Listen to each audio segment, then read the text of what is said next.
and then I turn this on. I can see you in the EQ, and I can see me. So yeah, we I see myself, I think. yeah, Oh, man. yeah.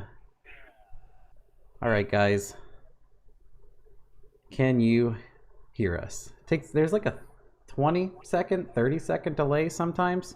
Hey, loud and clear. There's our first one. Can you guys hear Cameron? Test, test. Can you hear me? Sound good? I don't sound like I'm mouthful of marbles. Marbles?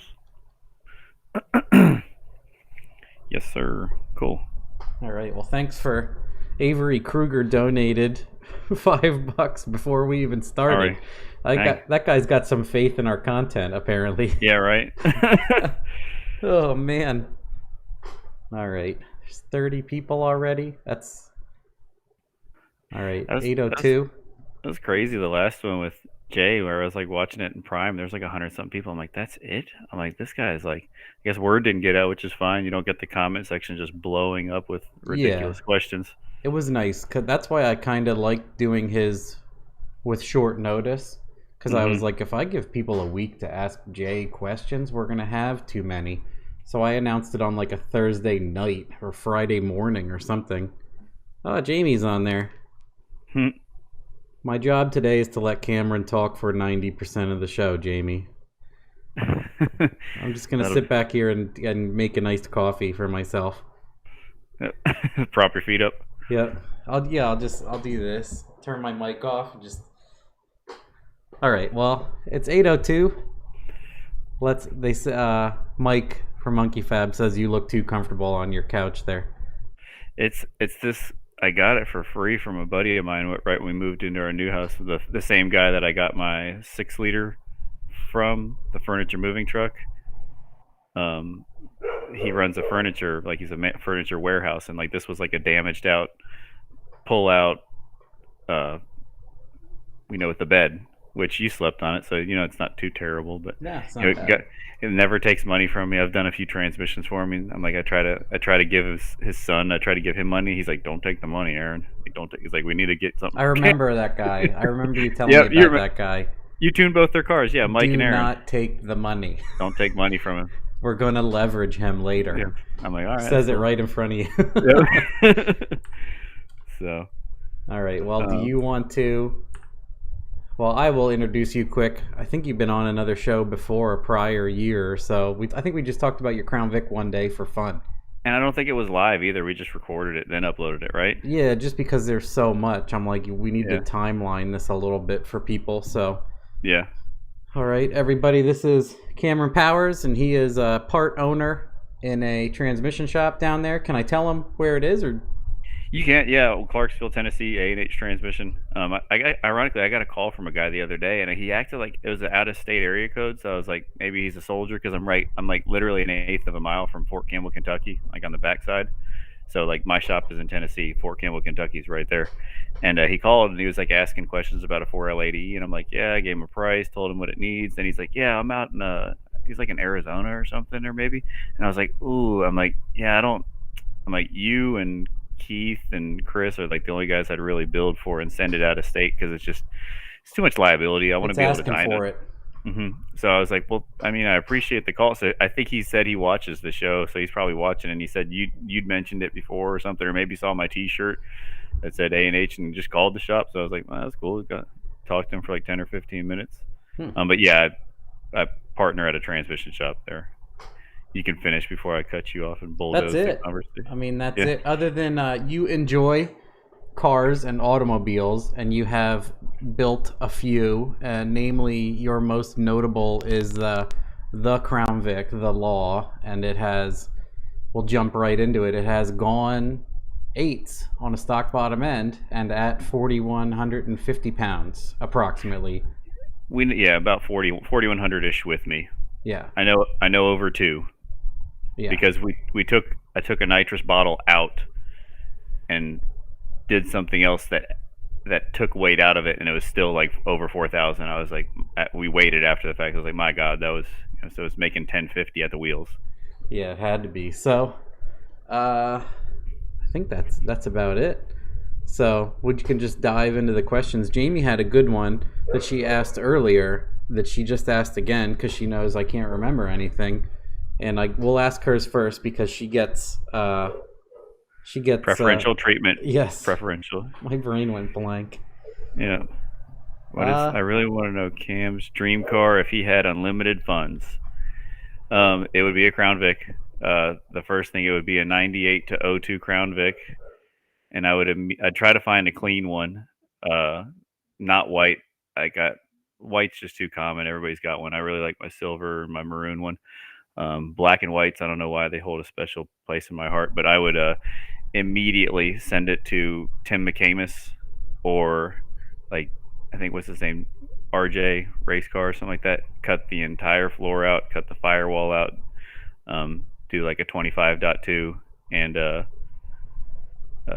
twin turbo billet Hemi with a 3-speed lockup, and it would probably terrify me. But it would just be hilarious to make 4,000 horsepower. I'd probably dial it down so you didn't have maintenance, as much. Like make 2,500 horsepower and only just never, it just turn never it down have to to work on it. 2,500. Yeah, Dial it back. so much Yeah, left in it. yeah, way more. I don't know. I just for as long as I can remember, I just loved Crown Vics. I remember in high school because they call these whales. It's like what the body style is called. They're called whales. And then the one before that, they're called arrows because they look more aerodynamic. And then obviously the ones before those are the boxes. And I just something about them. I've always thought black wheels with chrome center caps and the black grill was just tough as hell looking. And I got a list of them on my phone. I've owned 11 or 12 of them, either parts cars, ones that I've bought flipped, or there's actually two. This is the first one. This is the 2000. The one I have now is a 99, and this was an Ohio car, so it was rusty. So right around 2011, when I was just starting to go fast with the nitrous 2-valve, the rust in it was just driving me nuts. And I found one locally on Gov Deals, and it just happened to be the same color. I didn't care what color it was going to be. It happened to be the same color. So over the course of like a month or two, because I had already done all the suspension, had a good interior in it, motor. I basically took everything out of the inside and everything out of underneath it that wasn't rusty and put it into the car I have now. So that's the law. They just one was a 2000 one. The one I have now is a 99. But I bought the original one in '06. Then I did the body swap or everything in 2011, and that one is not rusty at all. It's the Crown Vic guys. That's where I got my start. This is where I bought my first Crown Vic part ever. Was ADTR.net. This guy's Chris Adams. He's pretty cool. But the Crown Vic guys, that's an interesting forum because we're all weird. Like people that like Crown Vics are poor, or they're like they want to be cops. Those are called whackers. Just people that buy $1,000 to $1,500 cars and like make a big gulp into an air intake. We're weird, and that's where it started in 2010. But what was the point of the story? Yeah. The big thing is like I've heard it called chalk marks on the frame. They'll be like, "Oh, I got this Crown Vic. It's mint. It's still got the chalk marks on the frame." And like, I don't know if it's true or not, but supposedly like when there's certain components were torqued on the assembly line, some Canadian guy come by, and be like, put an X on it.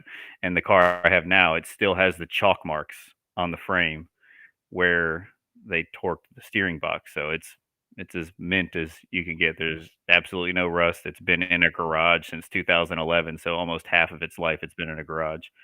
But yeah, a billet Hemi with a close ratio 3-speed 400 that I would build with lockup and go threes in the eighth.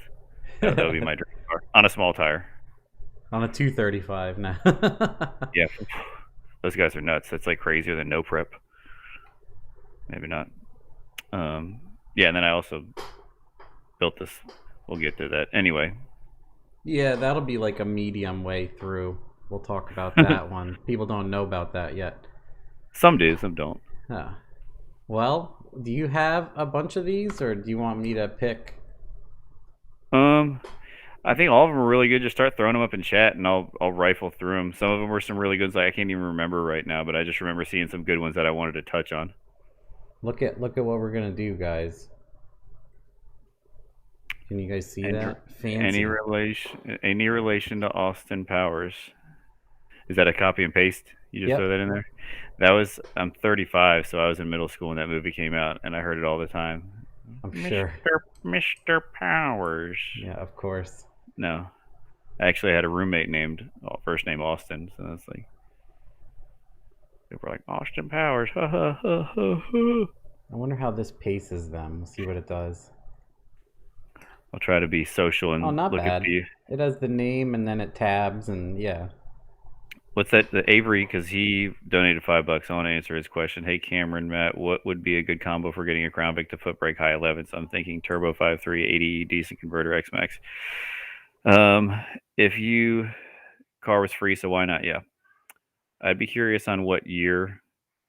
I would probably do.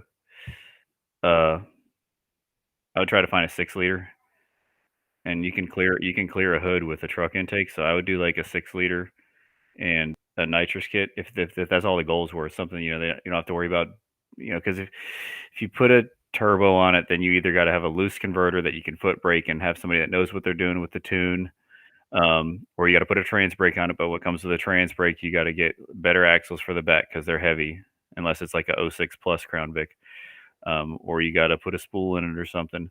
So if your goal is just 11s and you don't want to constantly have 11-second power on the time, I would get like a 6 liter and some nitrous and do a dry kit, get some good injectors, do a 4L80E, um, you know, a decent an aftermarket converter. I would spend the money on a triple disc just because it seems like the cars are heavier. Because what people don't really understand, and there's a whole podcast about it, is stock converter. I wouldn't even attempt it. It's just those are for a 6,000 pound truck that tows, not a 4,000 pound car. So it's going to be way too tight. Like a stock converter is like a 13-inch disc, and when it locks up, it pushes forward on the cover. So if you think about it, it's like 13 inches of circumference. I mean, 13 inches of diameter, and like all that, 13 times pi. That's how much surface area that clutch has to apply on the cover. So when you put like a 10-inch converter in it, it's a way smaller clutch. It's granted it's a little wider, so like a stock clutch is maybe like that wide, and maybe like an inch, and then like a aftermarket clutch is a little wider, but you lose surface area with an aftermarket clutch. An aftermarket core like a 258 or a 245 millimeter converter, it's smaller. So when you're locked up cruising on the highway, it's like asking less surface area to hold the same force. So I would get a triple disc. That's just me. I mean, a single would probably be fine, and I would just juice it like 150 shot or something like that because I went 11s in a stock bottom end 4.6 full bolt on cams, sprayed it, and then I eventually grenaded it. I think it was either getting a little blow by and detonated, or maybe the engine was just tired. But if your goals are 11s, a 6 liter and a little spray and a well built transmission, good converter, gear out back is going to be the biggest thing, because you can have the wrong gear and it can really slow it down. But that's a totally doable goal, and if you take your time, you can like make the AC work. Um, if you really try, you can make all the gauges work. Like on the other car I built, I got a Dakota digital box, and you can make all the gauges work. I think one of the questions somebody asked either on Facebook or somewhere, he said, "How did you get all the gauges to work in the race car?" And I didn't. When I first built it in 13, when I LS swapped it, we took all the gauges out, and I bought a bunch of Boomer auto meter stuff and like made a dash, and like it was a bunch of different model, like there was like auto meter makes like 17 different gauges.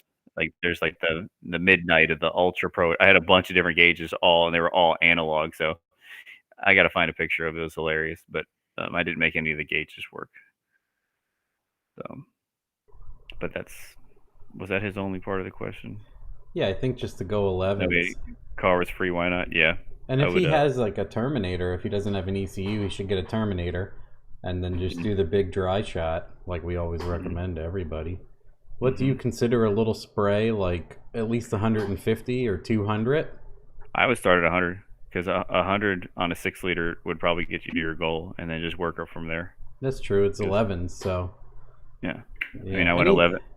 over 200 shot is getting big, and then staging to 400s is pretty big.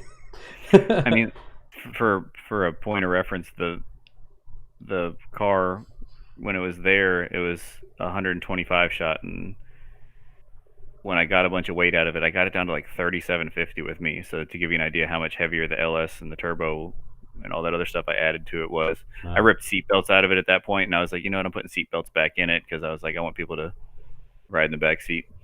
But it went 1180 at I think like 115 or something like that, 114, and that was with a 4.6 that only made like 380. So like if you got a really healthy 6 liter, you could probably go 11s with the right converter and the right gear on motor with a 6 liter, right? Like because you can make probably 400 horsepower at the wheels with a 6 liter if you get it light enough. Yeah, all geared out, it would probably do really, really good. Yeah, because that was a 355 gear. That was my only regret with that car when it was a nitrous 2 valve, was I was afraid of the gear. I was like, it probably would have been like an 1160s car if I had the right gear out back. Yeah, I think a lot of people don't gear correctly, but that's always my statement. I'm like, what gear? And they always say something too low, and I'm like, why? They'll swap turbos 6 times, and they'll change cams and everything, but they won't change their gears or converter ever. Yeah, they'll blame it, or they'll blame a converter when it's not the converter's fault. You're like, no, you have a 7675 or 7665 turbo on a 6 liter. That's your problem. John Martin says hi from Georgia. Hey, John. The plug. I remember that when he was running around getting plugs or getting There's a lot of questions in chat. Jeez. 8th race. You're gonna have to go look at them and see, because probably a lot of them are going to be answered in the rest of this. Yeah. What is it? What was your ring gap on the 6.0? That's the guy that bought your old turbo. It was, remember, it was a Jarrett cam, and he was like, he's always like, you know, let's do this more ragged edge, do it closer so you get less blow by. I want to say it was like just 24 top and 28 bottom, which, I mean, I've seen, you remember Barry Cook? I mean, he's still alive. Like his old his old Blazer that went 530s eventually with the stock bottom end. After he blew it up, I went over, because he lives in town. I went over to his house to get something, and I was like, "Can I check the ring gap on one of your pistons?" Just well, for I the think heck we of it. talked about it, and I said you should check it. It was like 17 top and 19 bottom, and I mean, he eventually, it either detonated or did something and blew a rod out of it. But it goes to show you, like, if you've got, it was on the 85, so if you've got a good fuel, you can run it pretty tight. But me, if I ever gap a stock motor, I'll go at least like, so you go tighter on the top, like about 3 or 4 thousandths, and then looser on the bottom. So like 24, 28, because the theory I hear, and, you know, I've heard differing theories, is, yeah, the top ring's going to grow more, so that 24 might get tighter, but the bottom, you want it to be able to go past the bottom ring and come out of the crankcase evac. You don't want it to float, because if you have a bigger top and a smaller bottom, then it can float the bottom or something. I don't know. I've just always done slightly tighter on the top than the bottom and never had an issue. Okay, so what are the most upgrades on an 80 than what is needed for more power? Chris in the chat. A lot of people are asking stuff about 80Es, so you could do like a nuts to bolts quick. Yeah.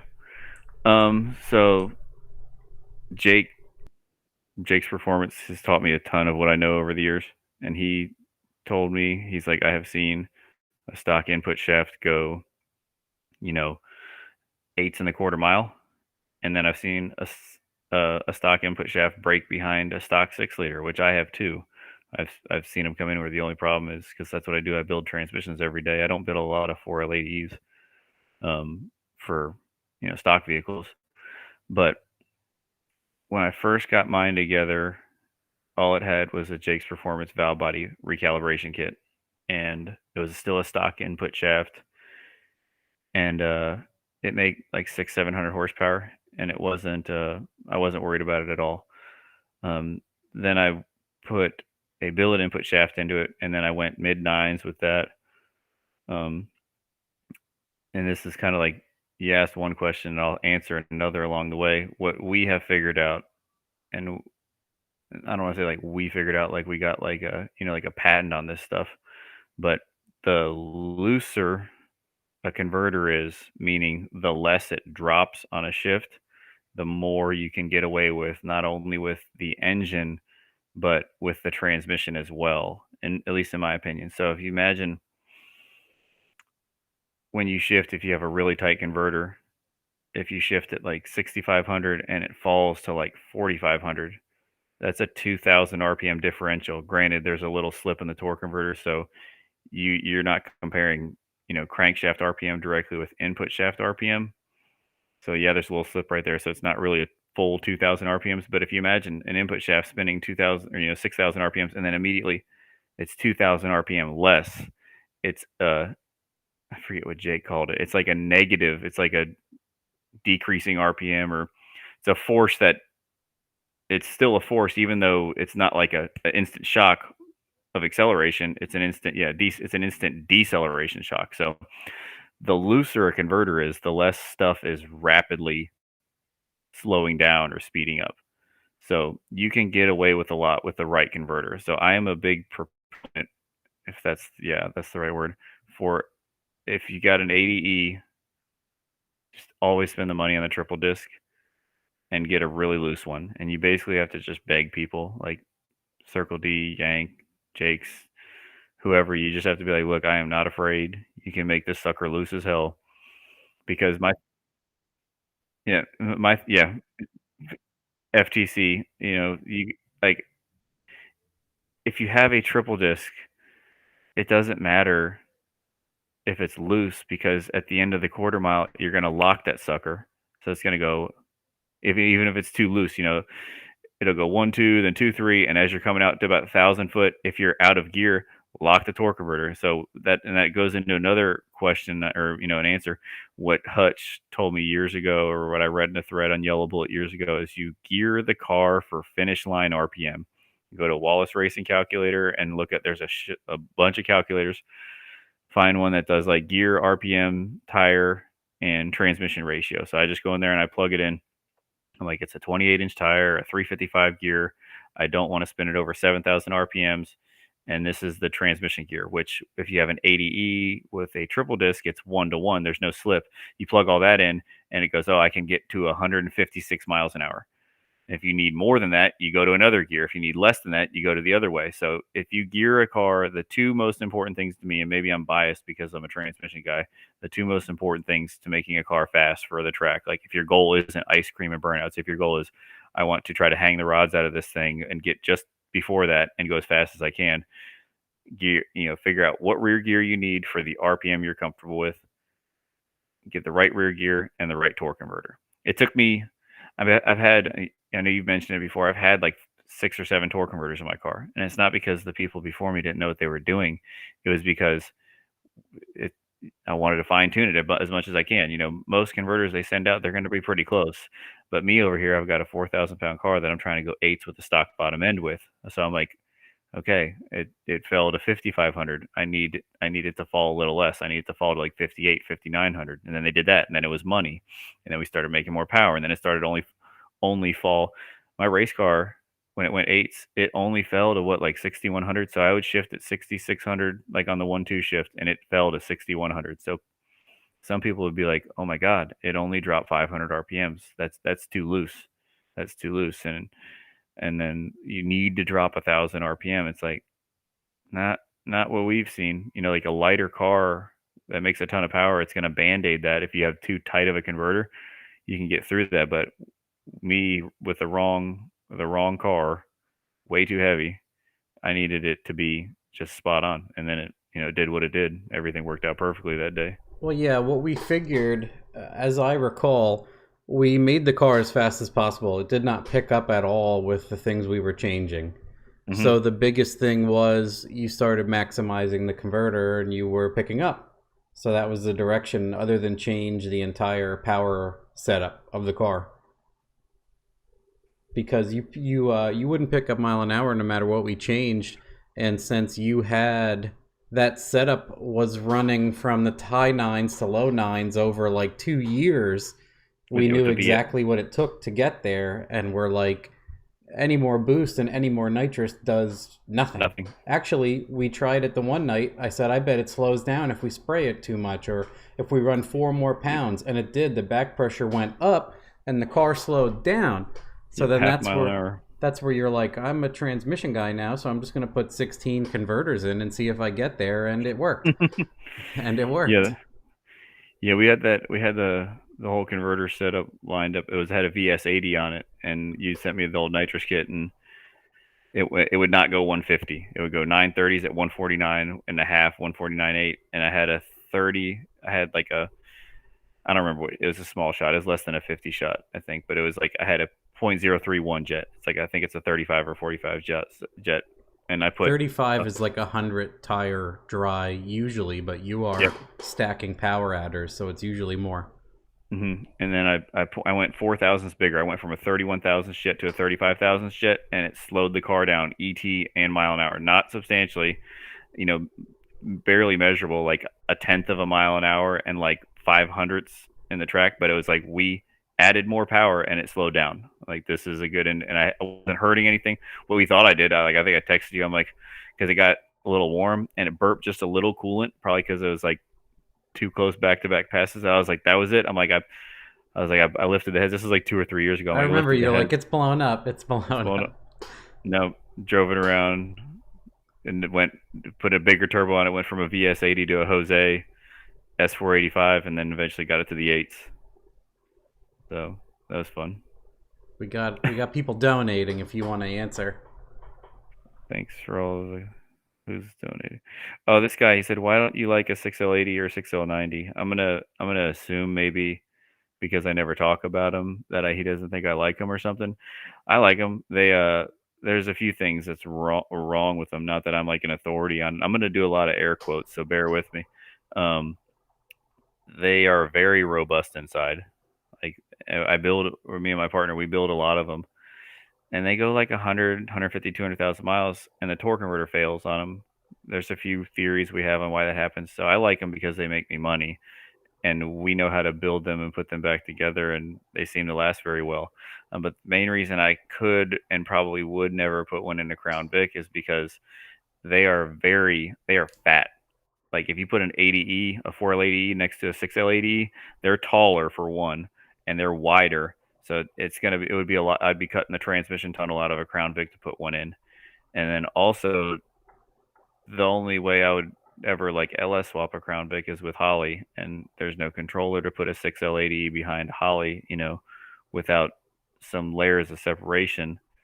But my partner has a truck, and he loves them because he builds them a lot. He knows what makes them tick. They'll fit in his truck, so he's just waiting for the day that holley or somebody comes out with a plug and play 6L, and we're gonna yank the 4L80, my old 4L80, out of his truck and put a 6L80 in his truck.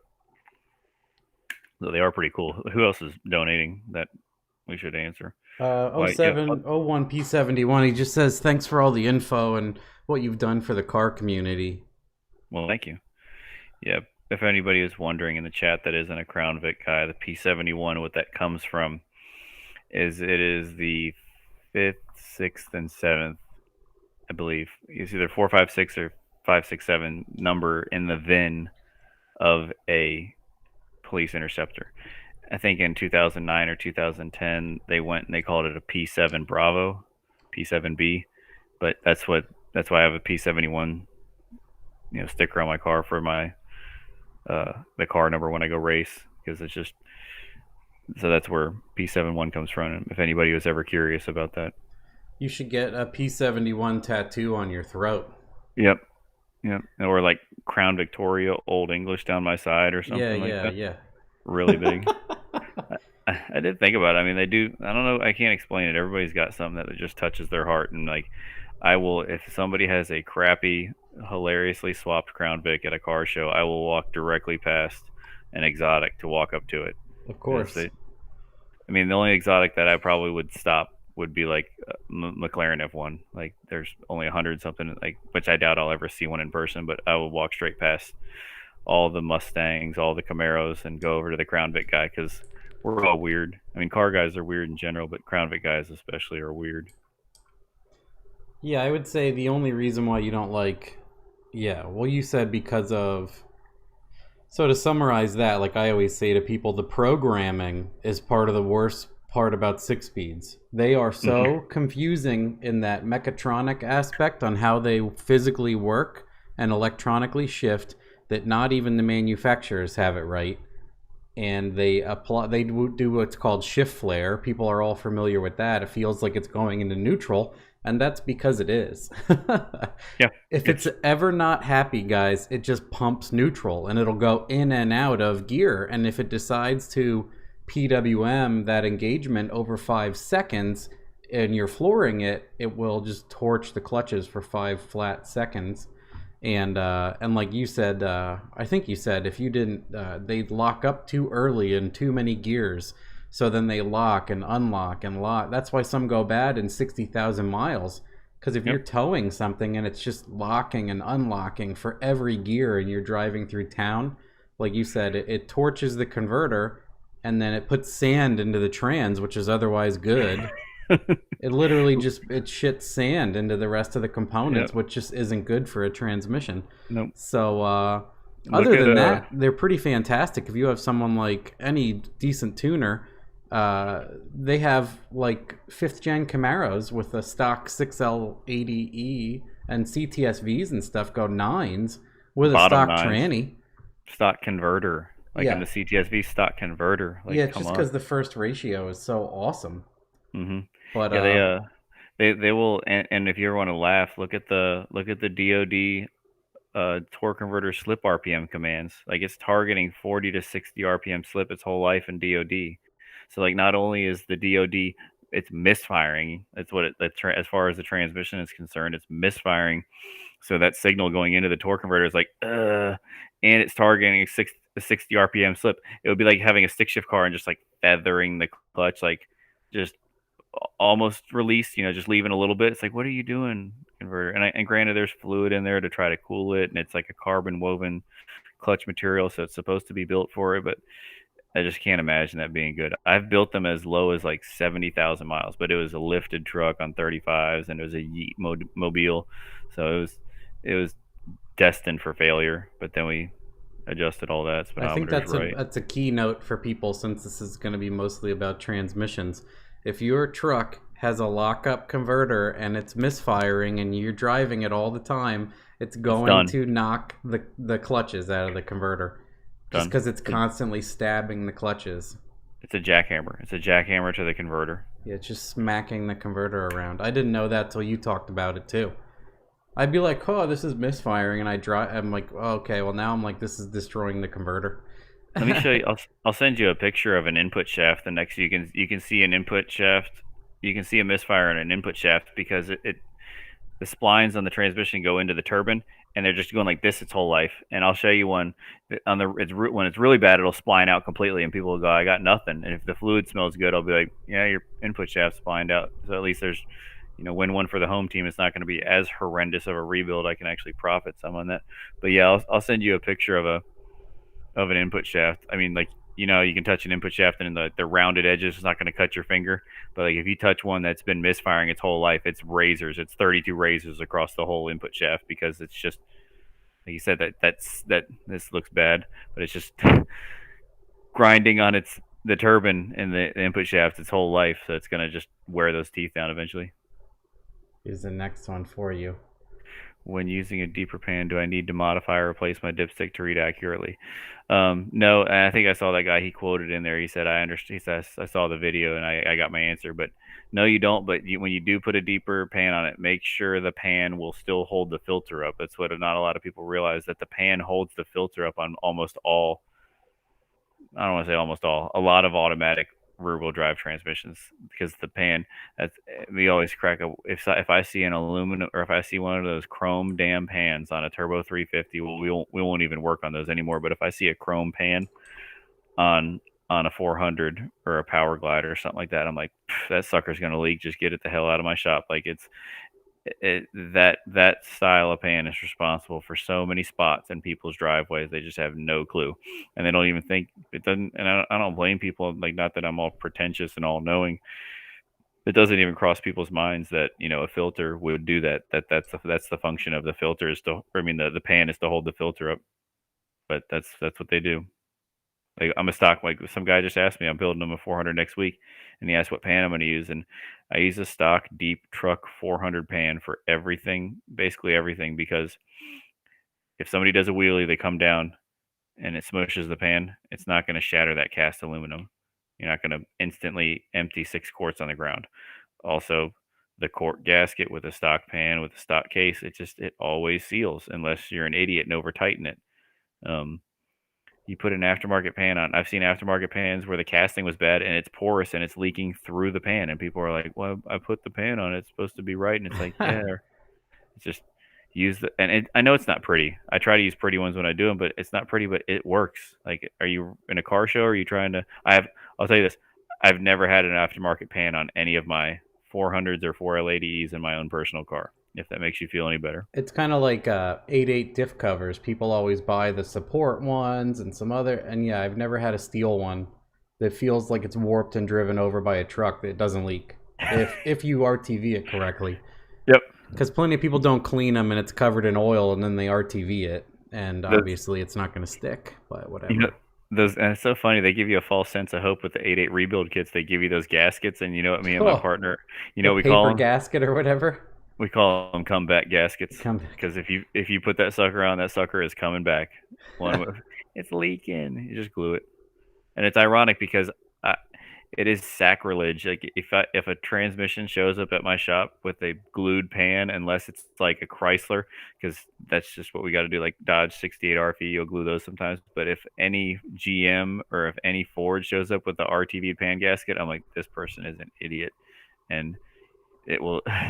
The stock gaskets on GM 4L80s and 4R70Ws and 4R100s, Ford and GM figured it out.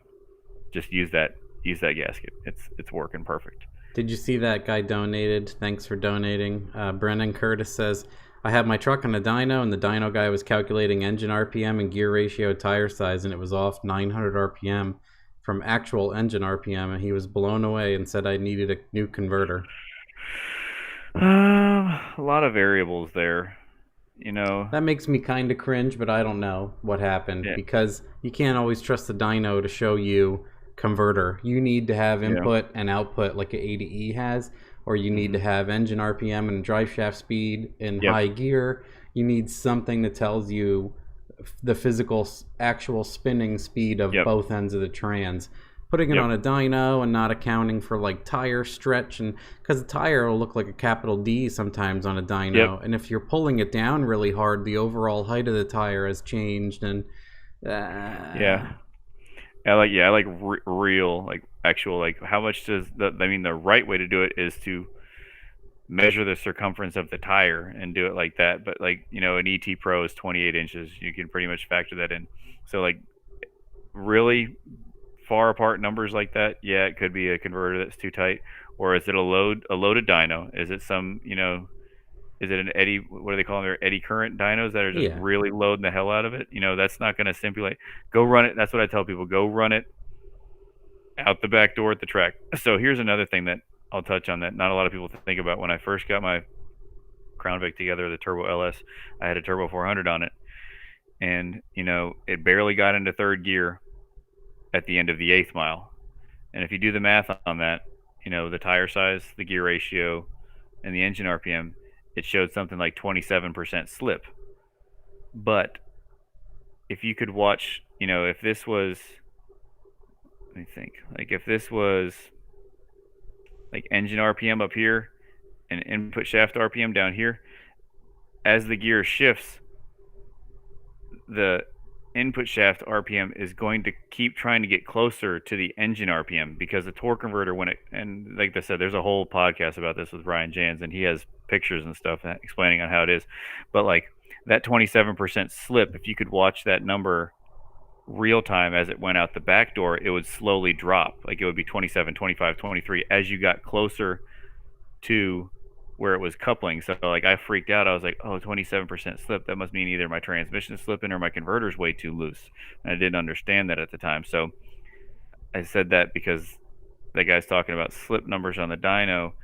You got to go run it out the back door somewhere in a high gear, whatever that is geared for, and then calculate it based off of that. Because if you're in a less than ideal spot, it's going to show a humongous RPM slip. So yes, it's possible your torque converter is too loose, but yes, it's also possible it was, in a less than ideal position, making it look worse than it is, I'll, in my I'll, opinion. I'll throw in Joe Simpson is very knowledgeable as a tuner and everything, and he has a hub dyno, and he says calculated RPM on a hub dyno is dead accurate. Like I would say too, because it's physically connected to the axle. And then he says, a mainline anyway, which is what he uses. And he says if you calculate engine speed with gear ratio and also hook up a proper tach signal, it'll show slip RPM and percentage. So, well, he says some will slip 20, 30% and then end up at 5% or 2% at max RPM, like you're saying, once they get closest to their full-in coupling in high gear. So, but then James Williams here donated $20, so we'll give him all the attention he wants. Did you see his question? Or you want me to paste it? I see it. Which stock bottom end does camera run? Dumb question. Is it worth spending 4 to 5K on a built 4L60? I have a third gen Camaro and space is limited. Third gen, okay. I have two LQ4 short blocks with Gen 4 rods. I will gap the rings. Just did an LY6. I had so it was a stock bottom end. I took that out of the race car. It's got a built motor now. I'm transitioning, but it was a 6-liter from. So the whole story is it was a 6-liter, it was a Gen 3 6-liter from a moving truck. I knew I wasn't going to run the Gen 3 rods. I found some LS2 rods and I found some LQ4 pistons. So I took the crank, those rods, and those pistons, the dished ones, to a local machine shop and I said, can you balance this? And this was like in 2016, 17, and I'm sure they were like, this guy's an idiot. Why is he why is he balancing all this stock stuff? And two, why is he going to try to make this much power with all this stock stuff? So I did it right. I took it to a machine shop. They added a little weight to the crank and balanced it. But it is basically a Gen 4 LQ4, 9.5 to 1 stock 317 heads, not ported, nothing. So whatever that is, I think 9.5 to 1 compression. So basically like an 05 LQ4 is what it is. And then 4 to 5K on a built 4L60, but you got two LQ4s. What you could do is you could find a local transmission guy and give him one of those LQ4s, and he'll build you a transmission if he wants to trade. But yeah, gap the rings. He didn't say anything about goals.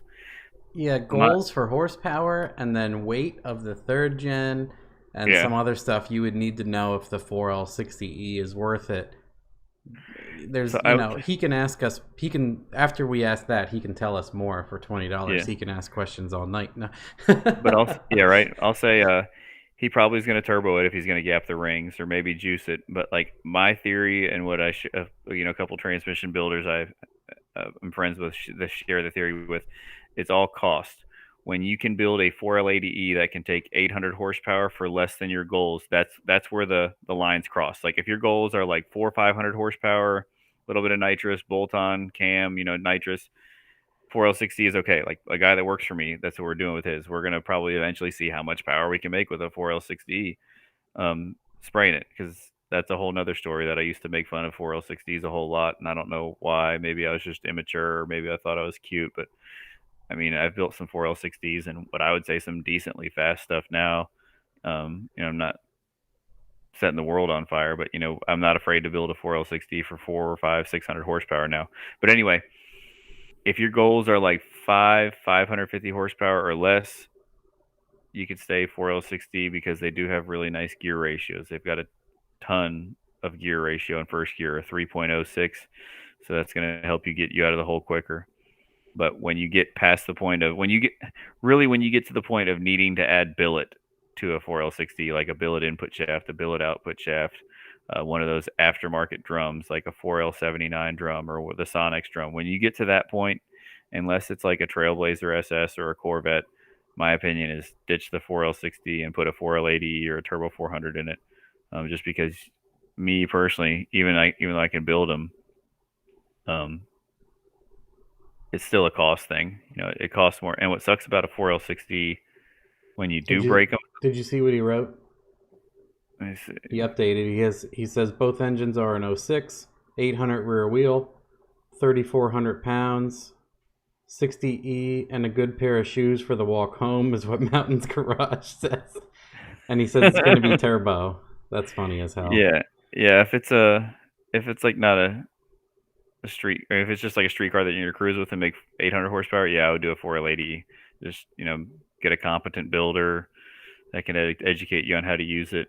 800 horsepower is past the limit where I would put a 4L60. And I know there's some guys out there, they're like, you're just afraid, you're just afraid. But when somebody says 800 horsepower, I'm like, that's a 6 liter with a good turbo on 20 pounds. That is a gang of power. Like, that is not something. If you compare a 4L60 planetary to a 4L80 planetary, there's just no comparison. And could somebody make 800 horsepower through a 4L60 at 3,400 pounds? Probably. But that was my next point. When a 4L60 breaks, if it's a hard part failure, like when an output shaft breaks, it spiral cracks and it will take out everything. It will ruin the case. It will ruin both planets. It will ruin the shell. It will ruin the center support. You'll be left with, if you're lucky, a pump and maybe the valve body that you modified, because when they fail, they really grenade some stuff.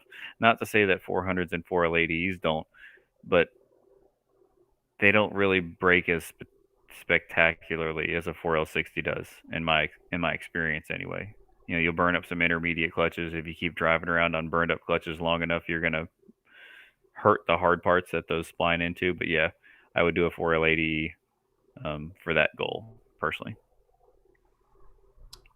Here is, I'm going to paste these for you. This one's funny. It'll be funny to hear you answer this. How did it feel to blow up the H-Freight Mustang? So it was. I'll go backwards. The car was set up for a guy, Mark, who was 6'2", and I am 5'7". So, and the car had manual brakes. I am not a fan of either of those. I like to hit the brakes and stop the car. You can call me a wuss. You can tell me I'm weak. That's cool. I'm not insecure. It was terrifying because the car doesn't have brakes. It's set up for somebody way taller than me. I'm used to a 4L80E, and I must have just thought I was in Hollywood, like, bam, let off the trans brake, and I was just like along for the ride. Then I hear it pounding the limiter, and I'm like, oh, jamming into the next gear, and I roll back into it, and then all of a sudden I hear the blender, and I'm like, I've blown up LS motors before, and I'm like, I just shit the rods out of this thing, and there's no hood on the car, and I'm doing probably close to 100, and it is instant glaucoma, opening your eyes in a river in the dark, and I'm like, this is not cool. I'm like, Instant and I'm like, glaucoma. and I was, man, and I'm not afraid to say this. It was terrifying for a moment because I'm like, I can't see a damn thing. I was in disbelief. I was like, this doesn't happen. I'm like, why? Like, we get complacent with these LS motors. So I'm like, it's on low boost. It's a cast turbo. How are we blowing the shit up? And I'm like, I'm looking over because I'm in the right lane, and I'm like, where's the wall? I'm like, and I'm all over the brakes. Like, I'm pushing it through the floor, and I'm not slowing down. And I'm like, driving like this.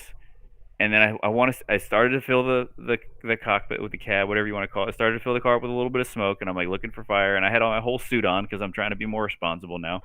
It's only a 5-layer, and when I get my car together, I'll get a 20-layer because it'll be on methanol. But I'm like looking at the wall, hitting the brakes, finally coming to a stop. I'm in a car I'm unfamiliar with. I've driven it like to the scales and back at LS Fest. That's all I've done to this car. Yeah. That's I think all only back from the scales, to be honest. Yep. And I was like, I want to get stopped. All I want to do is get stopped and get out of the groove. That's because I have blown up, and I hate when people. I don't want to say I hate. It's baffling when people shatter something and stay in the groove the whole way, because I'm like, man, have some empathy and get out of the damn road. And also, I want to preface for everybody, because people do oil down Bowling Green continually. That car had a diaper. It had a diaper. Oof. And it didn't lay a drop, the guys told us. Not one drop. Oh, they were racing 5 minutes later. But then Did we? everyone's like, that car blew up and it Oh yeah, oiled down the. No, it was like two people after us. And it was yeah, everybody else that day. But we were yeah. responsible. It had a diaper. It didn't Yep. leave a damn mark. It didn't even drizzle. Nope.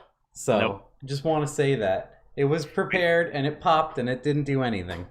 But yeah, that was my first move. Oh, and the steering was a little bit loose because it like it wasn't all stock. We like stock stuff because it's perfect. But Of anyway, course.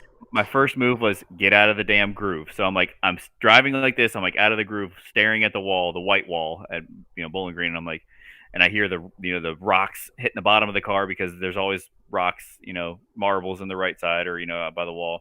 So I got it out of the groove, and then you pulled up with I think Evan and a little golf cart, Yeah, we and got there quick with the golf cart.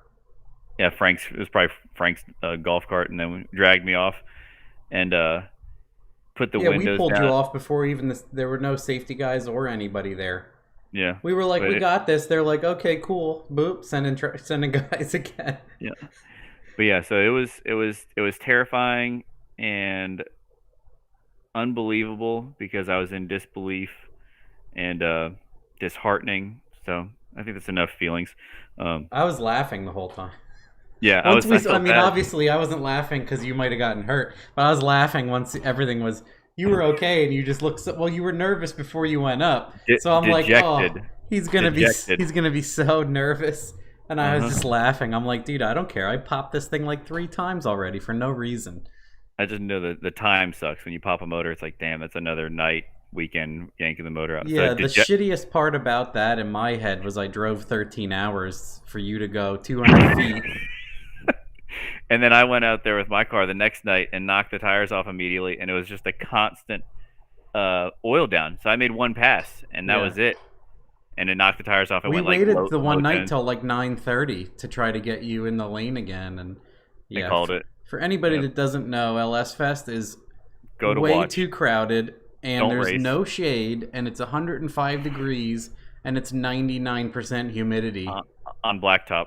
and You're in yeah, asphalt everywhere. you are literally, yeah, it's worse than the desert because I don't think sand gets as hot as black asphalt. Mm-mm. Anyway, Yeah. well, Yeah. And then what is it? What's my favorite What manual trans is your favorite? We don't work on them. If I had to pick one, God, I really don't have one. A Lenko. If it, I would. That's another thing that would be fun. The original question. Billet twin Hemi Crown Vic. I would do. I would love. I would build two. If money was no object, I would have a Bruno Drive Lenko because something about freaking yeah, yanking. I want a Liberty in something. So, what my favorite manual? I don't think that's tough. Is it a street car? If it's a street car, Yeah. I don't think I want a manual. I'd want like a Porsche or a PDK or a 10-speed BMW Trans or the 7-speed DTC I always talk about. I'd want that. I want to be just like pull paddles as much as people are, get inverted peepees and emasculated by stuff like Doesn't that. man pedal. I Man I pedal. don't. I mean, I can shift a manual plenty. I just don't. I don't want to. If it's a pleasure car, I don't want to. If it makes you feel better, my first car was a manual. It was a '92 Eagle Talon TSI, and Mm. I took my driving test on 2 days worth of driving experience, and I passed. So that was in 2002. So I can drive a manual. I choose not to. Yeah. Oh, and if I were to pick a manual, everybody says TR6060s are the bomb. That's what we're gonna build my fiance a car or a truck someday, and that's probably Or a I'll get one of the CD09. Man, I have a huge appreciation for those now. yeah. But You said yeah, those shift really nice. if I had to have a manual race car, I want a Liberty or something. I don't want a stupid T56. I don't want any. I want to do the same thing, gravity gated up and just rifle. I'd like to get a Liberty that has like 8 speeds, so I could max Oh, yeah. truck down. You're looking like a damn pro stock racer. They're just like Yeah, I just want to do that. I want to get like a Liberty in my Kia and just go like a 1550, just slamming in an 8-speed Rowing. Liberty. Just because then I can get out and be like man was- pedal. I love when, man, it's so cool when the guys do the burnouts and like and they're pulling through Yeah. the clutch driven Lenko or whatever, and at the end they jam them all forward it just looks so like intense. Like it's like shit is going down. You know, like you're like that's got to be braking stuff, but it's not. It's just made for that, just jamming stuff forward. Then they hit reverse and they back up at 100 miles an hour. Well, that's So, like that Corrado, that rear wheel drive Corrado that MMI built. I've had on the dyno twice. uh-huh. It's so funny to hear that, like the VR6 sound, like brr, dur, dur, dur. He pulls it all the way into high to make the dyno hit. Hmm. So it's always funny to hear that thing just knocking gears endlessly. Yeah, because is there an instant shifts because it's just Oh, like Chris there. Ortiz is here. Uh It looks like oh. freedom, I tell you what. And then have you ever tried swapping gears in your trans to adjust starting line ratio? No, they're really expensive for a 4L80. I thought about doing it one day because when my race car's back together, I'll probably put a 355 in the back because it's probably going to go quicker. So it'll do two things. It'll calm the hit down a little bit, and it'll get me out the back door because I like to keep the RPMs a little bit lower, at least with this cam and this valve train setup I have. But if I ever just get to the point where I just keep killing tires no matter what, and it's cheaper, if it's cheaper to put a set of like 210 140 gear ratios in a 4L80 than it is to back half the car or spend a bunch of money on losing weight or whatever, because everybody I know with the Glide, they just say, man, I ain't got much in it, I just let off the button and it just goes, because there's no multiplication. It's like a 180 first gear, so it dulls the hit down a whole bunch. So I would consider that someday. I got quick ones. This guy says, did you ever verify coil pack failure? Yep, it absolutely was. I literally did nothing from hurting the motor like 2 3 times in a row, and I swapped injectors and a bunch of things, but I never swapped the coil packs. So I put that other motor in and literally only put coils on the one side, and it was fine. The suspect number 1 coil. And then I was way too scared to put it. I was like, I'm going to put this in another motor. And I'm like, no, that's a terrible idea. Nope. I'm going to write on it and throw it in the trash so no one else pulls it out of the trash and uses it. Will it blend or just crush it? So Oh, that'd be that's cool what to send it to Will It Blend.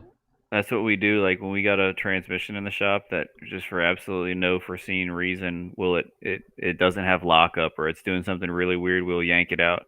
We'll give the transmission like one shot. If we can't find anything wrong with the valve body or something, I will grab a case, I will grab a pump and grab a valve body and take all my Sonic stuff out of the one and put it all into a new case, new pump, new valve body. And when it goes down the road and I never see it again, we take all that shit and we throw it out back and we scrap it, never to be somebody else's problem.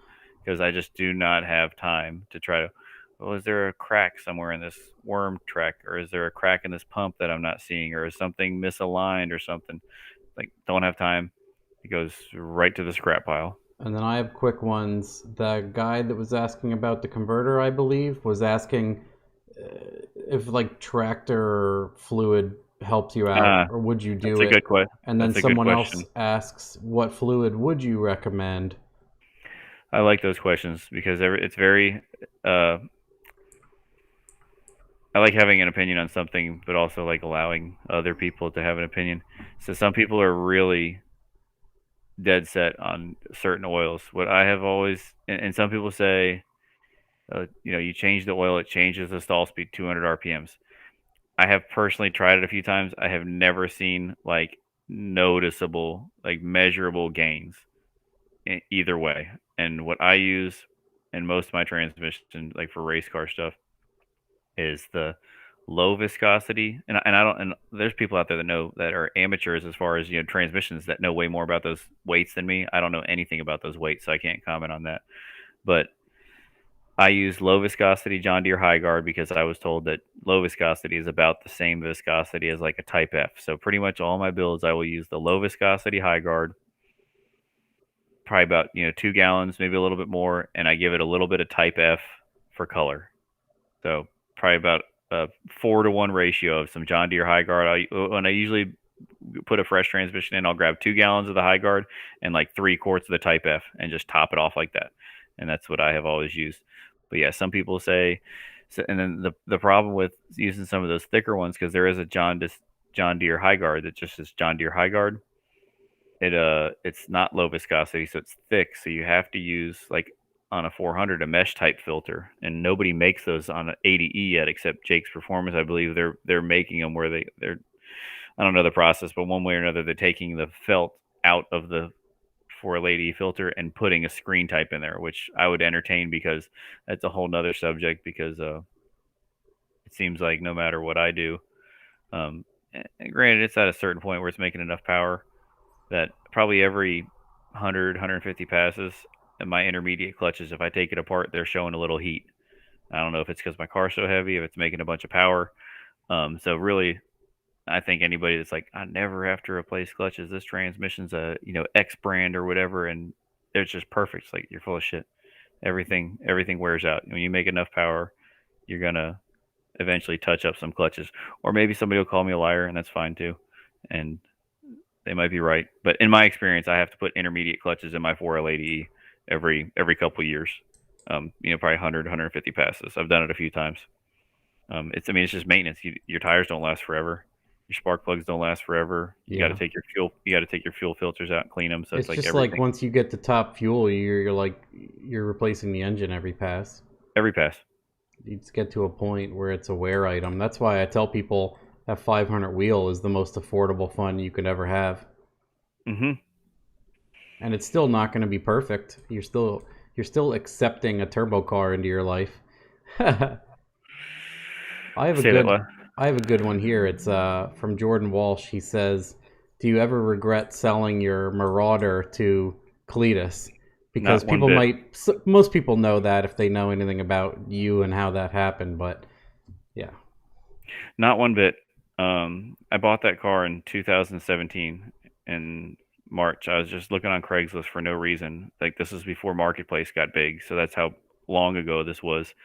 And I saw it. It had a blown motor, and I was like, I want this. My dad was in town. He lives here now, but he was in town, and I was like, let's go look at this. And we drove over there, and the guy had like 2 other ones in his driveway. I was like, oh shit. And he had it listed for one price, and I whittled him down some. And when we were signing the title, I came back later with cash, and when we were signing the title, I had to get a loan. I didn't have that money at the time. And he was like covering it up. And I was like, it says salvage. It says rebuild on it. And he's like, oh, nah, they just had to put that there, man. And I'm like, where was it hit? And like, he showed me where it was hit. And I'm like, okay. I went and looked at the tires, made sure the tires were straight. I go off on this total tangent, this irrelevant story. But anyway, I got it, and it sat in my driveway for years. And I would do a little bit here. I'd do a turbo kit. I got a motor for it. I built the transmission for it. I used to be I probably still am if I wanted to, but I used to sell a lot of converters for Jake's Performance. I would spec them out for people, like not spec like Ryan Jans does. He knows a whole bunch about, stator and turbine angles and bowl codes and all that stuff. But I would just take people's info and send it to their converter guy. And after I sold enough, I got a free one. So that's where I got the converter for that. So I built the car pretty frugally. And then I still had a lot to do. And then COVID happened like a year and a half ago. And I was like, you know what? I'm not going out like a punk. I'm going to finish this damn car. And then I hear people's voices in my head, like put in an hour a day here or there. And I got the damn thing started. And then I started finding leaks, and I fixed the leaks. And then I got the air conditioning work. And then before I realized it, like when the car was done, I was like, I don't want this. I was like, the goal wasn't to have an LS swap Marauder. The goal was just to not be a punk and not let it beat me and finish this thing. And I had already talked to Garrett about it, and I told him one price, and I kind of felt like a flake because I tried to sell it, and then he hit me up. He's like, hey, I thought I was going to buy it. And I'm like, man, I don't want to be funny, but like, I need a little bit more than I told you I'd sell it to you for, because I have more in it than I anticipated, and I have a lot more time in it. And he was like, what do you want? And I told him, and he was like, what's your PayPal? I was like, I'm like, you're just going to PayPal me that? And he's like, yeah, why not? And I was like, okay. And I told him everything about the car. So basically, I finished it and then realized I didn't love it. And lucky for me, there's some guy that has what it takes and loves Crown Vics and Panther platforms like me. He certainly loves it. Like every other episode, he's just annihilating it. Mm-hmm. The other one, he was circle track racing those guys. It was like boiling over, and he just gets out and he's like, "Yep, car's stock. It's fine. It's fine. It's fine. Not a care in the world." Yeah, he won't. They're like, "Aren't you gonna open your hood?" He's like, "No." No, it's fine. Yeah, it's hilarious. It's like I was an unfit parent, and I sent that orphan off to the perfect person, and he just loves it. He just This is a loves it. And good I'm good. one. My buddy, the Nelsons here, Yeah, they're smart. Calvin. They just got my Mustang today. I had it. I had Miles move it over there. I posted that picture, and I put no.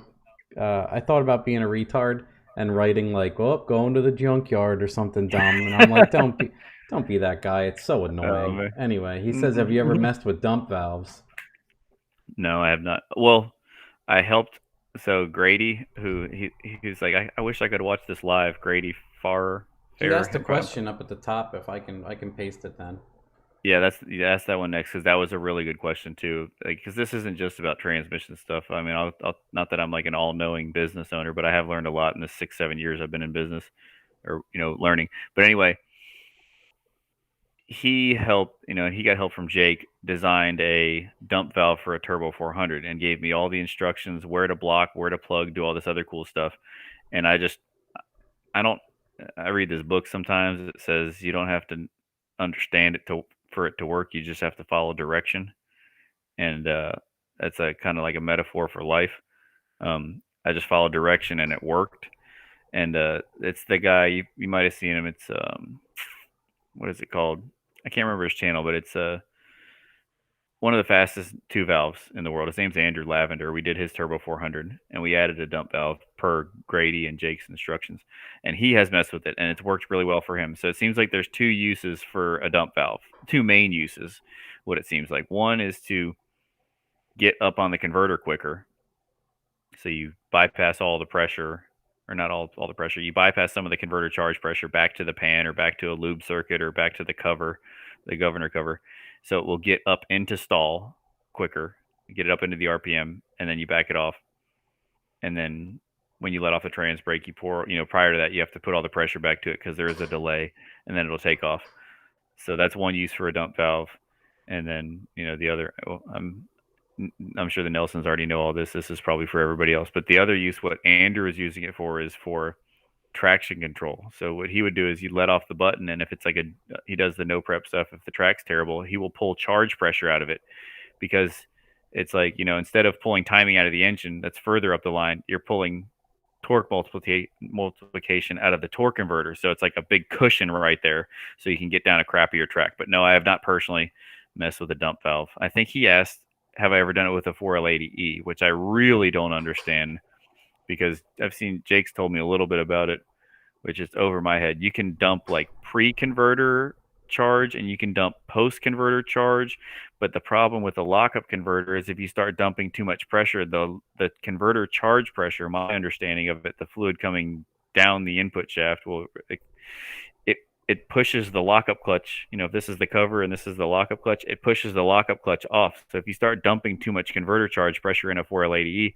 it's dragging the lockup clutch, which can be a big problem too, and you're going to melt clutches out of it. But there's I would say the people that are going to figure that out are going to pay a lot of tuition, and they're going to burn up some converters. Not to be like morbid or anything, but like there's a lot of tuition to be paid there.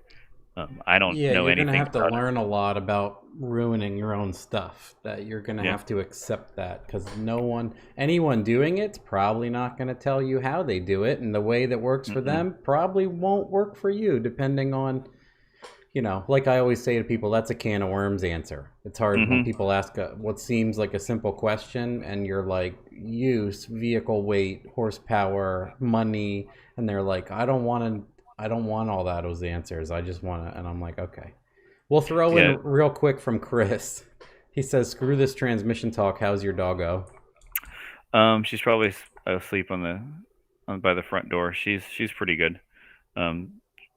She just tries to eat everything, and it's hilarious because I live with 3 women, well, 4 including my dog, and it's a Bernese Mountain Dog, and they only really love one person, it seems like. So of course my girl gets to spend a little bit more time with her, so she like loves her more, and she still loves me, but she's like very demanding. Like she'll look at me and like bark at me, and like we do this game where like I'll pretend to like hurt my girl, I remember and she'll like try to bite me, but it's like play, And like when we took her to training, and the trainer was like, "Don't do that. That's bad." And I'm like, look, my dog's really strong. She's really not trying to hurt me. She's like, this is our game.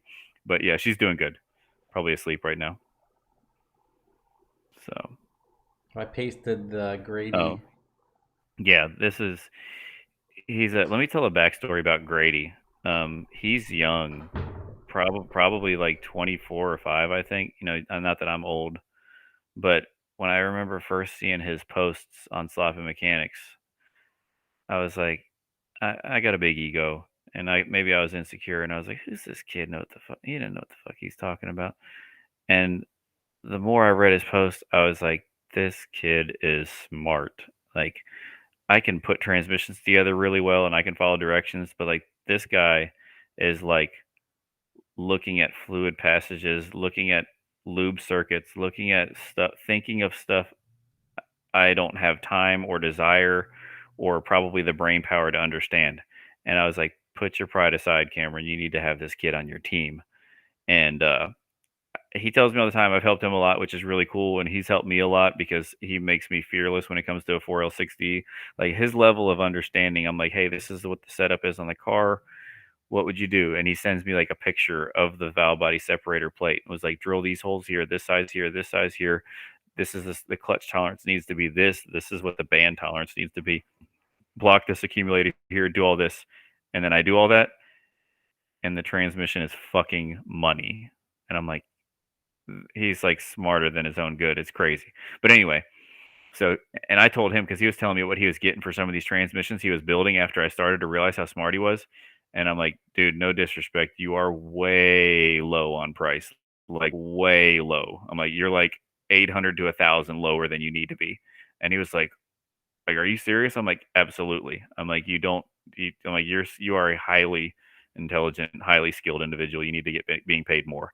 Anyway, what does he say? Cameron is the man. Cameron really helped me get my feet wet and rolling in the transmission world, and I can't stress enough how much of a benefit he has been to bounce ideas off and learn from. Top notch dude that I can't thank enough. So that's really kind. Thank you very much. Um, what does tuition mean to you, and what do you want it to mean to other people? That's a term I learned from Jake.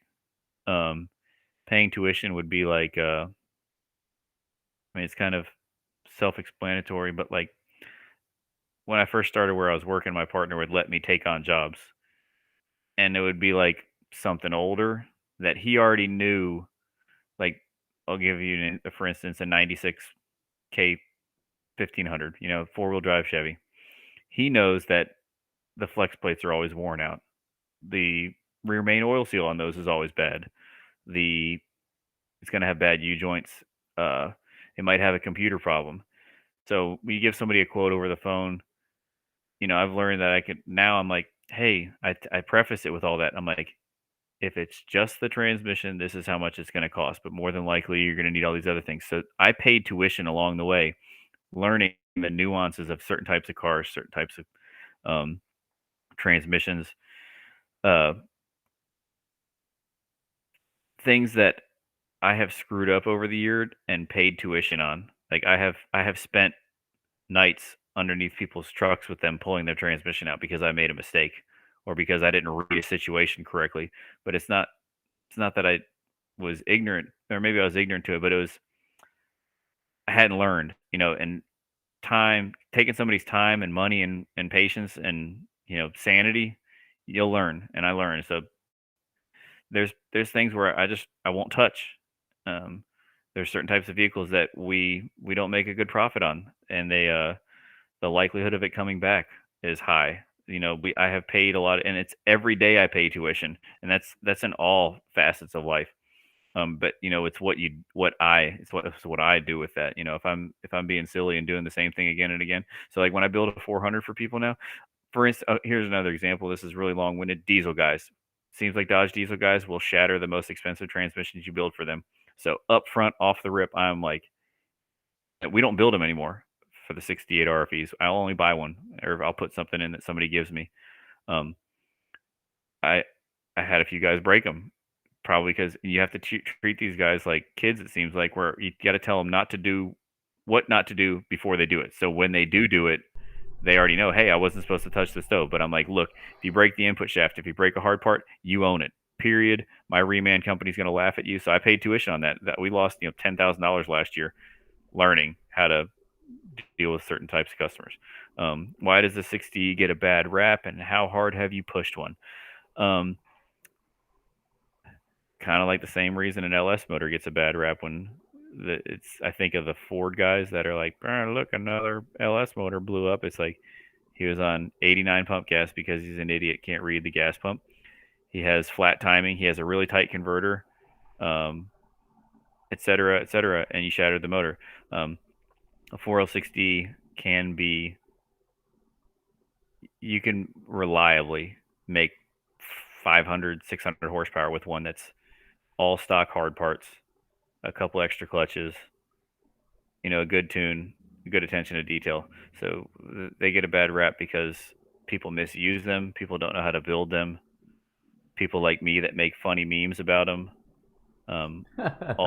All those reasons. Let me throw this one in. Joe Simpson has always nuggets that I always agree with, and mostly everyone always agrees with. And he goes, learning to say no was the most profitable thing a business owner can learn, which is what everybody I know says that is like, I'm more stress-free and I make better money, now that I like you said, price yourself out, price yourself out of them. And when people get mad, you can't like chase them with discounts. You don't want to deal with them. Or if you find a job where you absolutely don't want to do it, you throw like 3 times the price at them, make it worth your while. Yep, maybe not 3 times, but I'll get up there. Like there's somewhere I'm just like, man, I don't want to touch this thing. And what was I gonna say? Yeah, I have learned. Keith Hellum told me this.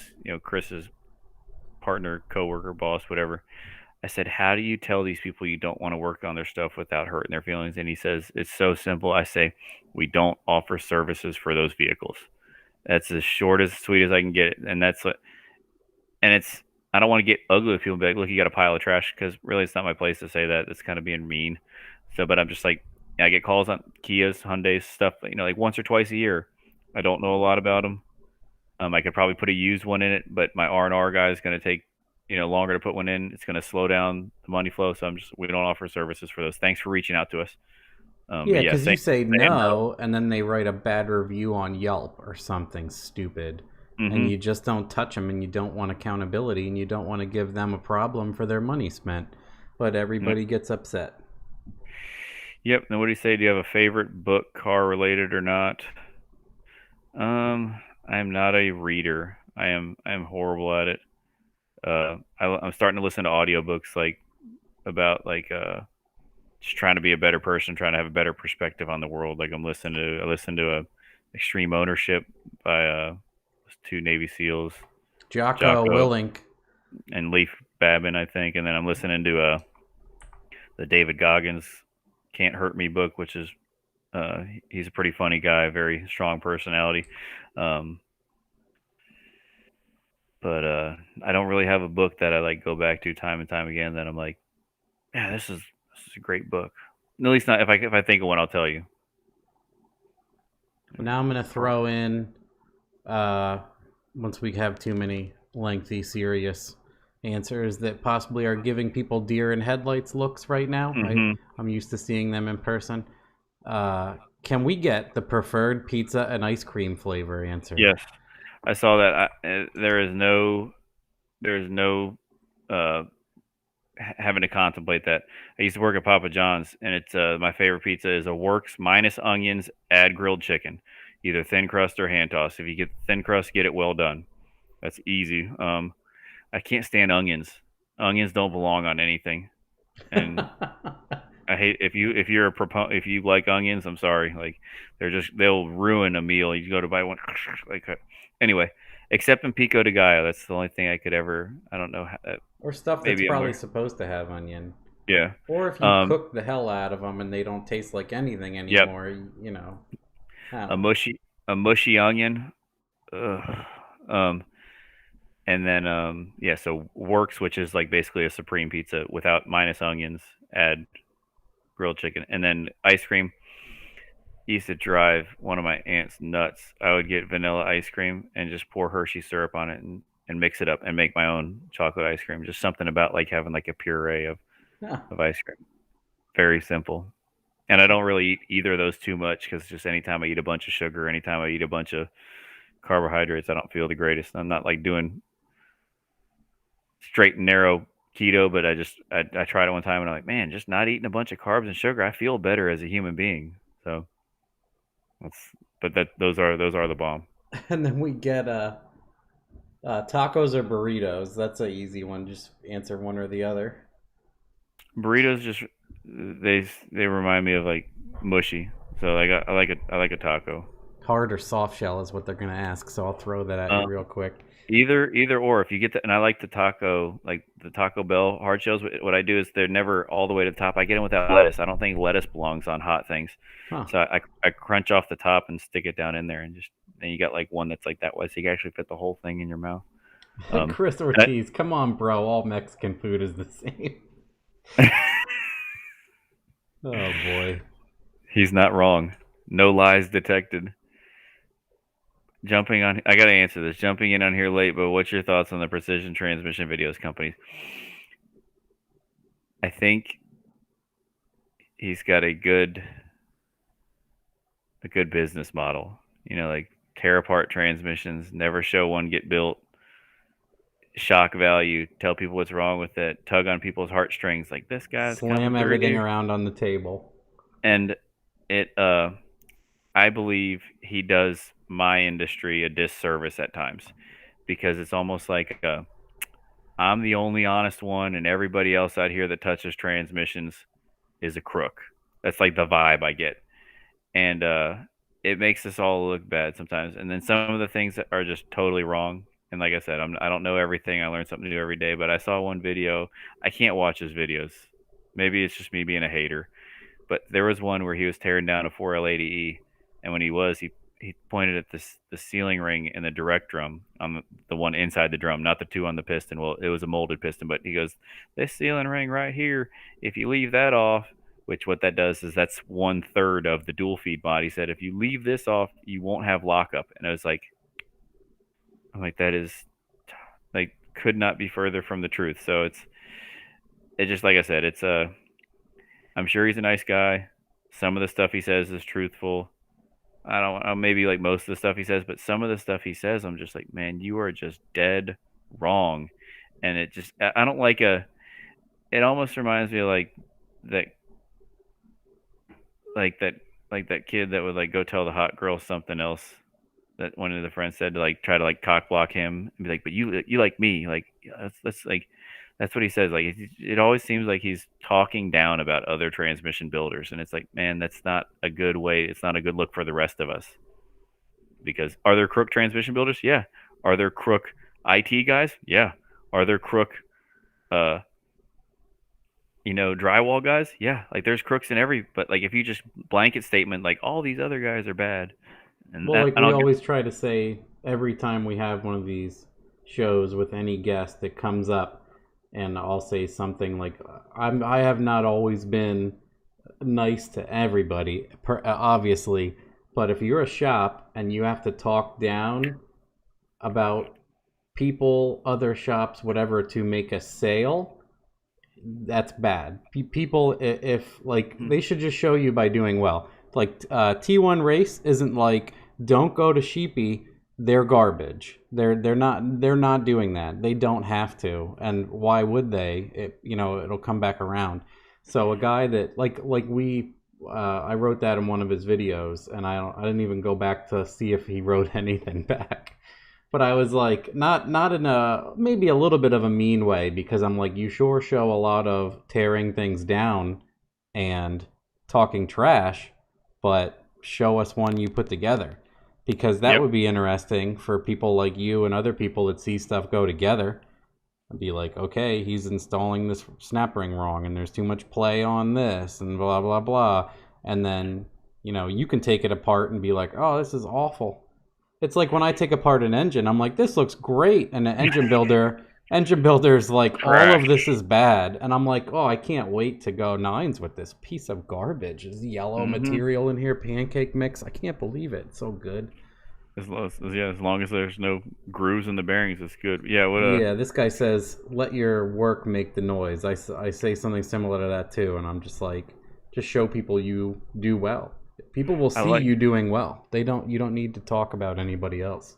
this guy. I know he's a builder in Eastern Tennessee. I mean, I don't know him. Like, I just read his posts because I'm on some professional builder forums, transmission builder. But he said, we call that blowing the guy's candle out to make yours shine brighter. It's like you don't gotta do that. Oh, Just do you. we got a $20 one there. Dang. You read that one and answer it. I joined late. Sorry, guys. Would you be willing to share some advice guidance for building a 4L80 standing half mile racing that's 2,900 pounds, 1,000 horsepower, capable, forced induction, C85 standalone? So that seems light enough because I've heard two theories on it. Some people say that you don't want to go into overdrive and lock the converter because I think the half mile stuff, you're gonna, unless you put like a 230, 226 rear gear in it, you're gonna want to probably get into overdrive at that point. But then I've also heard guys, or read on Sloppy Mechanics, the guys were saying they will race all through, 1, 2, 3, 4 and lock the converter. And I'm pretty sure some guy says he will, you'll go 1, 2 and then lock the converter in second gear and keep it locked on the 2-3 shift and keep it locked on the 2-4 shift or 3-4 shift. Because if you think about it, at least my primitive understanding of it is first gear is 248. So you have a 2.48 gear multiplication, and then it goes 148, and then 1-to-1, there's no gear multiplication. So when you get to overdrive, it's 0.75. So technically that's gear division. That's torque division. So you're losing power at that point, at least on paper. But then guys have said that they've had good luck doing that. So if I were to build one for that, I would get a lot of billet stuff because shifting a torque converter or shifting a transmission with a torque converter locked, it's very hard on stuff. And I would get a late model case where the overdrive backing plate is splined into the case, so it helps to try to not twist the entire overdrive piston out of the case. Read his question again because he gave $20. That's a big damn turbo standing mile and half mile racing. I think this would be a neat use case. Like, we talk about this every now and then, but haven't done it. For like a 6L 80E, what they do is they do torque management, and not in the aspect you might think. They yank a bunch of ignition out because that transmission cannot do wide open shifting at all. It doesn't have it's the fluid path or something, like you say. It's the mechatronic. It's adding and subtracting clutch packs at the same time. Oh, so okay.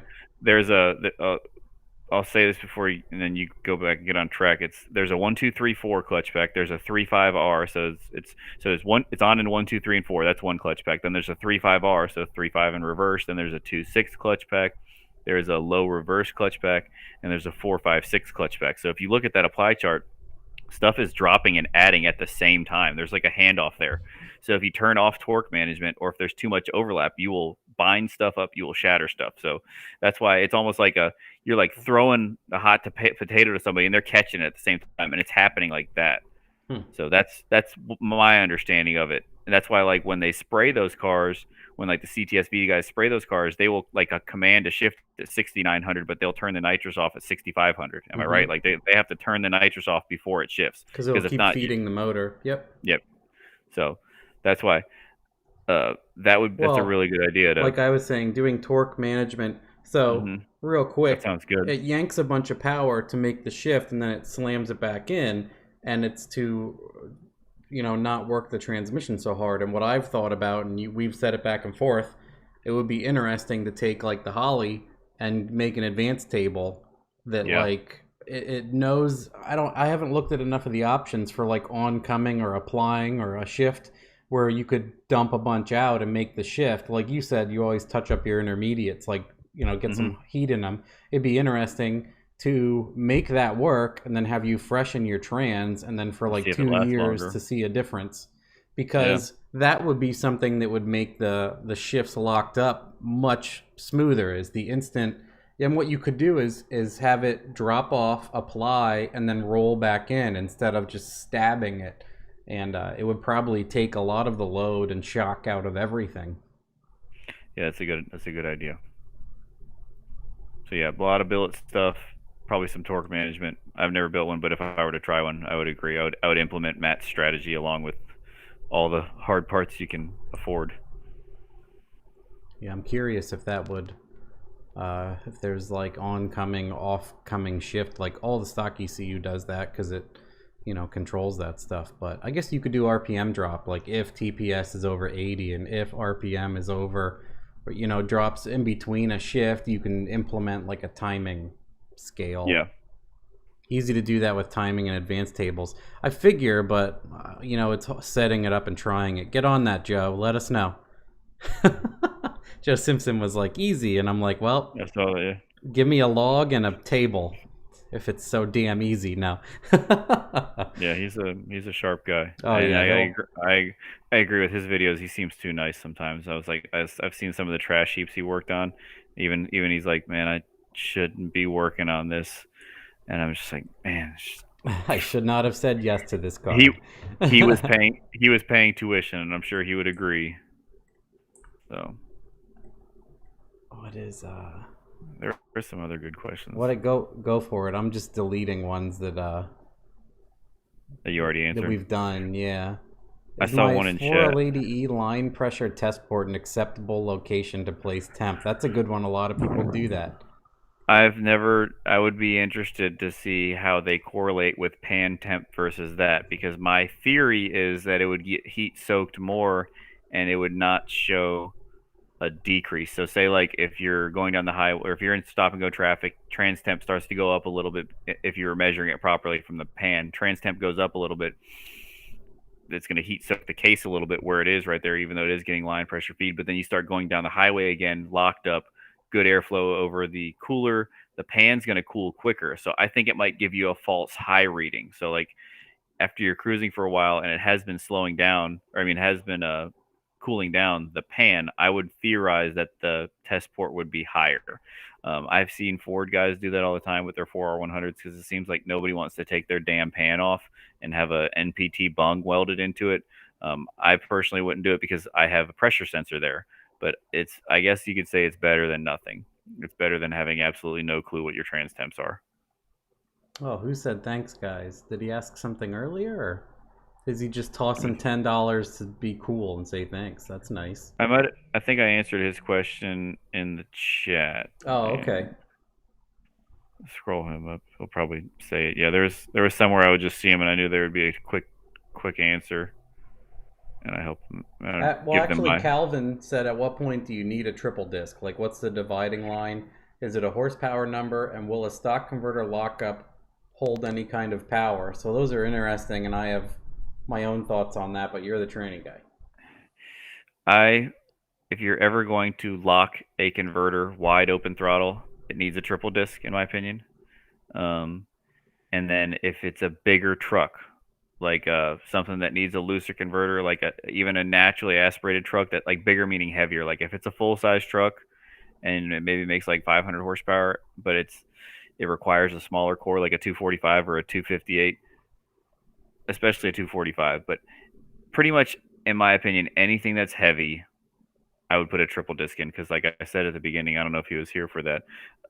When you go to a smaller core, the clutch is this big versus this big. And it's just like having a triple disc clutch. Yeah.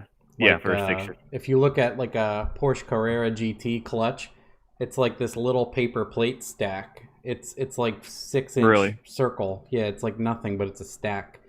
It's like 4 discs or something. Like the engine and trans are so small. And then like for my G, you can get a single clutch disc for a GM like 12-inch size that holds way more power. But for my G, the clutch is only like a 9-inch, 8-inch clutch. So I needed to go right to a twin disc to hold decent power. But yeah, you need more surface area technically by stacking. Which is the same thing, it's like you're just getting the surface area a different way by adding more clutches versus a larger diameter. So yeah, it's like a weight thing, obviously, because on a truck that heavy on motor, you need that thing to just leave like straight to 5,500, I would say. And then if it blows through up top, you need to lock it. Or if you're driving it and it wants to just, I would say you need it to pretty loosely fly up. So then it would drive pretty crappy, like snowmobiling. So you want to lock it, all of the above. Some people say crappy. That's just faster. The more it slips, the quicker it gets. People get upset about the gear in the converter, right? Like, it hits 3,500 to leave a stop sign. It's like, I bet it's fast at the track. I Yeah, bet, yeah. that's the compromise I always tell people. Is it going to be a track car or is it going to be a street car? Because if you want it to go well at the track and you can foot brake 2,500, you're probably going to get pissed. Hmm. Well, that's where like the sloppy brake comes in and other stuff like that, or dumps or blah blah blah. But he was saying the other part of that I almost forgot to answer. Will a stock converter lockup hold any kind of power? I would say quite a bit because it's meant to tow so much weight. You So said you've done it if on you like 500 horsepower, right? You put like 500 horsepower through lockups, stock oh lockups. yeah, I've done like 750 through a stock lockup.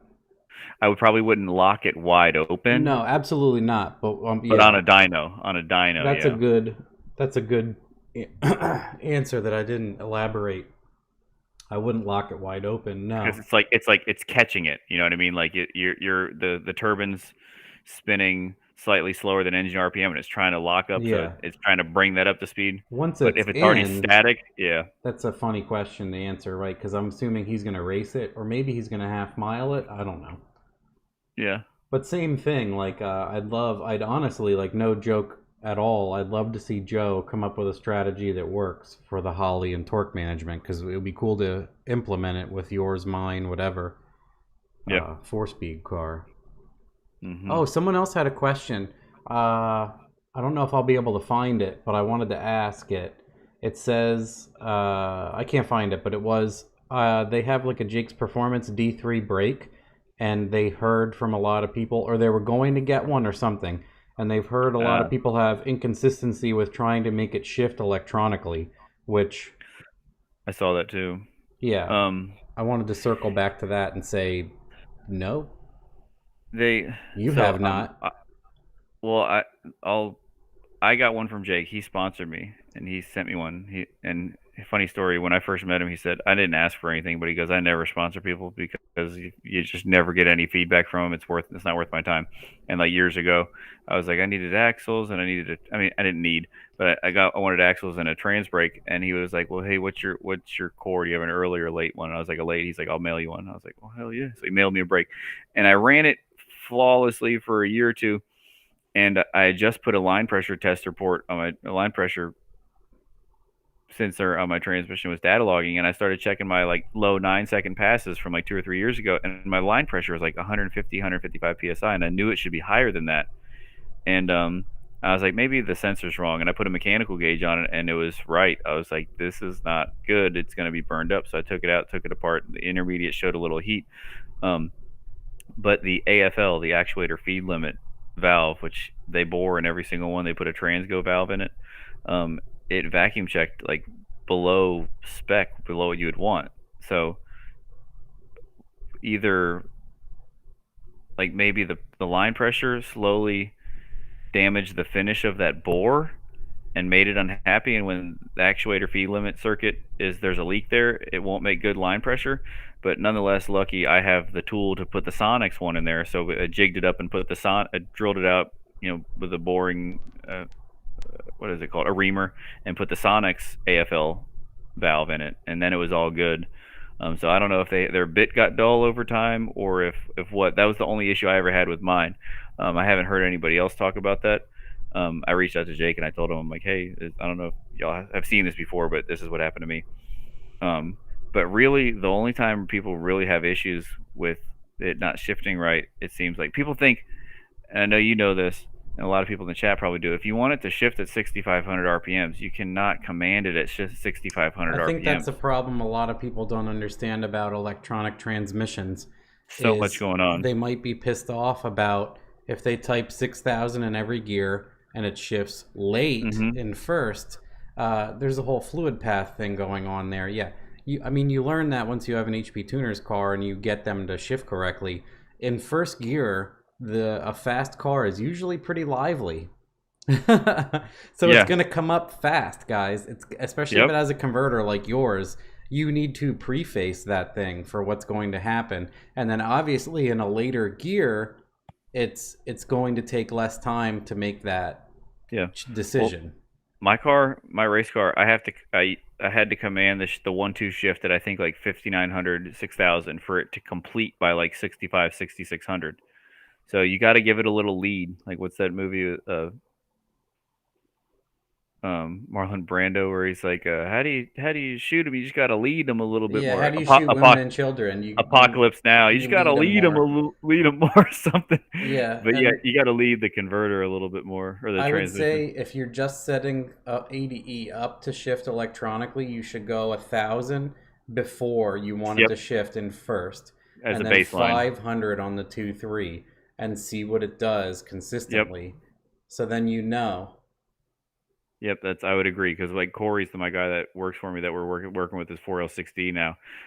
We want him to shift about like 65, and I put 6,000 for each one, and the 1-2 would shift to like almost 7. I was like, okay, we got to back it off a little bit more. I didn't give myself enough leeway, so now, but yeah, you got to. I always say go way earlier Yep, because you don't want to be dancing all over your limiter because to be honest, automatic car with a decent converter is going to go very close to the time it should, even short shifting, if it's yep. getting up into its power.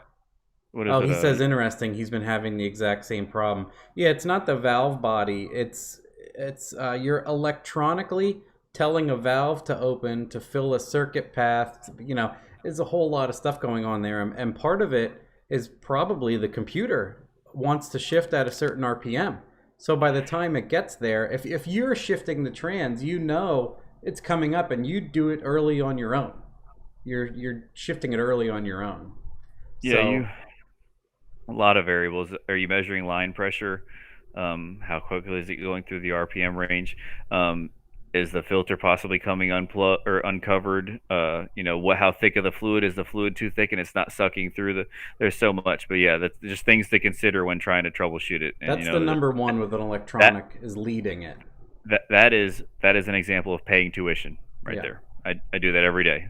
It's builds character. It's cool. I like Calvin says we're commanding the 1-2 shift at 3,500 on the Talon, and it finally gets around to completing it at 6,100. Oh, that's That what sounds like 4L60E stuff that I've had to do in the past.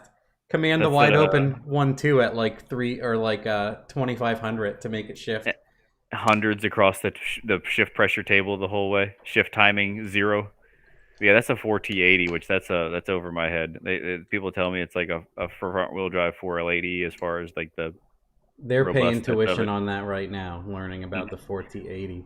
Yeah, give us some feedback when you figure that out. I'm sure they'll be on the show sometime soon. Yeah, and then Chris says you should just be grateful you don't have to do anything in GM other than tell it when. Ford, you have so many tables. Oof. Yeah, that's why I don't touch that. People are like, "Can you?" And I'm like, "No, Nope. nope. That's a hard no." I am great. I am grateful. Yeah, he told me him and Shane Hines and a few other guys have taught me a lot about 6L80 tuning. All we do is really mile per hour commands like when and torque converter. Yeah, Lock if up you speed, have all to that do kind a of lot stuff. of work, you use like that Blue Cat Blue calculator Cat, yep. because a lot of the stock mile per hour stuff makes no sense either. 38 miles an hour in 6th gear and the torque converter locked with Yeah, a lot with of it just a 308 gear and a 31-inch tire. Like what? sits at 40. Yeah, like that's 850 RPMs. No wonder the converter dies so quickly. How many inputs and outputs are you using on the Dominator? That's a good one. You're probably I'm going to about do to a use lot more this a year. lot more. But yeah, as far other than the stock stuff, or like the intake air temp and all that stuff, we were looking at turbo outlet. If you ever want to get terrified, look at turbo outlet temperature on a setup that's maxed out. Oh We man, it we is. we'd max a 280-degree GM sensor by the 60-foot on a hot day. So no telling how hot that is. So yeah, that Ethanol. ethanol, trans pressure, everything else You have Dominator coolant really. pressure? I can't remember. We did back pressure. Back I pressure. know that got to the point where like my wiring I just started to hate. So once I figured out coolant or back pressure, I was just gonna unplug that and put that in the coolant pressure. Oh. But then I got like a 0 to 100. This is before like low dollar came around, so I was just buying 0 to 100s on eBay, and I bought like 3 bad ones in a row. So I just had one plugging, like it's just there plugging a hole in the coolant, but not a whole ton. But yeah, turbo outlet. We were gonna add some more. We probably because the car's gonna get rewired probably, and I'm gonna add. I got a lot of stuff to do to that car within the year. so it should be fun. But yeah, I'm gonna add a pan vacuum, to see, because everybody seems to look at that J, a lot yeah. now. Yeah, and then EGT, because it'll be on methanol, so we're gonna look at that. So not a whole ton, not nearly as much as some people, but more than others. Enough to get us eights in the quarter mile and not blow something up. So I'm I'd say happy you with that. probably have 10 on top of the standard fuel and oil pressure. Yeah. Bump box, trans brake. I had one, what I was gonna do. My buddy gave me some LED red and blue lights that I was gonna like put in the rear window that like would come on at like 20 psi a boost or something like that, like when I'm going down the When you track. crack the eighth, like it comes on Yeah, at like 120 miles an hour. yeah, just red and blue lights come on, but then I'm like, that might get me arrested. I'm gonna have to like make that quick disconnect.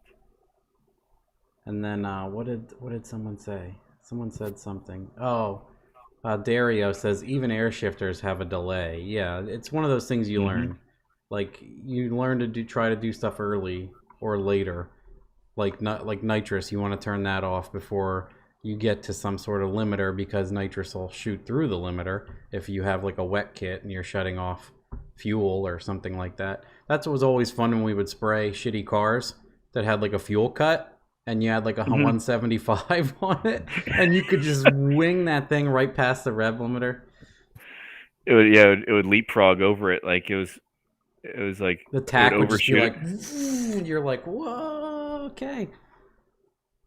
Oh, the other one was that I saw that I was thinking of is it was like, Cameron, you ever do a collaboration with Mr. Regular and Matt? I asked if he. I think there was some post somewhere. I'm like, would you ever want to drive one of my cars if I ever came up? And he said, yeah. But yeah, I mean, I've hung out with Matt What a quirky dude. a few times, and he's came down to help me tune some stuff, mine and my friends' trucks or cars. Um, Matt's probably one of my better friends, but yeah, we talk all the time. We just neither of us has time. It would be fun to like build a car together, but like when is either of us gonna have time? I'm perfectly satisfied building shit, and then you spoon feeding me tune It would be tunes. cool though to have like Mr. Regular come down and drive like 3 of your Crown Vics in a row that are totally different. Oh yeah, that would, yeah. If he's, hey, I'll hit him up whenever they're all together. It'll be Like the if you're Crown ever Vic in, bonus episode, like the stock one, the race car, and the one. yeah, yeah. He'd be like, this is the fastest Crown Vic in That's the a world. spot on impersonation.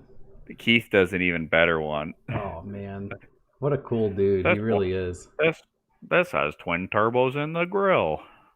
I love when he's like brown, brown, brown. He says something totally inappropriate and just like repeats it on no end. Yeah, his It's amazing.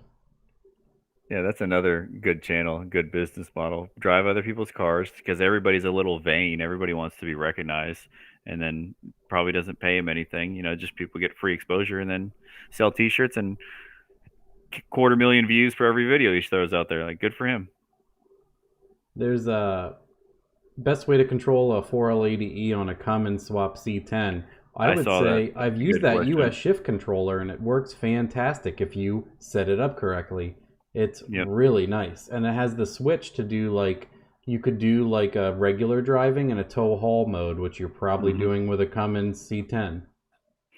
Yeah, that you have more experience with the standalones. The one thing I would caution, and it's just hearsay. I have no experience with this. I talked to a few guys because I was gonna maybe put a 4L80 behind a 4BT someday, and one guy was like, the overdrive planetaries don't seem to live long, and the 4L80s behind the Cummins. So something about the torque or something like that. Maybe it's because people aren't putting the shifter in the right position. So if you're going to do that, just either have the transmission built with that Sonic's Smart Tech overrun kit that keeps the coast clutches on in drive 4, or just pull it down into drive 3 when you want to beat on it, because that applies some extra clutches.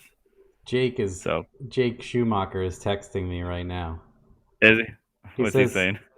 touched up intermediates, fluid level, and pickup. We're doing a billet rear pickup, and we have a new high flow filter with a brass screen.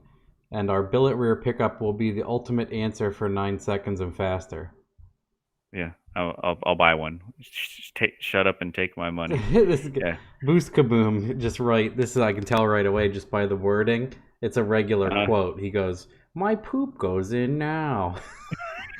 Just you have to say when you In his voice, yeah. When you see something that's written like regular, you have to say it in regular's voice. Yeah. Keith just texted me something. I said podcast boy. He goes, oh shit. So, but yeah, he does. I think Keith does the best one. Because I can't hear my own. You know what I mean? You don't sound like yours you is sound pretty good. Yours is like you could do a phone call if you could talk like that the whole time and not laugh. Oh, this is my toy car. This is my real car. That one made me die because that's how What's the tiger thing with the boomer cars? What is the tiger thing? It's the one car. I don't even. Let's not get into that. Okay, yeah, tangent. Like the stuffed animals and the kid covering his face. I just want to punt them all when I see them. How funny of a video. It's rude and awful, but how funny would it be to watch me like run through Wheels of Time and Makunji and just punt all of the kids off the side of the like a GoPro helmet cam of it, just like, what's up, bitch? Like kick it across the room and just keep going. No one would stop me. No. They're all too busy California swiping dirt and rocks over their car. Well, anyway. This one's good. He donated $5. How much line pressure is too much and how much is not enough for 900 to 1050? So when I had the problem with my actuated feed limit circuit not making enough pressure, line pressure, I made 800 to 900 horsepower for a year straight on 150 psi line pressure, and it didn't melt anything down. So that's a testament to everything else, because that was with Jake's valve body. So like that's a testament to like the design of all the circuitry working properly, and I guess me putting the transmission together right. But for 900 to 1050, I would shoot for like 190 to 200 would probably be satisfactory. In forward gears, it's going to be more than that in reverse, depending on the valve body, and it might spike a little bit or it might drop a little bit on the shift because, like Jake just said to you, that comes uncovered. So much is going on, and I don't think it's really like totally coming uncovered. I think it's probably like it almost might like make an air pocket there or something like that. It just cannot suck because if you think about it, when you command that shift change, it's trying to fill up like 30, 40 cc's of oil, if I were to guess, just like that. And if it can't, it's gonna touch up some clutches. So, but I build transmissions. I have 6 lifts. It doesn't bother me to take it apart, and I'm not confused. Everything's a maintenance item at some point. I missed this. What Chris wrote, Ortiz wrote. Look, it's only an issue if you have data. It's 100% true. I was so much happier when I didn't know temperature, back pressure. Cool. I didn't have to look at things, and it's one of those things. Like when we talk to Frank, when I'm like, here's my buddy Frank, and I'm like, ask him something.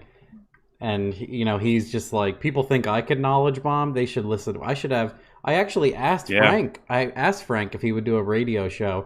And he's like, I don't know. I'm kind of shy. And I'm like, bullshit. No, he's not. There's no audience. I think he's just nervous. Yeah, that's what I said. I said 3 people watch this, dude. Chill out. Yeah. Well, they're not in person. There's no real audience there, so it's cool.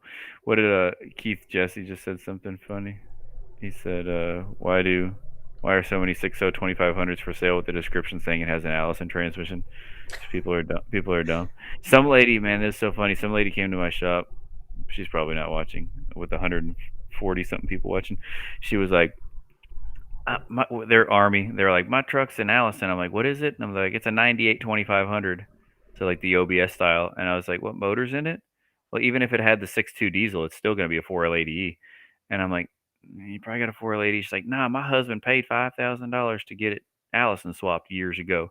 And I'm like, run it by the shop. And it ended up having like every O2 sensor code in the book and it was misfiring really bad. Thank God. That was another one, paying tuition to just try to figure out a way not to work on it. But she swore up and down it'd been Allison swapped. And I'm like, I didn't have the heart to tell her that no, I just drove it quick. I'm like, it's misfiring. It's not a transmission yet.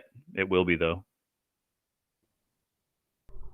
So someone just asked me what kind of clicky keyboard is that. I keep forgetting to mute myself. Luckily I mute it before I type fast because it'll be like, you sound like I'm dropping marbles on tile. Nope, he types that fast, ladies and gentlemen.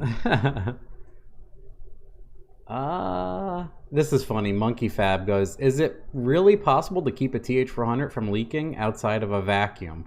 I'd like some sort of proof. Talk is cheap, Punta.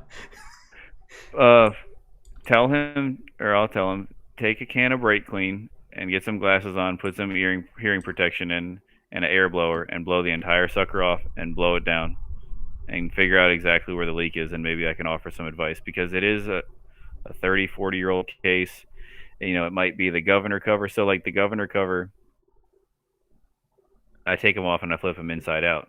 But sometimes people over tighten those governor covers in some previous rendition. You can't see it until it starts leaking 6 months down the road. Or it could be an O-ring around the modulator delete, or it could be a pan gasket. It could be that another thing. Like I built Mike that transmission and shipped it to him, and then I think he had to have somebody go through it. Something got burned up with it because the shifter cable was messed up. Sometimes people over tighten those pans, and when you over tighten those pans, what happens is it will it bends the holes up a little bit, and then there's a valley between. And if you over tighten it, it can come out that way. Over tightening is just as bad as under tightening. Then also, if you build a transmission and let it sit on the ground for a while on the pan, it's okay to sit like that, but it's never meant for that. So when you pick it up and you take the 100 pounds off of that pan gasket that's been smushed by 100 pounds its whole life, it's going to flatten it a little bit more. And then when you put it in the car, you need to snug the bolts down just a little bit, because if not, like I said, it's like you put all that weight on the pan for a while and then you relieve it and put it in the car, it's going to try to pull away from it a little bit. So that's another way. I remember that stuff. I never knew when you were like, I would tighten the hell out of those because I'm like, these always leak. And what I didn't know is it's blowing the gasket out essentially. And then like you said, Matt, you didn't answer my keyboard. Yeah, I did. Want to get banned? He asked what kind of keyboard I have, and I wrote, it's a Red Dragon. And then he's like, this guy has a reading comprehension. Poor skills here. Anyway. Maybe it glitched. Maybe he didn't see it. Maybe he didn't see it, and I just talked about him in a poor manner. It's a Red Dragon. Yeah, I don't even know what brand or whatever, but I've used so many $2 keyboards from work because we throw them out. And one day I was asking my friends, I was like, you know what? Is it worth it to get a keyboard that's more than $4? And they were all like, 100%. So I searched on Amazon for like well-reviewed ones, and I was blown away by how expensive keyboards can get. And I chose one in the middle of the price range, and it was $50. And it is very Cadillac-like. It's incredible, I have to admit. So $50 keyboard is pretty nice if you use a keyboard all the time. Good to know. Anyway. Cameron looks like an airline pilot, and at the same time, a helpline associate. Suicide helpline. Don't do it. Wait till I get there. I want to watch. No, that's weird. Stop. That sounds like something Regular would say, too. That one's good. Holley EFI trans tuning for ADE. Is there anything you'd recommend changing? Does the Holley EFI tune increase the line pressure? Well, there is a line pressure modifier, but there's no way to make it more than what your fluid stuff allows. And the other gripe, where it can't make any more. The other gripe we have is you have to take the line graph doesn't make sense. It's scary. You go down with it. Yeah, you have to go down. So it's giving you the option of bleed. Instead of, you would think that when you put that line up, it would make the shift firmer. No, you have to, anyway. Make it zero. Yeah, the zero. Yeah, it's basically on my car, on my turbo car, by about 30% throttle. I think I start at like Matt was saying, zero on the Holley table means zero. No relief. Zero relief. Yeah, full pressure. Zero EPC relief in my understanding of it. So mine is like 30%, like 30 at 0% TPS, and by about 30% throttle across the bottom, I'm all in on every single gear. You want it to be max pressure, because the turbo car will make big power at like 30. I think Matt said one time, or you said Frank might have suggested that at like half throttle, if the boost is there, it's going to make 80 to 90% of what it would make with the throttle opened all the way. So you can make a gang of power even at, like, that's why when you're merging in traffic at 30% throttle, it's like it's making boost trying to take off if the turbo and cam are happy together. Yeah, they want to run away. Yeah, Chris Ortiz says that's how the control works. And what I'm saying is, if people who don't really know are jumping to that table first, they're kind of like, what? They're like, Hmm. oh yeah, I want my pressure up. I don't know. I don't think it's a good direction, but I'm just a dude that has people watch him on the internet. I'm just a dude disguised as a dude trying to play another dude. I'm the dude playing a dude. Yeah. Man, what a fantastic movie that is. It could never come out today. No, and he dodged a bullet with that one. He's good for him. That like, cause like you can't do that face. You can't do that. Yeah, that's funny. RDJ. What a bro. He turned his life around. Good for him. Why does my EFI Source gold box not unlock my ADE when I come to a stop? I have to put it in neutral. The brake switch is hooked up. I would say it has to be your mile an hour for unlock. That or what I always Or the tranny has suggest. an issue. Yeah, when people have issues like that with it possibly being a controller issue, is I tell people to wire it for manual valve body and troubleshoot it like that. And if they can shift it, and the information's out there, I'm not going to put it out there. You can't. You look far enough, you'll find somebody that'll tell you how to wire it yourself. Because there's people, and there's my friends out there that sell that kind of stuff and they make money off of it. But if you want to wire it for manual valve body temporarily and go out there and make sure you have a good shifter that will hit all ranges properly and adjust the shifter cable properly, go drive it around and see if it's works properly when you remove the ECU as a possible cause. That's what I would suggest. And if it still does it, then you've got a mechanical issue in the pump, or it could be a cracked piston in the torque converter. It could be, I've never personally left the O-ring off the input shaft. It could be something like that, a cut O-ring on the input shaft. It could be something wrong with the valve body. It could be something wrong with the solenoid if it's still doing it when you wire it for manual valve body. That's my opinion. Time to pick up my pizza. If y'all still here when I get back, Chris Ortiz. Probably will be. Where was the other one? Oh, this is good from Calvin. I wanted to ask this one. It's a good. People learn from it too. Are you running any kind of converter charge relief on the Crown Vic? I have always heard that you'll blow the thrust out the first pass if you don't. Curious on your opinions. Jake taught me a lot about that.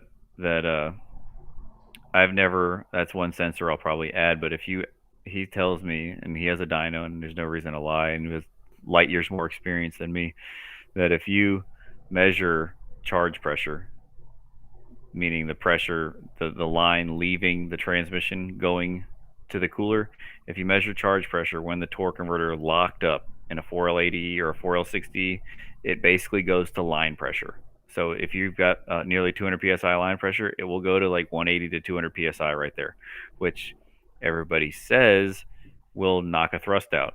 And if that were the case, then every single GM TBI 350, every single engine from the the 90s till now would be killing thrusts like they're going out of style, because when it goes into lockup, it makes a ton of pressure right there.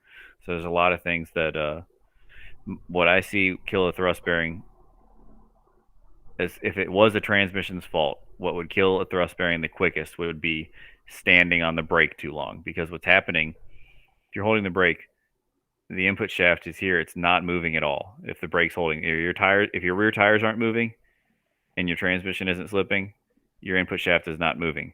But the torque converters in front of it, the pump is connected to the engine, so the engine's spinning at 5,000 RPMs or whatever.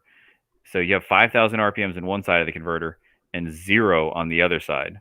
So it's trying to force the turbine like through the front of the motor. It's trying to push the torque converter forward at the back of the engine. It's trying to just jam everything forward, my understanding.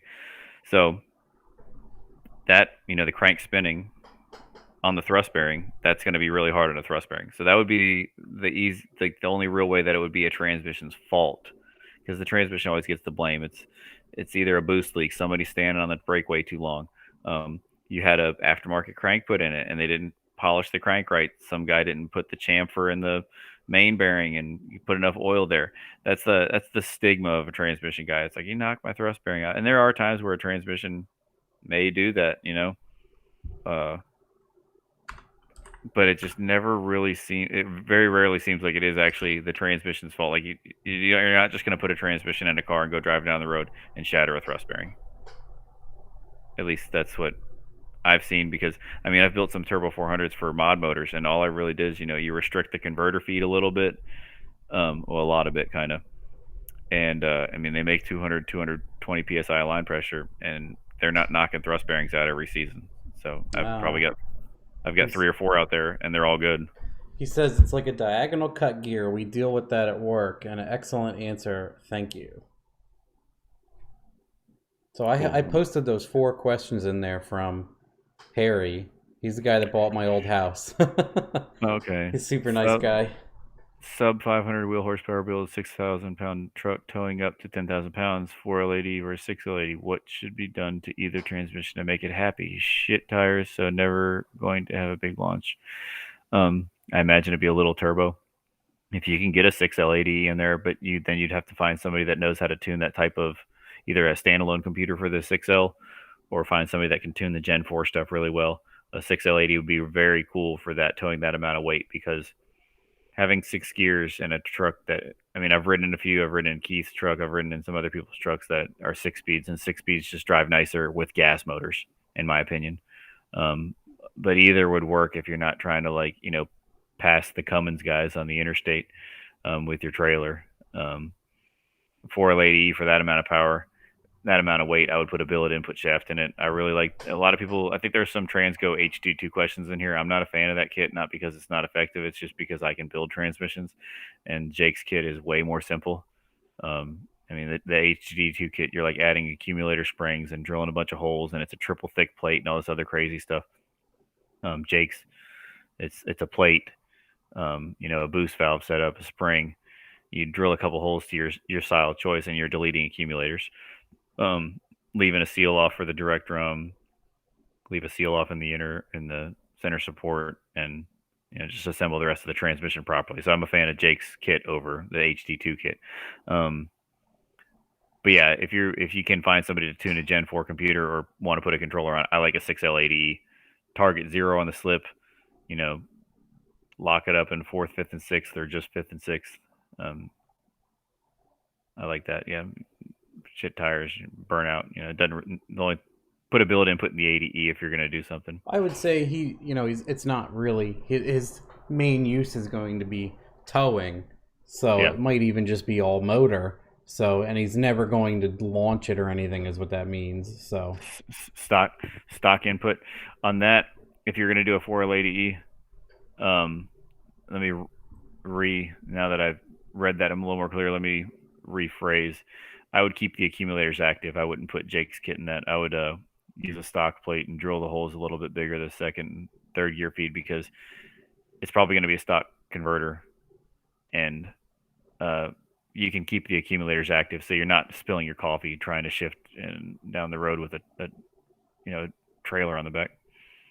Is there truth behind people saying that a fresh trans fluid and a higher mileage trans fluid can be harmful if it's already weak? Yeah. How often would you recommend changing the trans fluid, both the race car and a tow rig?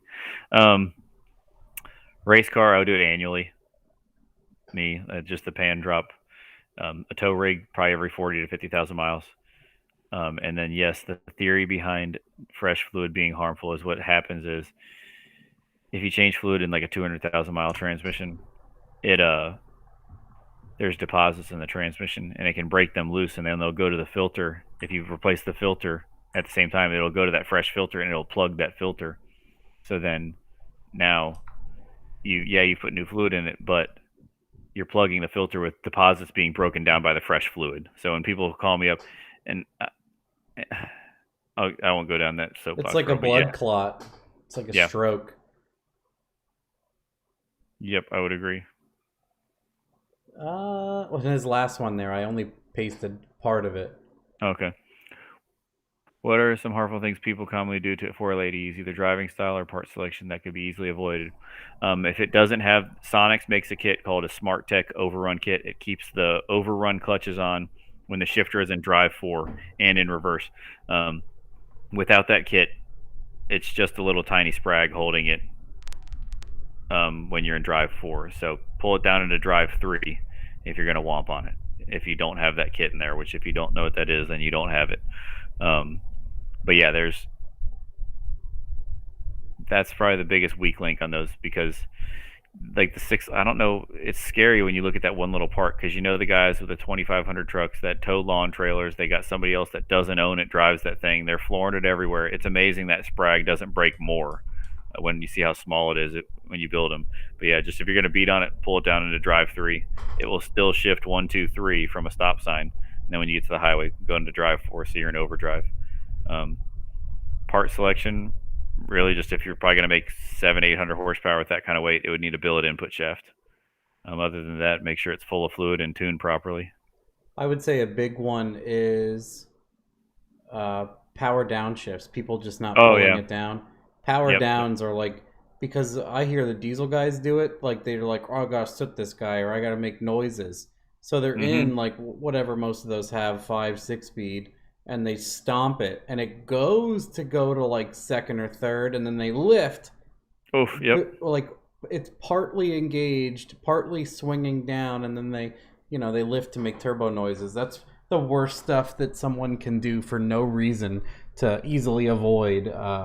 If you got to be a douche, pull it down, and then as soon as you floor it in the appropriate gear, push it all the way back up. Probably into reverse if you're a douchebag diesel owner. Yep. Just throw that thing right into park for me. Yep. And with the 37s, take some air out of them, so when it starts to hop as it's coming to a stop, you rip the drive shaft, everything out of it. Yes, thank you very much. And don't hit anybody. Just drive into a lake by yourself. Here's a good one I saw. It says TH400 Co-An trans brake engages but pushes through with little throttle input. He's asking, is it a bad lip seal? And thank you. Where's the question? Did you comp? It's in the chat. I can paste it in the thing for you. Yeah, do that. I just saw it, so I thought it would be a good thing to answer because it's not like the other ones. TH400 cone trans brake engages but pushes through with light throttle. Bad lip seal. Thanks, fellers. I'd put a line pressure gauge on it. I'd make sure the shifter cable is adjusted right. I want to say I read a while back that there was some issues with like one cone brake, and their cone's pretty nice about it. And if you bought it direct from Cone, like from one of their salesmen or something like that, the tech support's probably included in that, and they're not going to build a transmission for you, but they could probably be like, give you some things to consider, because it obviously shouldn't. The only time I've ever had one push through the brake was as a misassembly issue on my end. I didn't have the band tight enough. The pin wasn't long enough that holds the reverse band, so it would push through. It would go forward. Pushing back would indicate something else. But yeah, I would reach out to them. I'll put another one in there for you. Cameron, is it more or less violent on components using the second gear leave? 28, sorry, way less, because the intermediate clutches are already applied. The intermediate Sprag is already holding.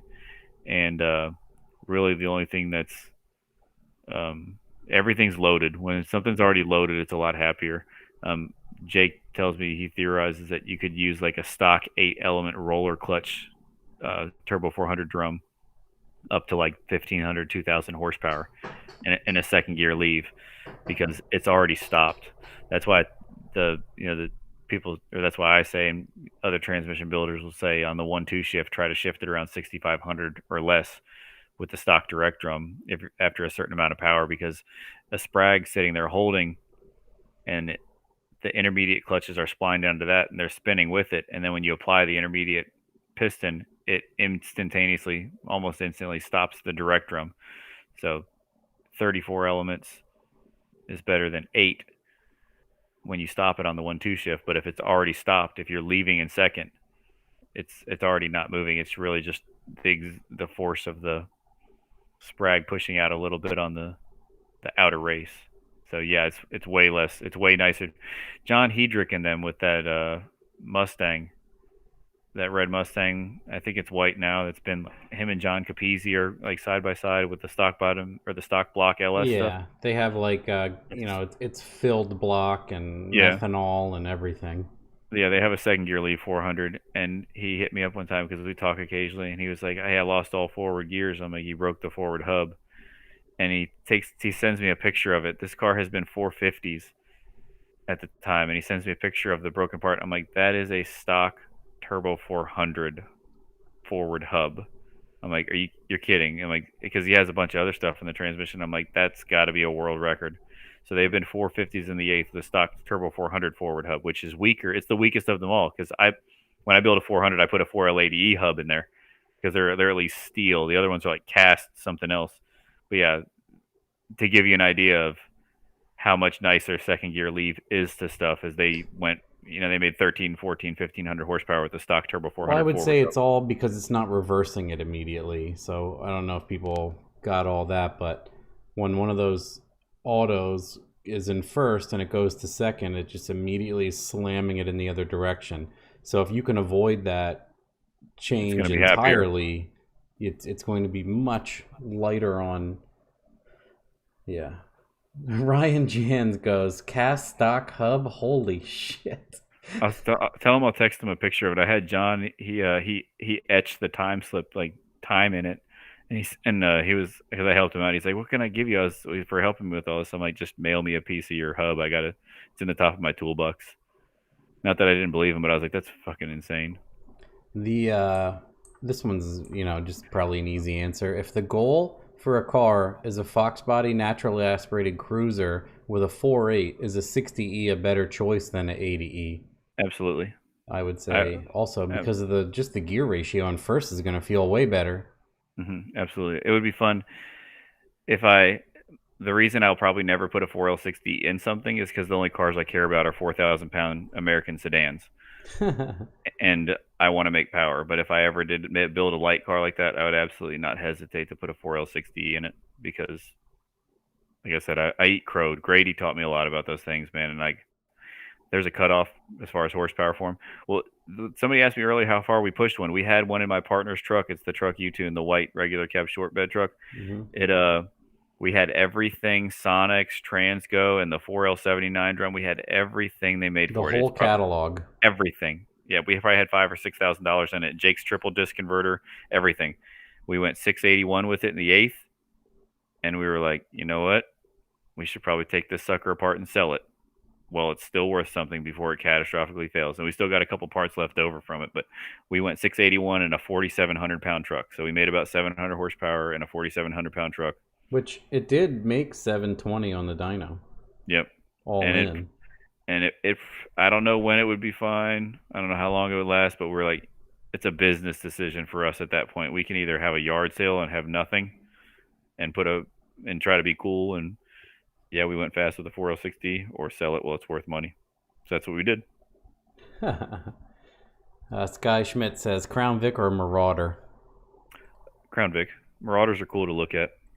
I don't want to own another one. I don't know what it is. It's just they're too. I don't like the. It's not that I dislike them. It's just that's how much I love Crown Victorias. They're just a little bit different. They're too nice. You be worried about somebody hitting your door ding. Like I would love to find like a super duper low mile like Silver Birch 2004 with all the weird options like a moon roof and all that kind of stuff. Something super rare. But even the rare ones that have no miles still aren't worth money. Just nobody cares about Crown Vics. Like we got my brother one because they sold their two cars and got another one. But my dad was like, "Hey, can you get a Crown Vic for your brother?" And we found one with a bad transmission. It's an '08 with decent miles, and I won the bid at $1,075. I'm like, I'll put it. Me and my partner will build a transmission for less than $1,000, and he's got a nice car for $2,000 invested. Like I'm really partial to. Nobody cares about Panthers as far as resale. Like you will never get any money back out of them. I probably am one of the only people in the world that ever got more than he had in a Crown Vic or a Panther when I sold the Marauder to Cletus. Yeah, Garrett. the only thing I keep thinking is our roads keep getting worse. I should just buy one to bomb around in because you can hit a bump in those full frame cars, and it They're great. sounds like the world's ending, and you're like, "Was that? What was Nope. that?" You're like, nope. That was just the ball joints talking. They're fine. Steezy Ray Vaughn. I think that's Truck Doug. Yeah. He says, I keep burning intermediate clutches in my trans brake car. Not smoked, just cheetah spots. Yep. Late piston, thin wavy, 040 clearance, and green Borgs. Line pressure is 180 to 200. Any ideas? If it's a 4L80E, maybe he needs the same stuff I need. That Jake was just texting you about. That a non-screen filter, screen filter. I'd be curious if it was a 480 or a 400. I'd be curious if he's logging line pressure through the whole pass, and that's what it looks like through the whole pass.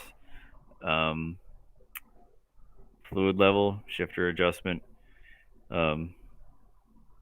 What so some if it's like a 400, there's a ton of 400 trans brake designs out there. Some of them are less than ideal, the way it's been explained to me. Some of them have really long second gear circuits, so it takes longer to apply second gear. So a couple things to think about. Somebody must ask something funny because you're laughing. Literally. Well, ladies and gentlemen, Potato is here, and this guy, he shows up midstream usually. I think he gets off work around this time. Something. He's always here around this far in, and I feel I he's the feel guy honored. that what? I feel honored. The Potato. Here he goes. Yeah, I'm just here for the potato questions here on and out.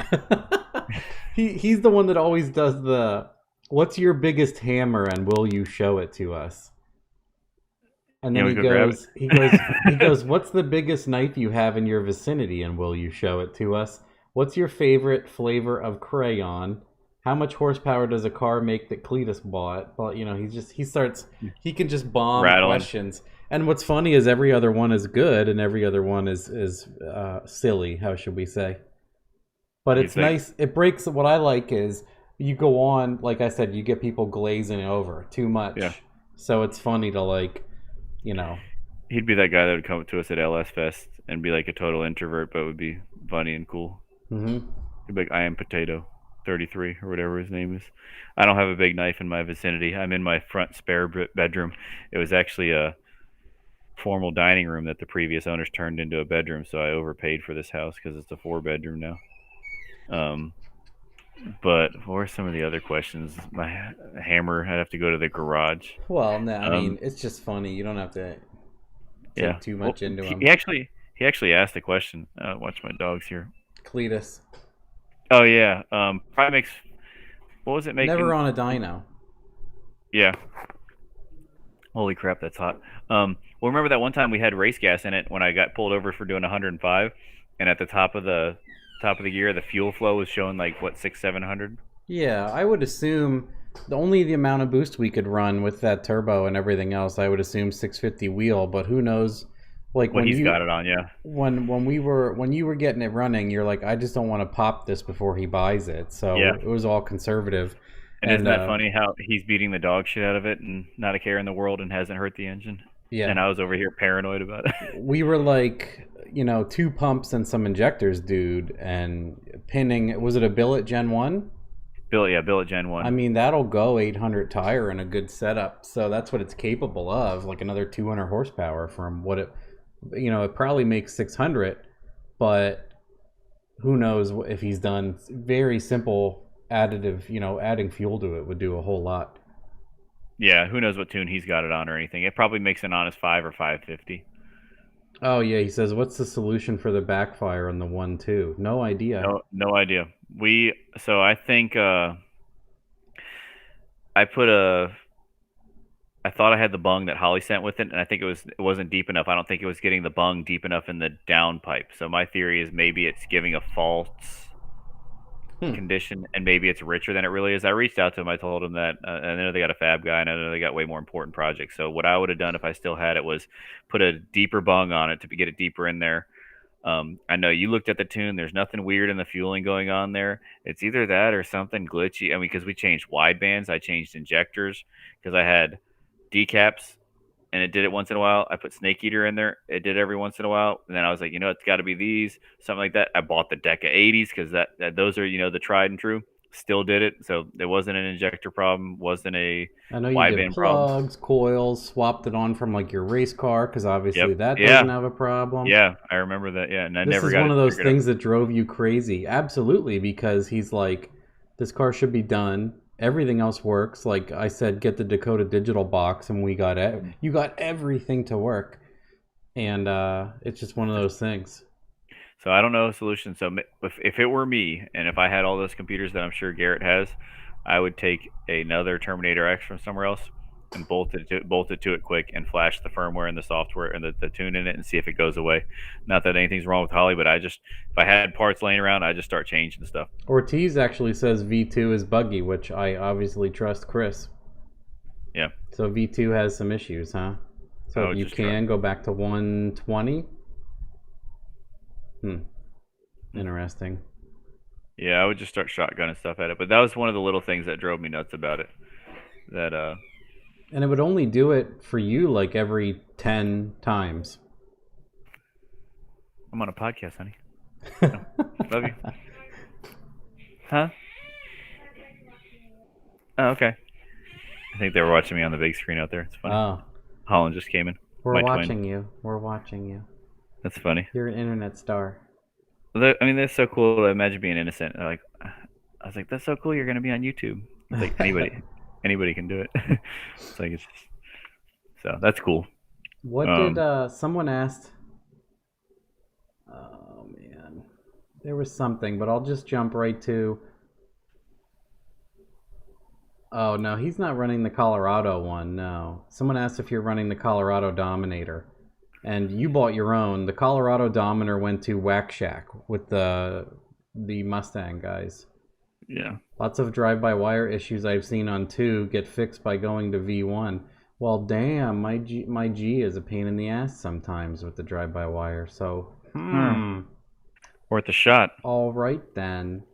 Duly noted. John Martin. Here it is. I found it. John Martin is funny as shit.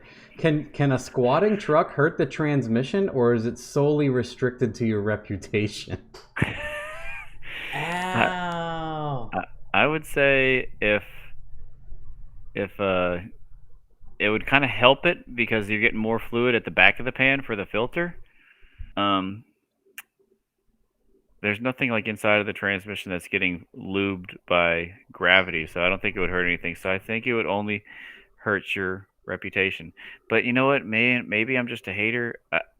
There's girls out there that probably love that stuff, and man, if I was in high school and some girl was just trying to ride my truck but didn't want to because it wasn't squatted, but would if it was squatted, I might have considered squatting my truck. I'm not even gonna lie. I joke. I'm like, man, I hope those guys have beds full of panties. That's the only way I could ever imagine doing that to a vehicle of mine. Oh man, I like them leveled. My dually has leveling blocks on the front, and we're about to take them out of the front and put drop shackles on the rear. I don't like raised stuff. I like stock size tires because that's why it's the transmission, the gear ratio, everything's designed for. I'm gonna put, I'll lower that thing and, keep the stock size tires on it. Killswitch says, "How's your Cummins dually?" Wonderful. I love it. After I finally got, the only thing that's wrong with it now is I think the fan motor sucks because I bought a Duralast because I thought it was good, but everybody I talked to, they're like, you just pony up and buy the Mopar one. So if I come to a stop at a red light and it's 90 degrees outside, it gets hot. And I've had a couple of people look at it and they're like, it should be spinning more. It should be, your AC should be cold because it's full of refrigerant, whatever you want to call it. Yeah. I asked Scott if he thinks high school chicks like squatted trucks, and he said yes instantly, and I believe him. Chris Ortiz. Oh man, that must be a guy that chases high school chicks that he knows. Anyway, I can only assume that's why. Here's a good one. What's your favorite hair product? That's what they asked Jay also. Dial yellow bar. That's all I use. It's terrible for soap scum, but man, I love this. I love the squeaky feeling. Can't wait. Buggy. I'm like, oh yeah, never mind. I'm like Jay. I just buzz it when it gets a little long. Yeah, I just did mine last night. All of it started here, and I go all the way around. Started from the bottom now. Yeah, and now we're up here. Switching. Oh, no. What would you say a next-gen 7875 on a typical sloppy stage 2 5.3 is good for HPM boost-wise on 93 and meth? What would be a good upgrade, VS of course, from a 7875 to the next level? That's a you question, but you can 93 and meth, you can make what, 700-ish? Joe Simpson just did this, actually, and what's funny is he asked me how far he should push that because he does not do that. Yeah. And I was like, do this, blah, blah. And he did it, and he did a YouTube episode on that, and he made like 770 because a Gen 2, what turbo?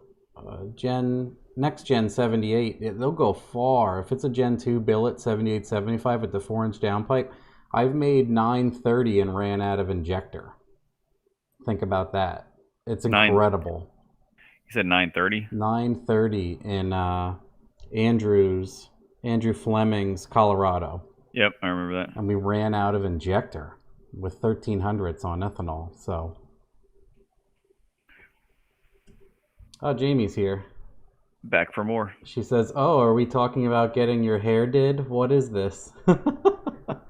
She walked in. She's like walked in and like, "What are you guys doing?" Walked in at an awkward time. Yeah, probably when I was like, we were both scrubbing our heads. Mm-hmm. Yeah, so you can make, see, that's a can of worms answer, right? If your hot side is garbage and you get too much back pressure, not a lot. If your downpipe is garbage, not a lot. If you have a ton of bends in your system, not a lot. But if everything is good, you can get pretty far with pump and meth. And I used to do a lot of pump and meth cars because ethanol wasn't available. People used to climb my tree all day and be like, why don't you use E85? And I'd be like, guys, I have to drive a full tank of gas to go get a tank of E85. So it's just not, I'm just not doing it. I'd rather buy C16 or something. I remember that. That's the dilemma you were in when I first met you, and I thought the same thing because I'm spoiled, and at the time there was like 7 stations in my city, and now there's like 19 that have E85. Yeah, it's just more every day here. You know what's funny is I asked Tom Tharp, Tom's Turbo Garage. I asked him for his personal address the other day, and I sent him a plug and play Flex setup. Yeah, and he got it. I didn't tell him what it was, but he got it. And he goes, what a coincidence. They just put an E85 station in like 2 minutes from me. And I was like, there are no coincidences, Tom. So he's going to be doing that. It's not to blow up Tom's Turbo Garage, but he's going to be doing that. That's one of the few people that when I met, I was like starstruck a little bit. I was too. I was like, wow, this guy exists. I know, because I was like, man, I remember watching this guy before like that car was built. I'm like, this is freaking cool, and he's just regular dude, and like was excited to meet me and you. I'm like, and then he gave me those awards, and I was like, what is this? That was hilarious. I still have them. I have like the Lego guy, the Boosty Award, and the Boosty Award is a bowling. He goes, this is absolutely not a bowling trophy. This is a custom, and it's absolutely a bowling trophy. But that's how funny and quirky Tom is. And then it says, in the bottom etching, it says, hey, man, nice job. Yep. And he had all the Japanese newspaper wrapping paper. Yeah, and he gave Jamie an Evo poster. I brought it home for her. I'm like, if I bend this, I'm dead. I'm just going to stay down here. He had gifts for everybody. I'm like, this is so dang cool. Yeah, he's like when Jay, I was very starstruck when Jay was like, here's my cell, just let me know if anything changes. And I was like, and then he's like, I'll go on your podcast. I was like blushing. Yeah. Yep. And Richard Holdner, it was really cool to meet him. Oh yeah, that was awesome too. He's just like he is in his videos as he is in real life, just excited. Just hands. Awesome. That's what I remember one time he was doing like a live thing, and I was like, how's your hands?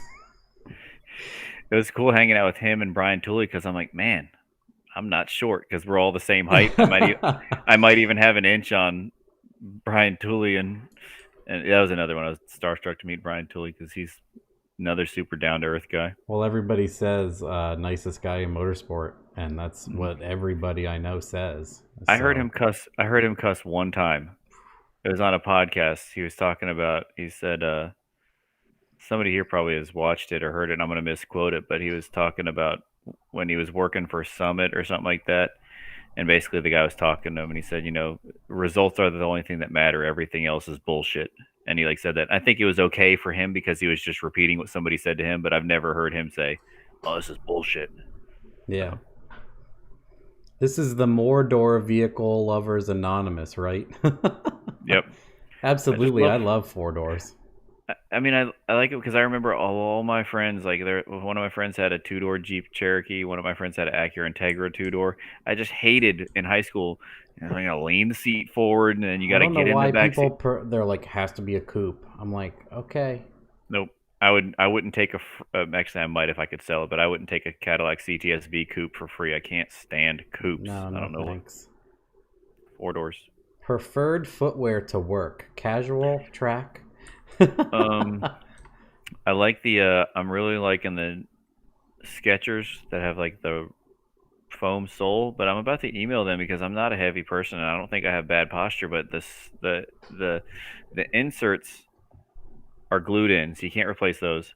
And I wear them out on the outside of my foot like in a month because I remember my daughter's birthday was like a month ago and they're already starting to wear out. And I'm like, this is a month, so I'm like gonna email and be like, look, I'm not looking for something for free, but maybe like something's wrong with y'all's shoes. I'm like, I'm not like 300 pounds. I don't have bad posture, but I'm wearing out your shoes in a month. And I don't. I mean, I'll probably walk 2 or 3 miles a day, but I don't think I should wear out shoes that quick. But I like Skechers for work, and I like Jesus sandals for nice weather. I was in the army. My feet and back are screwed up, so I try to be comfortable. Oh, Mike Edwards, that's Mean Mike, right? Yep. Can Cameron talk about his inner struggle with stress, perfection, self-doubt, and confidence, and what keeps him up at night? Yeah, take a drink before you answer that one. Yeah. I I just try to do things perfect because I value my time, and I would rather take more time to make sure something is right than do it wrong. Like if somebody's talking to me while I'm torquing a valve body in a transmission, I'm like, hold on. Or like when I put transmissions in and it's only with turbo 400s or 4LADs, nothing like regular daily driver. Like as I'm like, I say in my head, I'm like steel clutch. Like I have to do it, or if I don't, like I'll lose sleep at night. So that's what keeps me up at night sometimes. Is I'll be like, did I get that snap ring in all the way? Did I do this right? Um, and I don't know. I'm patient. Like I know some people that are in my life that are super impatient and don't mind making mistakes to get the desired result quicker. And not that they're taking shortcuts, but sometimes they make mistakes. And like my race car is apart and will probably be apart for another 9 months to a year. But I'm perfectly fine with that. It doesn't bother me. I've got other things going on.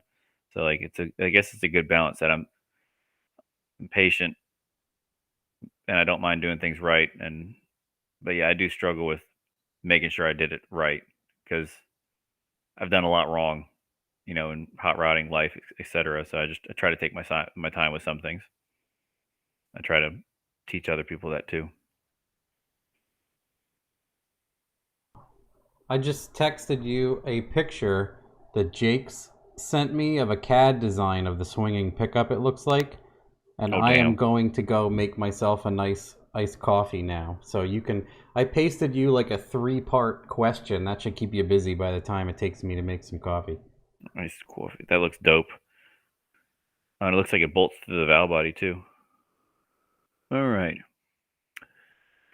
Underwater mortgage. Cameron, I have a 4,400-pound 96 Caprice Gen 353 sloppy stage 2 cam springs, 035 ring gap. That's big. Deca 80s, flex fuel, etc. HD full kit installed. Goals are burnout cruiser and click off 130 mile an hour trap speed or 1050s quarter once. Maybe a drag week doing 11s. 410 or 373. I don't. Did he say a tire size in there? So it's a Caprice. I would imagine a 28-inch, like an ET Pro. Go to, Wallace Racing Calculator and play with the calculators. I think a 410 would be really close to like maybe 7,000 RPM at 130. I could be wrong. I'd have to go to the site and map it out. But either choice, but that would be my suggestion. Your cruising RPM, if you're going to cruise at like 70 or 80 mile an hour, a 373 is better. 410 would probably work too if you're just cruising a little bit lower. But yeah, go to Wallace Racing Calculator and type in that gear, the tire that I don't see listed there. The transmission ratio would be 1-to-1 if you're considering a triple disc. Yeah, there's Circle D triple billet. So yeah, you're going to lock it wide open. Yeah, go to Wallace Racing Calculator, figure out what RPM you're comfortable with, and figure out if you can get to 130 miles an hour at that RPM. And then the trans yoke and the 8.6 GM Timble or 30 spline rear pinion hook are currently GM size 1330-ish U joints, and I don't have a drive shaft yet. Should I? Is there any more below that? Should I do something? I think I saw that before. He said something like, "Should I go to 1350?" My Crown Vic, when it had the Turbo 400, it it had a stock drive shaft with a little spacer, which is a 1330 U joint. So if it's foot brake, you can do that, but it's a little scary to me. I prefer anything that's big and heavy to have a 1350 U joint front and rear. That's just my opinion. It sounds like you put everything else together pretty well, pretty nicely. So yeah, spend a little bit more and get a custom drive shaft with 1350 stuff. So let me see if I can find any more because I saw some other good questions. Oh man, putting some light on. I think I got all that question, Matt. If you can still hear me, if you're just muted.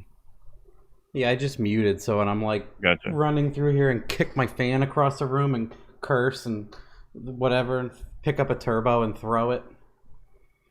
Probably everybody can't see that. What would you want to have the fastest model in the world if it wasn't a Crown Vic? That's potato or nothing. I only care about Crown Vics. Hate to say it. I got the best question up top, Cam. Okay, thanks. Chris? Cam doing burnouts and Skechers? Do you use any Ryan Jan's torque converters? I haven't, but I would. I've hear nothing but good things about them in the diesel world and in the stock reman world, and and what I believe I've sent people to them too when they either Jake's was too far behind or I give people options because I've used a PTC, I've used a Hughes, I've used a Yank. I feel like that's a good thing. A reputable shop will be able to tell you about other reputable shops. That's another thing, right? I've done that with many. There's been people who get upset. Because obviously I change my stuff all the time. I've used a lot of stuff, and I think a lot of people make good stuff, and it all depends on what you want. Because I feel like Jake's can nail a converter if you don't lie to him or yourself. Because everything I've gotten from him is right the first time, exactly what I wanted, but it took a little bit longer. And if you need something, if you're one of those people that absolutely has to have it tomorrow, he is not for you, because you're gonna try to, you're gonna climb his tree, and he's gonna be like, "I'm not gonna sell you anything because you're annoying me." He's gonna be like, "You're going." And that's just who he is. That's anybody. And that's just who he is. He'll be like, the president can be like, "Can you get this to me like tomorrow?" And I'm a busy man. He'll be like, "Get fucked." Hey, sorry. That's what I like about him, but other people might not like that, and I know other people don't like that because oftentimes people talk about him because, and I'm like, you know what? You must have been a pain in the ass. Yeah. Because, anyway. Where was I going? He taught me how to fire a customer. He's like, he's got me like a sign of success is being able to turn down business. He taught me that one. Yeah, obviously there's a lot of good from someone like him you can learn. And obviously he's probably listening, but I appreciate everything ever. I will say, it does take him longer. And if you're impatient, do not even try. Do not. And I think he takes his time because he makes it right. He makes exactly what you want. But if you're impatient, you can call like Circle D has stuff on the shelf. Well, they do a lot there, and there's I think 2 guys that do the converters. They do a lot more transmission builds. They're not like a PTC type place that has like probably 10 converter welders, 15 lathes, 10 or 15 or 20 employees, all that kind. They're just a different level. Like you're gonna get, you can get Advil from Walgreens or you can get Advil from Walmart. Like you're gonna. Yeah. And then people were asking about Ryan Jan's. I think I'm the first person, other than maybe some people locally might have used it, But I had a Ryan Jans converter in my 2500, which he gave me exactly what I asked for. But we had a debate about that when we had him on. He's actually, if you guys want to learn about Ryan Jans and Florida torque converter and everything, he's one of the episodes, one of the earlier ones, I think. Yeah, like the second or third. That is a sharp dude when it comes to converters. He That was is. talking over my head most of the time. Mhm. But I ran his in my 2500. It was Mhm. exactly what I asked for, but that's not what most people should have. And he understood that sending it to me, and I understood that. Using what did what's was Chris Ortiz said using 3.9 with a 28-inch in my bike. Okay, yeah, 3.9. I'm trying to find Chris's question. Do we ever ask what Chris's question was? I got the Two-part best question. question Two, up top. two-part question. If you had a choice of going to the beach with wifey or Juicy J 3-6 Riff Raff concert, which would you go to? Second question: what wolf shirt would you wear to tear the club up? Where to tear the club up? Oh man, my girl would understand if I was gonna go hang out with them. She'd probably have to send her brother with me, just to keep me on my best behavior. But I would definitely hang out with Riff Juice and all the 666 boys. And I'd have to get a custom one. I'd probably get an airbrushed, like a A rainbow. wolf, an airbrushed wolf, Yeah. custom wolf shirt. Yep. We used to, we'll probably do it again. Me and Dylan, her brother, my future brother-in-law, we have a WTF Wolf Tea Friday. We'd go to the track with wolf tees on. I've seen the pictures of you and him in the wolf tees.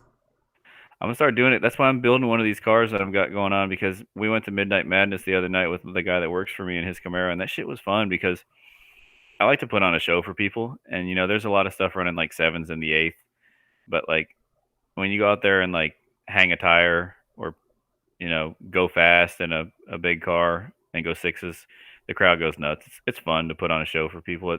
Everybody talks shit about Midnight Madness. Hell, I used to too, but like there's a point where the prep isn't there. If you got a 5 second car, Midnight Madness ain't the place for you. But if you got like a 6 second Yeah, car, it's you can supposed do to be fun. It's like a dirt track. it. It's supposed to be good old family fun that's affordable. Yep. And it is. You can just, you just run all night, just hot lap. You boil it over like Garrett. You gonna pop the hood? Nope. It's fine. No, she's good. She'll cool off and I'll drive her home. I believe him. Yeah, he texted me one night. He was like, hey, he's like, I just got a red light ticket in your car, so if you get a ticket, let me know. And like 6 months later, I get the ticket, and I'm like, what the and I'm like, I just sent it back. I was like, I hope nobody's important's listening, but I was like, man, I sold it without a bill of sale. I just sold it to some guy in Florida. I think his first name's Garrett. I'm like, I don't know anything about him, but I sent him. I'm like, here's where I turned the insurance off on this car. The ticket was 3 days after that. I'm like, cars in Florida. I live in Tennessee, and I mailed it to the Florida State Troopers. So maybe they'll be like, we shouldn't. It was all official looking, because I've gotten some tickets in Tennessee like that where it's like it's no officer name or anything. But It's a when I got racket. Yeah. the one in Florida, it was like deputy trooper so and so, like something signed. So I think that's what makes it official when like a person reviews it, because that would be like the accuser if it ever went to court. But I just hit him back. I'm like, dude, I don't know all this information. There's the VIN if you want to try to find this guy. I'm not trying to. I ain't dry snitching. Homie ain't gonna go out like that. Oh, one that I always like to ask everybody for they can ask or say things instead of just trying to ask questions all day is Mm-hmm. where is everybody from?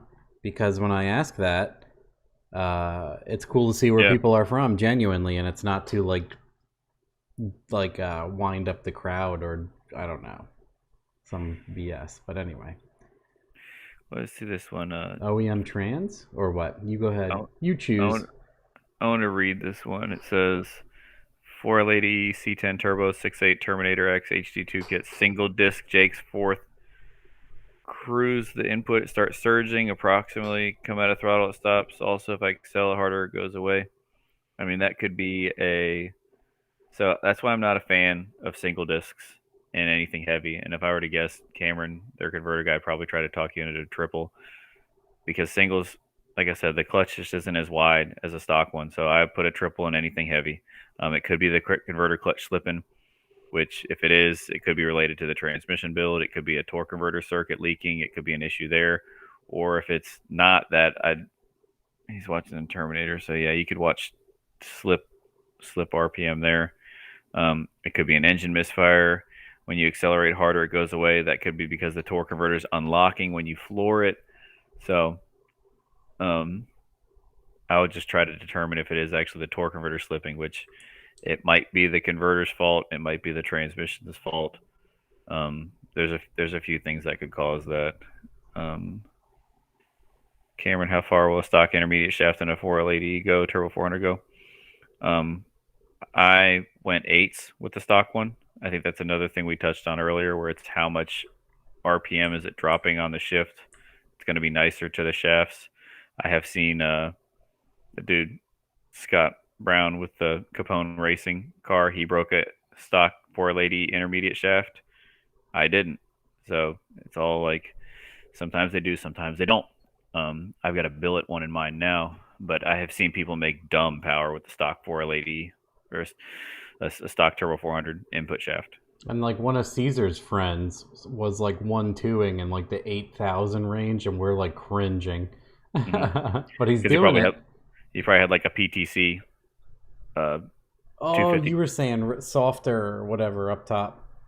Yeah, I mean, honestly, shifting at 8,000 RPMs, those intermediate clutches are slipping, one way or another. Yeah, so, you were saying it's probably breaking it or slipping. Yeah, you're either going to break a shaft or a hard part at that point, or you're slipping clutches. I mean, it's just no way around it. In my opinion, anyway. I could be wrong. And then what engine transmission, other than LS and standard LS transmission, would you want to put in a Crown Vic for shits and giggles in real testing?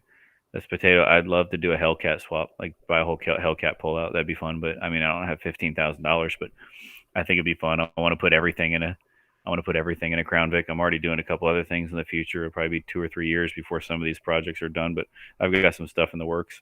I just love Crown Vics because you can buy them so cheap and stuff random crap in them. Savage Fabrication, that was the guy that was on your show, wasn't it? I can't remember his name. Yep, yeah, absolutely. I think it's Brad. Yeah, 727 torque flight 8 behind a Cummins motor used in sled pulling 2300 stall converter, second gear leave, one shift into direct. Given it has everything but billet shafts, what do you think would fail first? That's a different world, that sled pulling stuff, but it's kind of like burning the tires off the whole time, so it seems like it'd be a lot nicer to stuff. What I have heard some of the Cummins guys doing, so I don't know if the sled pulling is going to be usually 4-wheel drive, I think, or some of them are 2-wheel drive. Some of them got big paddle tires on the rear and they're just 2-wheel drive. But what I've seen some of the Cummins guys do, one theory is like they'll put on the 48 RE, they'll put a billet input shaft and a billet main shaft, but they'll keep the output shaft, which is on the overdrive housing, stock, because if something does break, they want it to break there. So there's not a whole bunch of catastrophic failure. It's almost like a planned failure point, because if you break a main shaft, which is the output shaft in a 727, it spiral cracks and fucks up a bunch of stuff. Oh, like you're saying about the 60E, and then it pushes everything out and breaks everything. Breaks a bunch of stuff, yep. So everything other than billet shafts. I'd be curious if it was 2-wheel drive or if it was 4-wheel drive, because I think we don't build many 727s. We build the 48 REs occasionally, like the 4-speed stuff. But I would almost just leave a weak point there. He's leaving in second gear. Yeah, I don't know. That's a different world. I could ask some of my Cummins friends what they would do next, or what do they think is going to break first. But it seems like it's going to go pretty far just because it's burning out the whole time. Sled pulling stuff. Probably coming to a stop at the end of it would be harder on it than everything else. When the tires stop when they come to a stop, that's probably going to break something before putting the power to it, if that makes sense. Makes sense to me, unless they're wheel hopping the shit out of it, then it's going to go. What do you think of the RevMax converter as a whole? Yeah, I've used some RevMax parts before in the diesel stuff. They seem like they make a really good product. It's expensive, but everything diesel is expensive. What OEM trans would you run? What OEM trans you run for fun other than 80E 400 Glide to see the limits?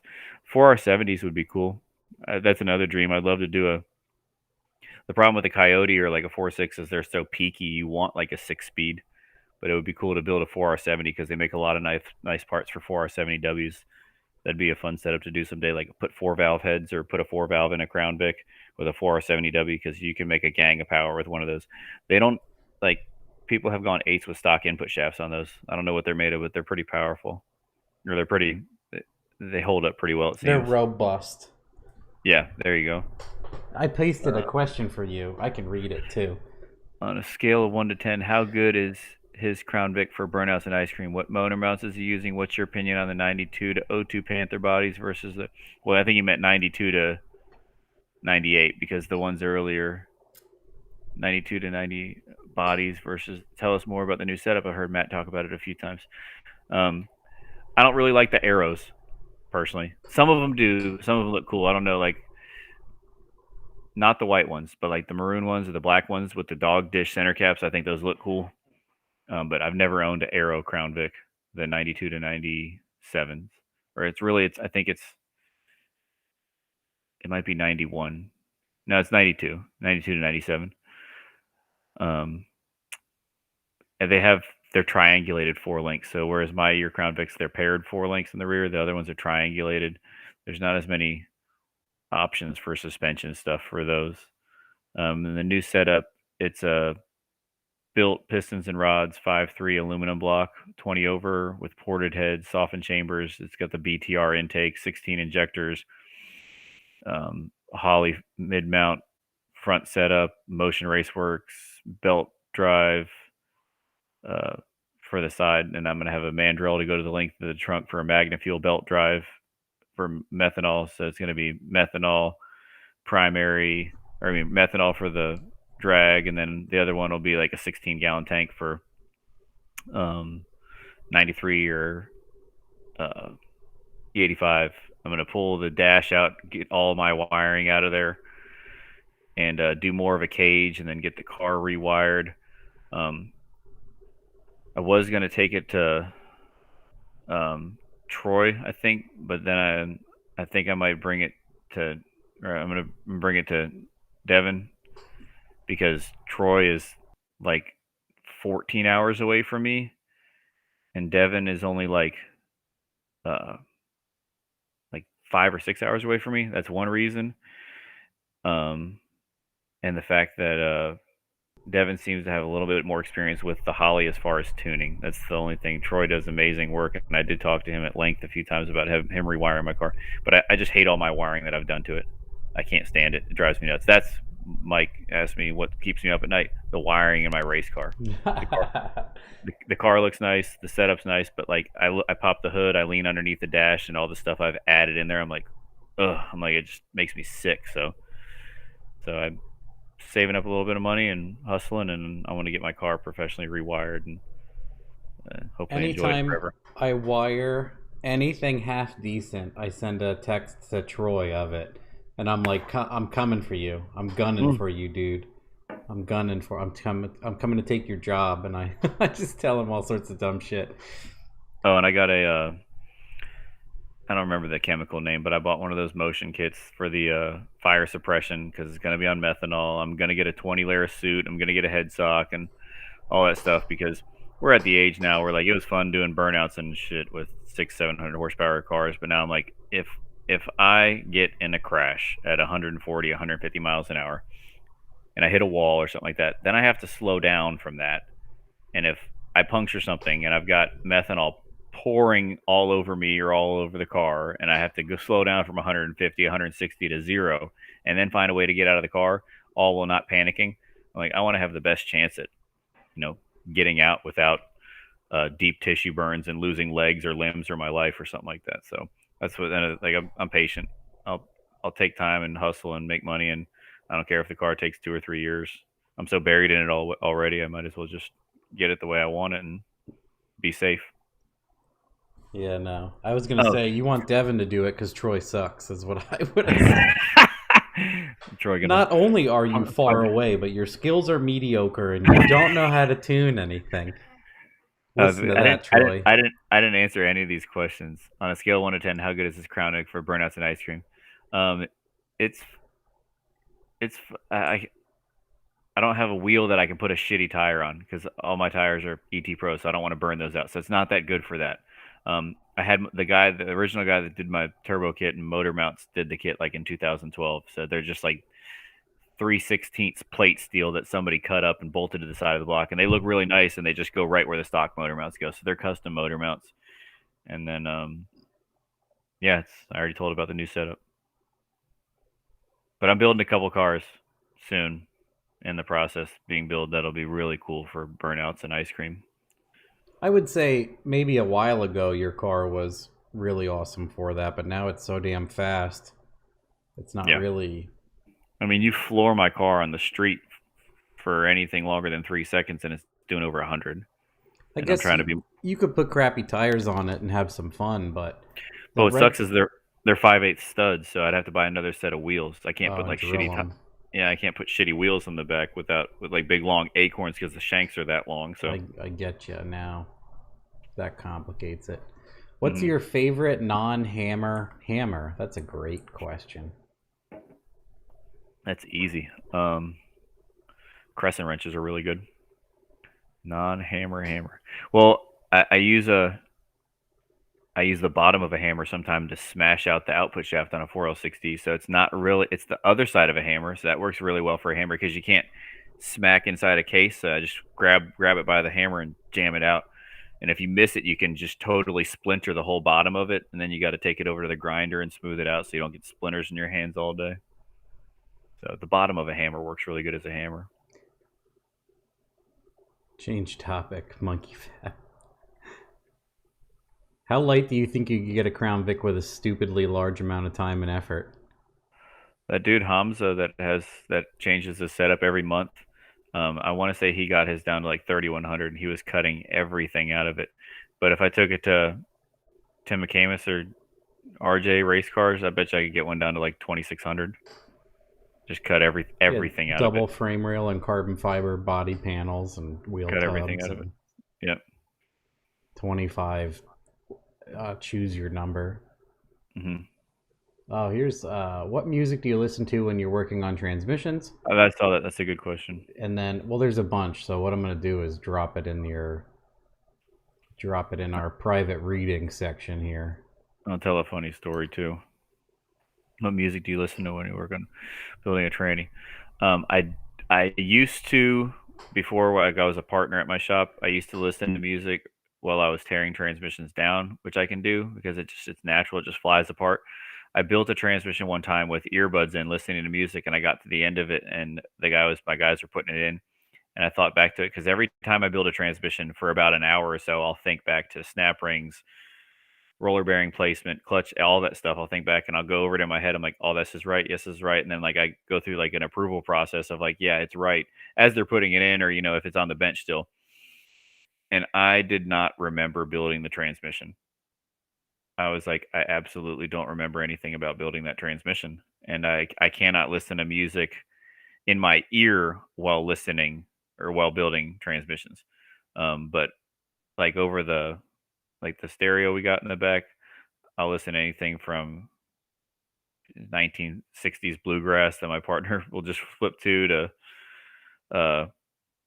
the atrocious new rap the kids are listening to about selling drugs and shooting people, which I listen to, and it's funny and it's cool. I'll listen to anything, but yeah, anything but the bridge. I can't stand the bridge on not Pandora, but Sirius. And one of the guys that works will go put over on it. I guess it takes him back to a simpler time in his life, but it would drive us nuts because they would just play the same 30 songs on the bridge over and over every hour. And I joked one time, I asked on Yellow Bullet, I was like, hey, how can we just like hide this one station? Some guy's like, I don't know, but you know why they call it the bridge? Because when you listen to it too long, you want to jump off one or something like that. but yeah, pretty much really anything. I can even listen to classical, but I cannot listen to anything with it in my ears. Otherwise, I will not remember building a transmission, and that's a terrifying feeling. And then do I need to segment swap on a PO1? This is a year kind of question, going from a 4L60 to a T56. I noticed my reverse lockout works without the segment swap, but I haven't driven it. what's the complete function of the clutch switch? That those two are kind of a you question, I believe, if you know the answer to those. I think Ortiz could answer that better. I mean, I would have to mess with it. I don't know right off the top of my head what would function better or worse. A lot of times I just leave ADE segments in every manual car, and sometimes you have to biff the gear ratio or the output speed, but in my opinion it's better to have the automatic capability in there than remove it for kind of no reason, in my opinion. Just like when I say if you're going to buy a Terminator, just get an X Max, because you have no idea if you have a, what if one day you want to put an ADE in and then like you have to find a way to sell your ECU only. Do you get rid of all of it? Do you, I don't know. No one wires it in, just drop in non-electric auto. Yeah, so that's, yeah, I don't wire in the reverse switch or anything either. What did Kill Switch says? He said, "Did you ever get a picture besides Cletus?" Yeah, I got a picture besides him and James and Cooper all at the same time. And Cooper is the shortest one, and he's like 6'1". I'm 5'7", and they are just monsters compared to me. They look hilarious. It's like you got to be 6 foot and handsome and correct body mass to even be considered to work for them or We be said friends that with to them. them at LS Fest. Yeah. There's a sign on there. I said to him, "Is there a sign on your trailer that must be this tall to work here?" That's funny. That guy. Do you need a triple disc converter in a truck if you only lock it up under light throttle and unlock over like 30%? If you get a bigger core, like a 258 or a 278, I think it is, I think you could be all right. But it's if you tow with it, my opinion is you need a triple. And then I want you to see this one answered. This is always a good one when people remember to ask it, so I'm glad he brought it up. But it says, what is something you like to do that others would not think interests you outside of cars?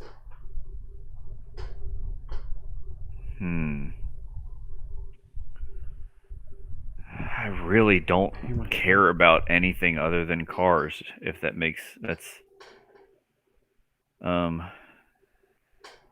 I can't think anything that, like, because I haven't done any like subwoofers or bass in a while since like the the late 2000s, early 2010s. But one of the cars I'm putting together, wink, wink, soon I'm gonna put some subwoofers in the trunk that has nothing to do with speed, but I like bass.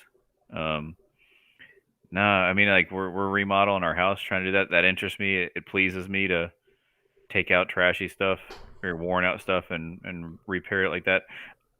I'm not to sound like pretentious or anything, but everything I've ever put my mind to, I've been pretty good at.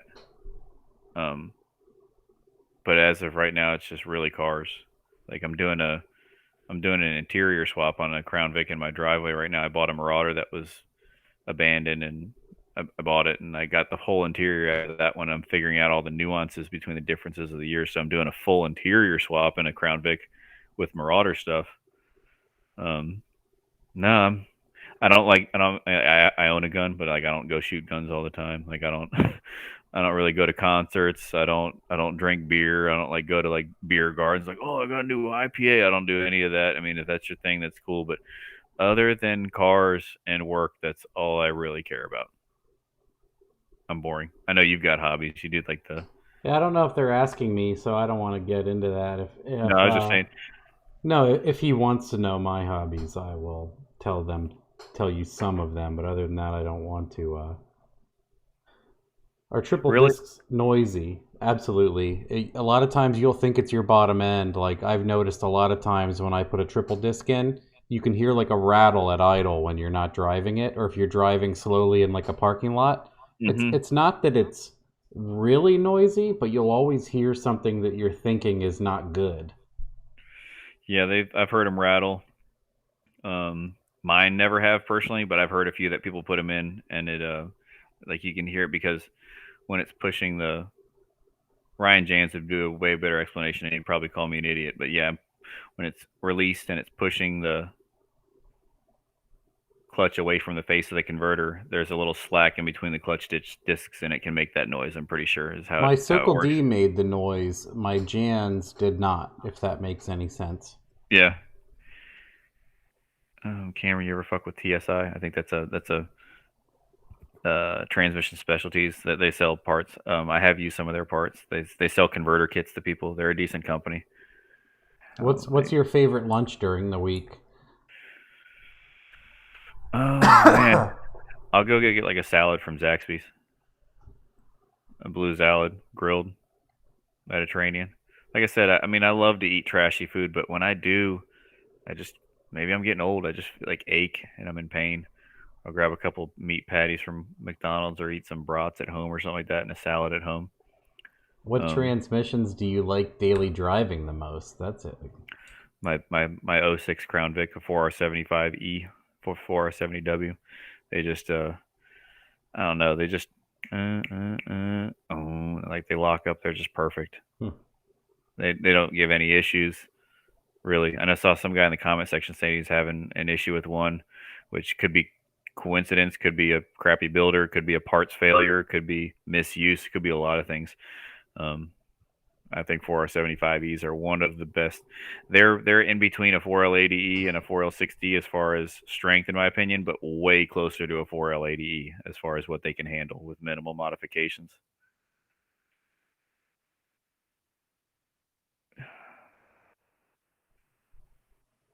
Can't believe Cam mocked me like that. What did I do to Chris? I I don't didn't. know. I was reading that and wasn't sure. He says Chris asked earlier what's your bowling average. Maybe that's what he meant, but I did save it so we could come around to it. Oh no, I think I was joking about IPA beers because he does that. I'm not allowed. Oh, I'm making not fun. allowed. Yeah. IPAs taste like cardboard and flowers smashed across them, and then a little bit of bug spray, and that's the honest truth.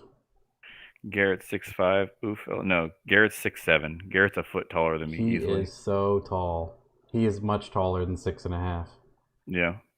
Um. If Yeah. he can't drive cars anymore, he'll just play basketball. Yeah. I guarantee he could dunk. Did Dirty Mike and the boys run uh, in the Marauder? I don't know. Um. Cameron, what did you want to be when you grew up?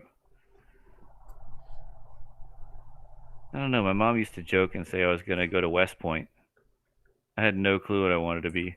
I know I started taking stuff apart really early in life. I took a vacuum cleaner apart one time, like when I was like 7 or 8 years old, maybe 9 or 10, and found the broken part and showed my parents, and they took me to a vacuum supply place and they found the part and I put it back together and it worked for another 5 or 10 years. So there was always writing on the wall for me to be some sort of a mechanic, but I genuinely had no clue what I wanted to be. And I went to the army and then got out and went to school to be a teacher and made it to my senior year and decided I was going to drop out and deliver pizza.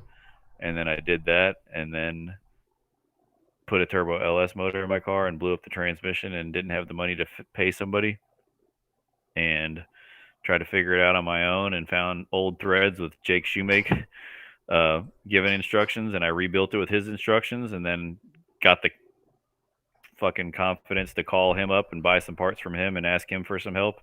And the rest is history. Now I own half a transmission shop.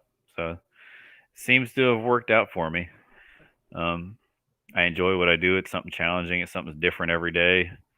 It's not monotonous. I do believe I'm blessed. You know, it's not just like, well, I'm gonna go, you know, put the tires on the car on an assembly line all day for 9 to 5. It's something different every day. It's fun. I have no doubt that I'm blessed, and you know, my life's pretty good. Oh, he did say he likes hearing people's interest outside of cars. Because when you were talking, I typed like, was that for both of us or just for Cameron? But yeah, I do and have done a lot of stuff like uh years ago, like I got into photography. I've always been into like computers and electronics, but I made it my job, so I wanted to get away from that. I build and fly quadcopters, like like carbon fiber, 210s, 5-inch prop. Uh, I'm gonna go to the bathroom while you're telling your hobbies. yes, yes. So I do a bunch of that stuff. This is one of those questions where, like, verbatim, I'm missing stuff, but recently one of the things I like to do is take a break from cars and stuff like that and do uh, I said it on the Mustang podcast with like A21 Bravo and Squirrel Tuned and Hunter. I said it's good to get your brain. What I'll do is I'll get obsessed or stuck on something for a long time, and it'll live in my head. I'm like, so what I'll try to do is do something else small and complete that, and then it kind of gets your brain happy again. Yeah, computers. Yeah, so I made that my job, and cars are my de-stressor, which is the total opposite of most people probably that watch what I do. Is they're a mechanic, and then they try to build cars and they hate them all the time. What is this? Matt is the Dos of Keys? Is that what you're saying? Yeah, so I'll do stuff where I got into 18650 harvesting for no reason, where you could make your own packs and do them in series. And then what I like to do is retrofit stuff with 18650s and charging chips. I think I've shown Cameron and other people that, where I have a Harbor Freight temp gun and I retrofitted 18650 uh, circuit so you could USB charge the Harbor Freight temp gun. I've done that with a bunch of my kids' toys. I got an integrated circuit project that I just thought of myself to make my kid likes animal noises, and then what's that, Missy or your kids? Nope, my daughter leaning over. And then so he likes animal noises, and then he likes dinosaur noises, and then he likes monster truck noises. So I built a box that you can load different sounds on, and I wired hardware buttons to it, and you can just press them, and whenever his interest changes, I can put those on it. And the other day I changed all of them, so he was like messing with it, and it started doing like frog noises, and yeah, so it's cool. Like I do a whole slew of things, and I think it's like constantly changing. So uh, other than that, man, other than a lot of things, yeah, I don't know anything else. Like I said, I'll probably think of 60 more when we hang up. Yeah, I probably do stuff too. Um, yeah, no, I can't think anything. I like watching YouTube a lot. Like I like to learn Oh, about yes. stuff I don't know. I watch a lot of YouTube, not just car stuff. I like to watch like stuff from my past, like old skaters. Because I used to skateboard. I used to skateboard. I can do kick flips, kick flips, and like Oh, pop shove man. and stuff like that. And I think that's helped me because I do sometimes walking around my shop roll the hell out of my ankle, and I don't break anything ever. You know, knock on wood. So maybe that's helped me be more like elastic in my age. I'm 35 because I have rolled the hell out of my stuff, and I'm like, oh, I'm good. I'll just keep walking. So I used to skate. I used to This guy used to says, I would have pegged you as a big aquarium guy, Matt. They smell. Anyone else? At least my friends, they smelled. Maybe people didn't clean them enough, and I had this irrational fear of it breaking and flooding everything. So I could never have a big. yeah. I'm just like, that's gonna be on the floor one day. Yeah, that would. I think about that too. Like I would never want a water heater inside of a house. Like my water heater's in my garage, and if Oh that thing's, yeah. yeah, it's. I mean, yeah, it's a non-insulated garage, but if it ever ruptures, it's not ruining everything in my house. So like that makes me less concerned. Yeah, what or so yeah, the YouTube thing, my YouTube thing is ridiculous. I love when my wife opens like my suggested, and Hmm. it's like woodworking, and then like Chris Ortiz says, he says he likes doing a dab and watching someone restore a watch till 2 a.m. And then I watch like hand tool rescue. What else do we have here? I watch a guy, I'd have no idea why. I think I send this to you guys in the A21 Bravo. Oh, he just jumped in. He says, very cool seeing Cameron's progress with transmissions from the old forum showing his first rebuild till now is really cool. Yeah, there used to be a good. I mean, there used to be a. I mean, there still is a thread on Yellow Bullet called "My Turbo 400 Rebuild Attempt," and that was back when Photo Bucket actually worked. And then remember, Photo Bucket got all weird and tried to like extort thousands of dollars out of people, and Yep. they were like, "You owe us $500 annually for us to keep using your pictures." And then they were like, "Whoa, this is a really bad plan." And then like they gave everybody their pictures back, but I got annoyed and deleted all the links anyway. So like, but there's a really good thread on how I got started building Turbo 400s. in that on Yellow Bullet. If I remember correctly, it was like one of the most, if not the most, viewed thread of all time in Hutch's transmission section. So a lot of people got something out of it, which was cool. Yeah, there's just I watch literally everything. So I love educational stuff overall. Yeah, I've always been that way. Even as a kid, I watched when Discovery Channel actually showed educational television, and MTV actually showed music yeah. videos. Now do I sound like a boomer? What was it? There was Monster Garage with Jesse James, and then back in the day, and then I remember the Junkyard Wars and the um, what was it? Popular, Steve not popular. Irwin was on TV. Yeah, let me see. I'm looking at the threads. Any chance we'll see more YouTube stuff from Cameron? I would love to. I just don't have time. I would love to. Like, I talk with Matt about all the time. Like people that actually put the effort in and the time, like Garrett and PFI No, Speed, all those people are people. like, oh, just put up YouTube videos. I'm like, you guys have no idea the amount of No hours idea. that go into the editing and just storing all that video correctly and not deleting it is most people can't do it. Hmm.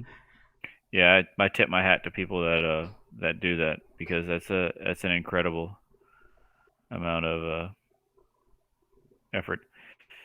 Is that the dude Ice Cream Pizza and a Hammer? Is that his Jimmy DeZambova? I wonder if that's the real guy, the potato guy, the very top comment, and that I'm on Facebook. Oh, I had to delete Facebook because I'm not nice to people. So I talk with Matt. I delete Facebook. I'll delete Instagram, and because I'll spend too much time on there doing nothing. And that's what I'm really trying to get into is using my time more, productivity. hmm Now, I doing made a things that post on the gram that I said we were going to be on here. I wonder if someone asked questions in there. I don't have the gram I'm right looking now. right now. That's all. Yeah. One comment 4 hours ago. 2 likes. Wow, people hate you, dude. No. Horsepower Factory TX. Say hi to Cam for me. So that's Caesar. That's another dude. He's in a league of his own, making 1,000+ horsepower on Gen 3 stuff and 4L80s, shifting at 8,500. He's not. The czar. Yeah. If it doesn't make 1,000, like what is it? You remember in what's the movie with Steve Buscemi? Uh, God, it's on the tip of my tongue. Where he's bowling, The Big Lebowski, where Oh, jeez. where he misses a strike and he's like, is that like Caesar when he dynos a truck that doesn't make 1,000? Is he like what's going on here? It didn't make 1,000. Something's wrong. He like thinks he's failed his customer.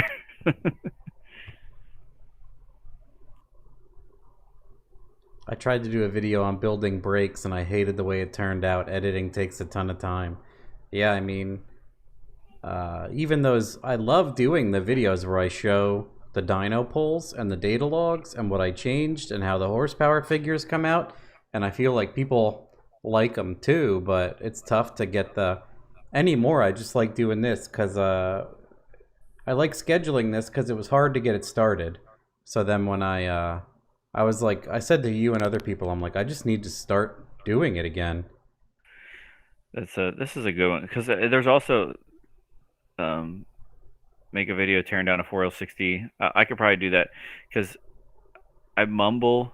Shops are loud, and obviously I want to, I want to put information out there, but I also don't want to. So I kind of understand why that guy from Precision Transmission doesn't show one getting built because like I don't want to show everybody how to do it and then potentially risk losing money if somebody wants to do it themselves. But if anyway, I'll do it.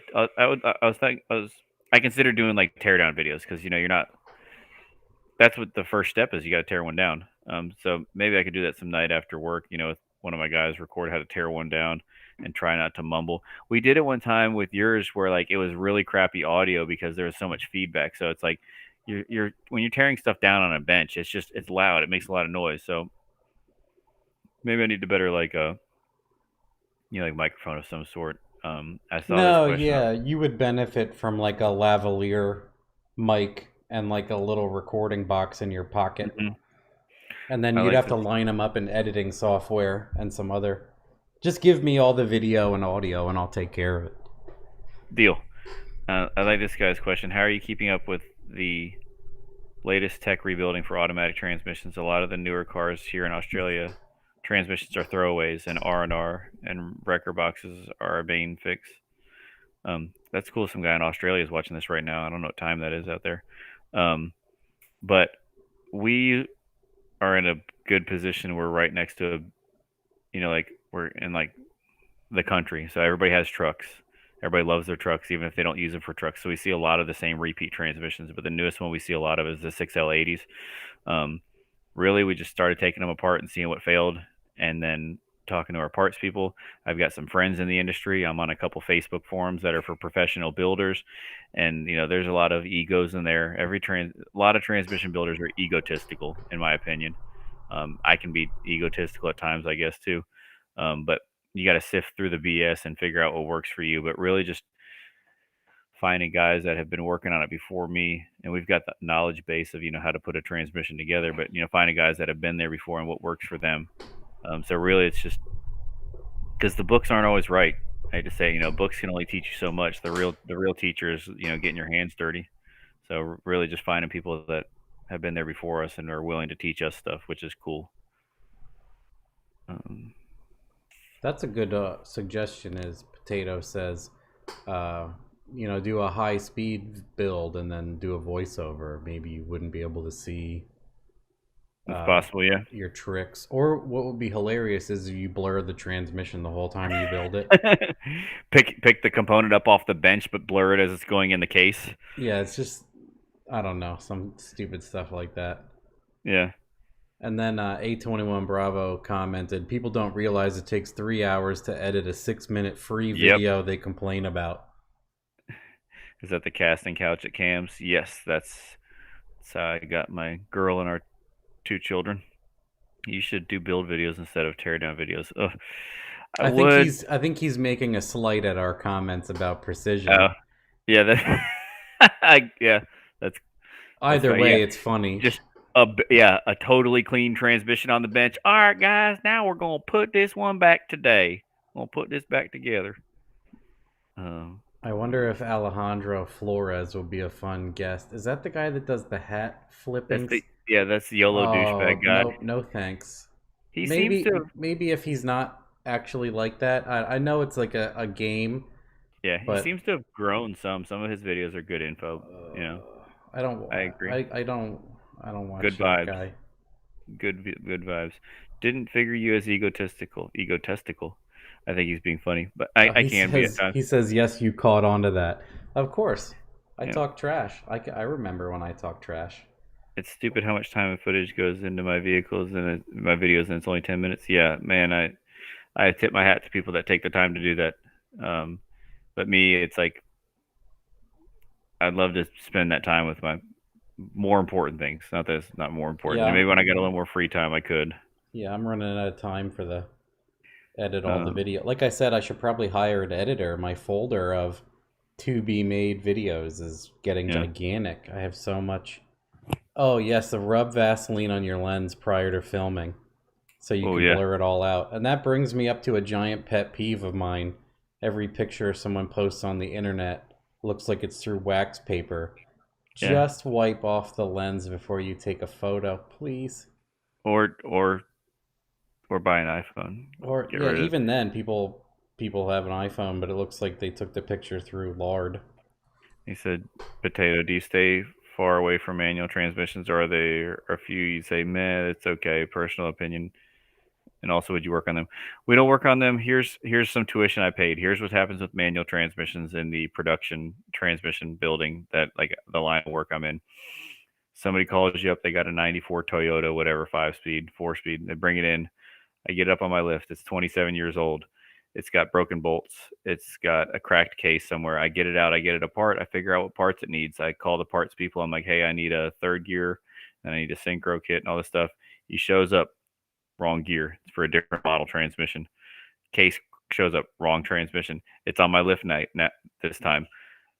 Dollar signs rolling. I could drag it up the hill. Customers breathing down my neck, ask me when's their truck going to be done.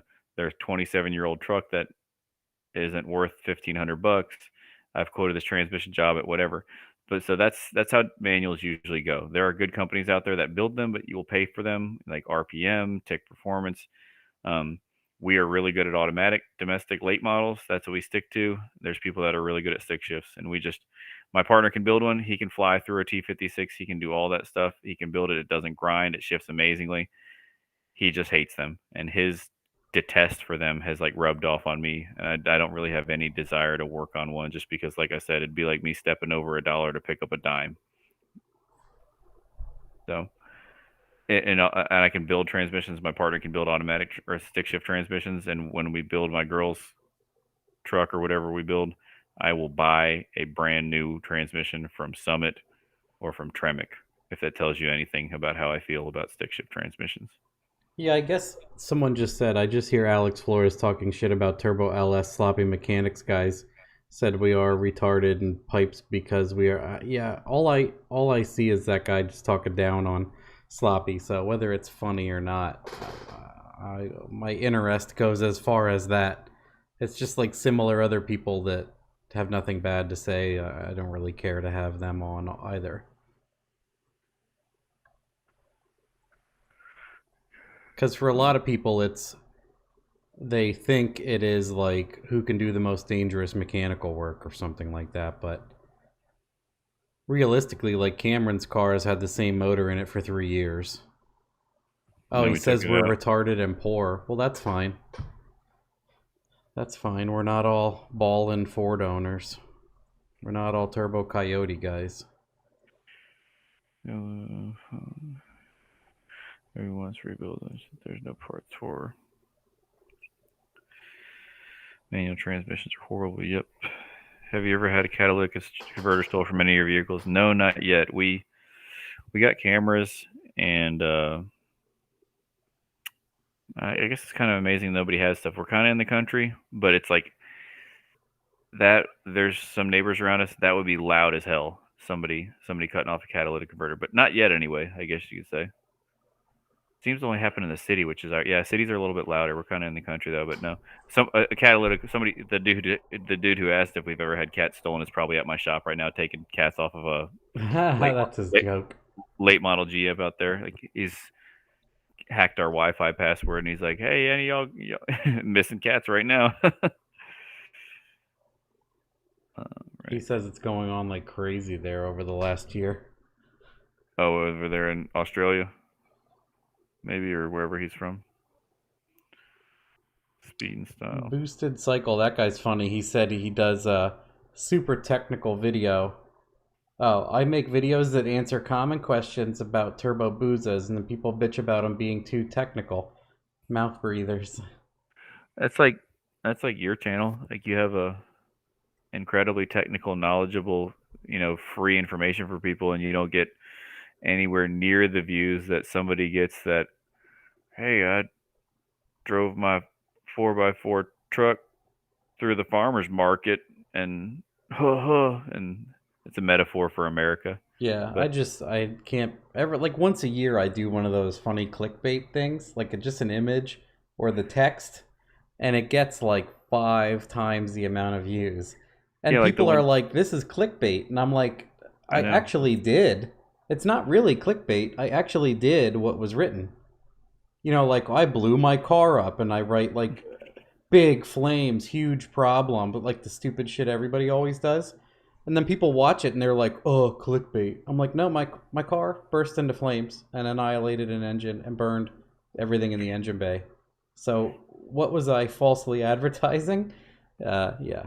Anyway, I feel You know, like they don't do that to me as much because I will chastise people so bad because I have nothing to lose. If I was a tuner shop and I did that, it would be scarier. So that's why I'm in like a funny little island over here. I can just, if I feel like it, be really mean. so Oh, he goes, Matt, what ended up happening to the 2500? Which one? I'm you assuming got he means the new one. I sold it. I like sold it. same thing with my Marauder. You just didn't want it anymore. I have That no attachment to vehicles at all. except your Kia Kia race truck. I mean, It's been good to me, but if it gets hit in an intersection tomorrow, I'll be like, "That'll do, pig." Just walk away. Uh,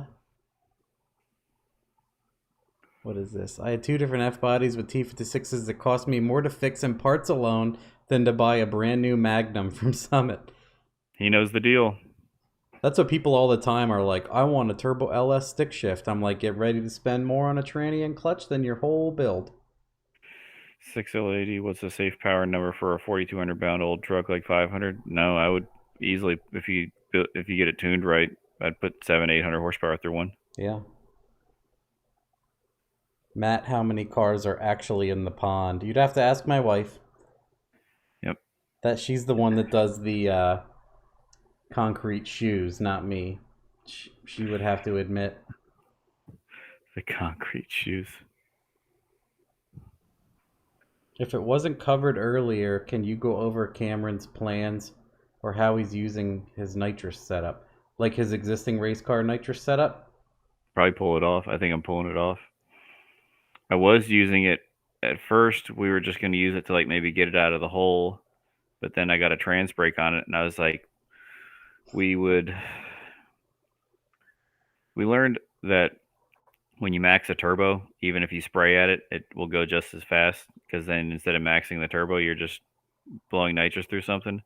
But really, we were just trying to party. Like we maxed out a S485 and put nitrous on it.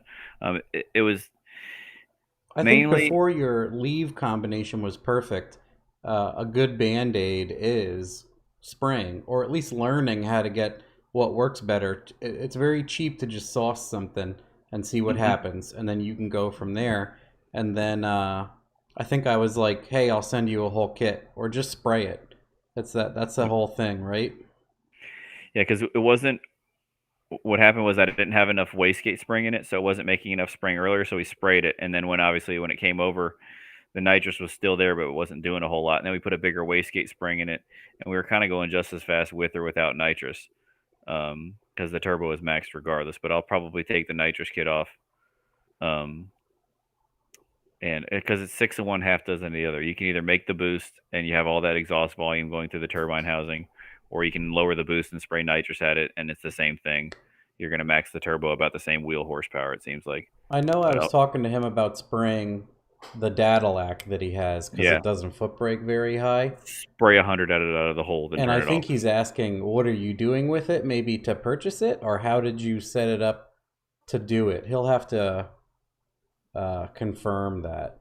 What are the intentions, Ryan? Yeah, I'm a pack rat, and I will probably save that for a Of future course, once you setup. get rid of it, you're like, man, I want to sauce this. Yeah, like man, I should have saved that for the LSA Crown Vic I'm putting together. What? Um, Acknowledge the Discord server. That's a good one, yeah. do you always delete the wave plates on performance trend? My friend 68 Camaro has a transmitter that says he still uses the wave. That's a very subjective question. Some transmissions you cannot delete them without knocking your teeth out, like a 6L80. I don't delete the waves in those.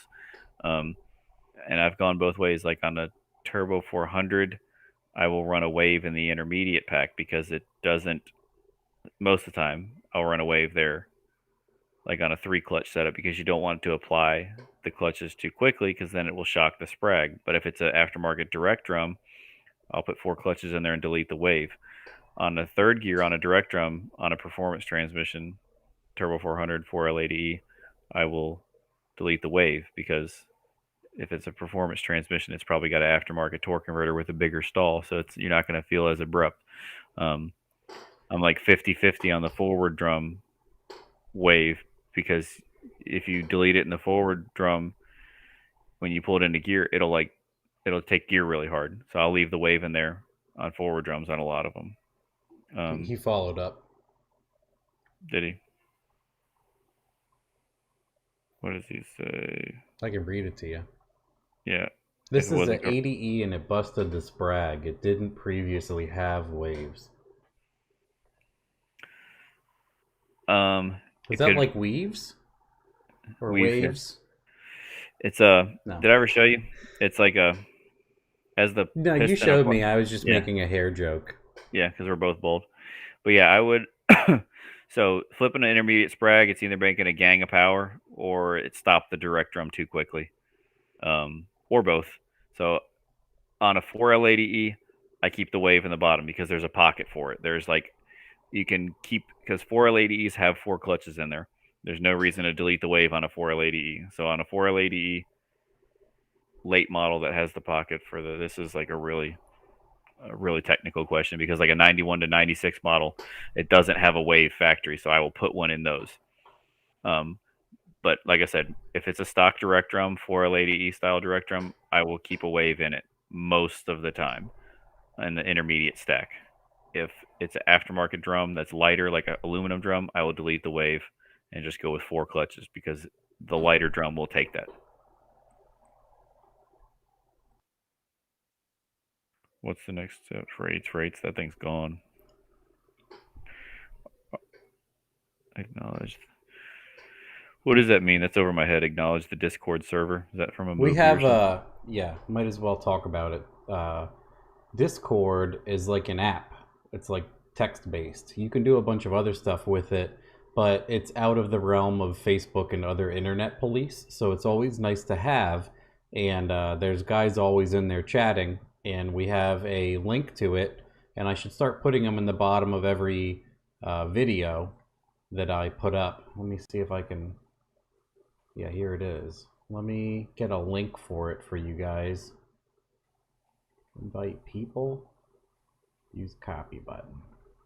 So we have, here's the link to join. I just pasted it in the chat. People can join. It's its own separate application and everything. It's like a chat. But yeah, what's nice is it's not under Nazi Germany rule. But so that's nice. They're always in there, like Codeman Rose and Truck Doug and a bunch of guys are just always in there. And a lot of times when I'm burnt out on Facebook, not even knowing who I am in my own group, I just go talk to those guys. That's funny. Yeah, Gang of Power. I went 8s with a stock 4L80 direct drum. It shifted 1-2 at 6,500. So if you shift it lower in RPM, you can make a shitload of power with a 4L80 direct drum. But yeah, when you start making like 7,000 RPM, or when you start making over that, RPM is the killer from what I've seen. If you could kill a 4L80 direct drum sprag, an intermediate sprag, at 400 horsepower if you shift it, at 8,000 RPMs, and the intermediate clutches apply quick enough. So really, RPM, in my opinion, is harder on stuff than power. I mean, look at my. Sorry, Ryan Blasser, 821 Bravo. He says, just how you were using it out of the hole, 50 or 100, just to spool and kick off when brake is released. Like I was saying, I told him, I might have just said, hey, just spray out of the hole, and left the poor guy. And I have a group chat with him. And I was like, do this. And he was probably like, can I have some context? And I was like, later, bye. Squirrel. But it happens to me too, Ryan. Sometimes I'll ask very explicit questions and Matt's doing something, and then I have to reiterate. And I'm like, yeah, you have to be like, hey, please. In the staging lanes, 25 grand on the line. What should I do? Yeah, we almost need a book of all the nuanced stuff so people can follow if we start going that deep. We need like a glossary. But yeah, Ryan, I would spray a hundo to start at that thing. Oh yeah, 100, because we were spraying a 75 shot at my buddy's Camaro last night, and it was like nothing. It was like it wasn't even there. So I would immediately start at 100 shot, like bring it on like 2,000 RPMs or something low at 85% throttle, just instantly, and then turn it off. Once you get to your desired, there's many ways to turn it off. And on yours, we started spraying the whole way down. Whole way. Yeah, just because, why not? It's there, and it depends on how well you can foot brake the cars when I would activate it too. Like, it depends on the RPM. We can talk about it then, but other people probably want the explanation. So if you can foot brake the car to a certain amount, and then what you don't want to do is have the nitrous come on. Oh, he has a trans brake. Yeah. So you could use nitrous to build the boost on the brake if it has trouble coming up. Tight converter, large turbo. You could spray the 100 and tell it to turn off at like 14. So if it's making 18 pounds of boost, you can tell it to So you can get on the brake and then say, if the brake is enabled, spray at 2500 at 50% throttle. So, or I would set the throttle and RPM a little bit higher, but it depends on how fast that converter can come up. But yeah, you would. So as soon as you let go of the brake, it would turn off if you give it the trans brake qualifier. Otherwise, you can leave it on and say, when I hit 20 pounds, shut off, or you can leave it on the whole time. Uh, it's one of those things. If you just want it, how not to poke rods. Oh well, 100's not going to poke rods, especially if it's a automatic. It's just going to come up. It's just going to help it come up. 100 is nothing. People get scared about nitrous, but it's honestly one of the easiest things you can use. I would say once, I don't know if that was, no, you used to spray your other Crown Vic, but once you spray a car a few times, you're like, oh, you just can't be an idiot. Yeah. And you can't be an idiot with a holley set up correctly, so I can go over it with you. But man, I mean, even with my 4.8 with the G, I tuned it down and sprayed it with like a 200 on the plate. I remember that. No problem. People are always scared to do that. Like I did on the Colorado, nitrous outlet was like, hey, let me help you. Let's see my bottles. But they were like, hey, let me help you with that Colorado. So I detuned it to 800 and sprayed. Oh yeah, he probably wants to know jetting and everything. So yeah, I can help him out. Like a 50 shot is a 30. 52. Do like a 52 jet, and then like a 100 shot. I'd spray a 52 jet right off the rip. 0.052. Yep. Yeah, you want to get right in the 50 range, and like a 50 shot's like 30, and then 100 shots like a 50, and then it quickly goes up like a 62, 64. Depends on your nozzle and a lot of things. And then what happens is a lot of budget kits have a small nozzle, so no matter how much you jet it, they're cut off. Remember, I said that to you earlier today, just right there. Yeah, go straight. Yeah, that's a good rule of thumb. Just Google nitrous outlet. Oh, here's my dog. Yeah, yep. I like to go 64 for 150 because usually a 62 doesn't get you there. Oh yeah, Chris Ortiz. If you're still here, Chris, there's my dog. There she is. Stella. 185 pounds. 97. She 97. Just looks heavier because she's 6 inches of fur. Yep. But yeah, you could. So if you want the converter to come up, you could set an RPM off too. Mm-hmm. Chris Ortiz, doggo. Mm-hmm. So you can do a lot with that, and you could just test it outside, like test it in your driveway. So you can set it up to come on with the brake and shut off, or you can spray it the whole way, or help you get the converter up. Like super guys before dump valves, they're spraying like a 200 to get the thing on the brake before they boil the car down and the trans. It was like the import guys, the straight six guys, and I think that's what like Cooper does. Seems like he sprays on the brake. I mean, it works.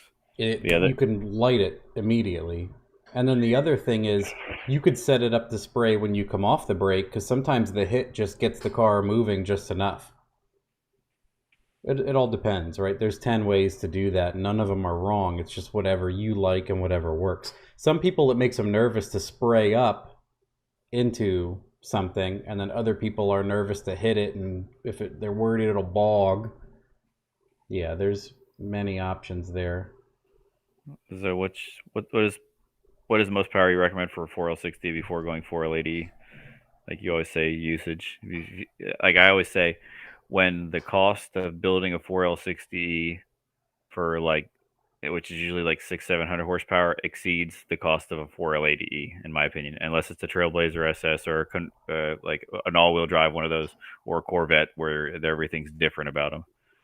And then what's your thoughts on relying on a dump valve over a looser converter and downside? It seems like on a 4L80E, a looser converter just means you get a triple disc and tell the converter guy make that sucker loose and get on the brake and it'll be all right. A turbo 400. It seems like people that anything like 1200 horsepower or less, for the most part, if you're not trying to do like no prep stuff, or as long as you don't have like a GT55 turbo, a dump valve isn't needed, in my opinion.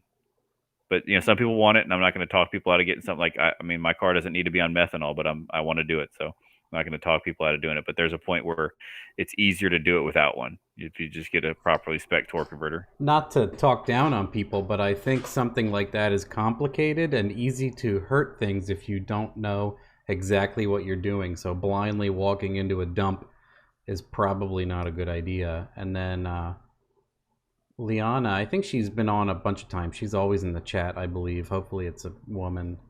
This gender neutral person has been in here many times. Should he spray 100 shot right into the turbo? Nope. I don't really recommend that. I'd put it Intercooler pipe somewhere. Intercooler pipe right before the throttle body if you can fit it there. You can go farther downstream if you want. Ideally, a plate is really nice. But plates are expensive, and piranha nozzles that someone has sitting on their porch are really cheap. Yeah, I've seen theories on that. Some people spray like nitrous into the turbo. It cools the turbo blade down and all that other stuff.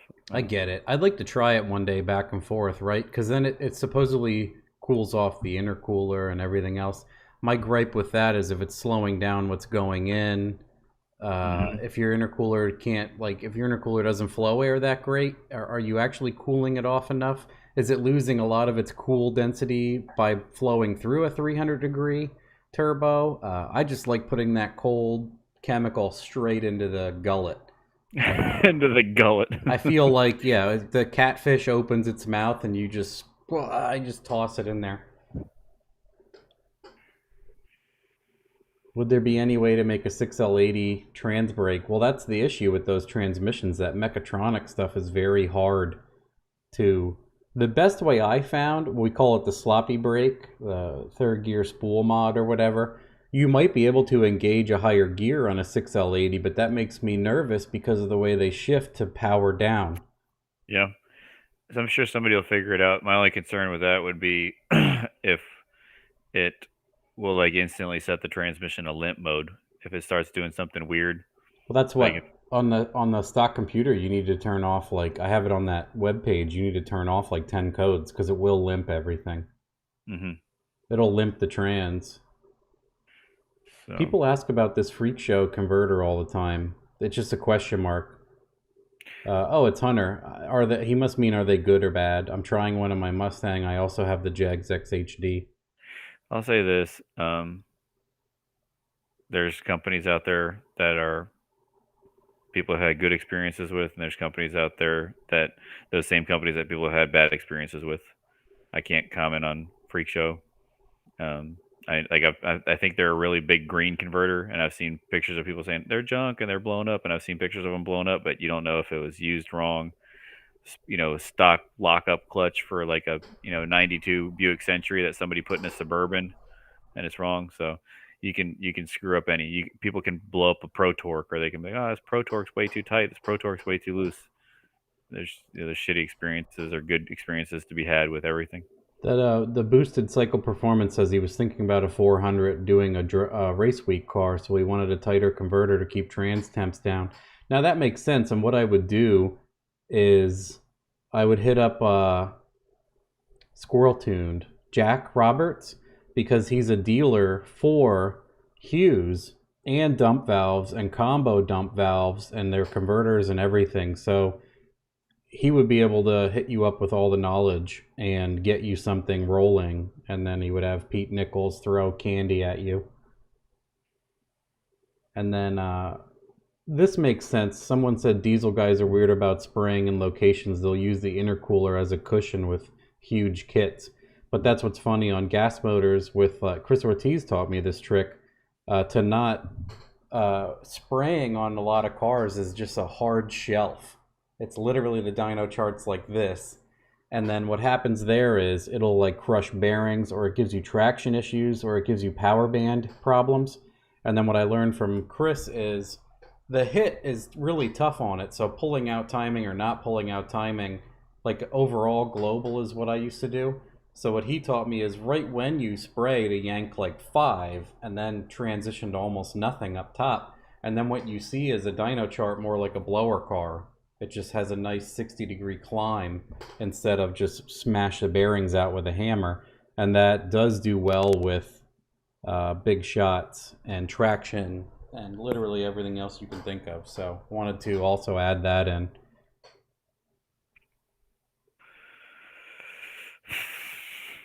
Oh, this guy's asked this a few times, I think. So let's get to him. I remember seeing this. Thoughts on J20C spec fluid in a Junkyard HD2 80E, and is a paper filter okay? I don't know what that. It's like I said, some people they're really, I don't want to say obsessed with like a fluid. Like they might have Or heard people one of their talk friends. about it like it's the old head repeated thing. Like, also, I I think don't. it's like a manufacturer sometimes. Like Subaru people are like, you have to use blue coolant. Yeah, I don't know. What I would do is figure out what the weight of that fluid is and just compare it to John Deere High Guard low viscosity. That's what I've always used with success. I hear good things about it. People say like anti-foaming, uh, not variables, but anti-foaming properties of it. So you don't want to suck up air into a pump. Really, it's like $17 a gallon or something like that. I think something silly.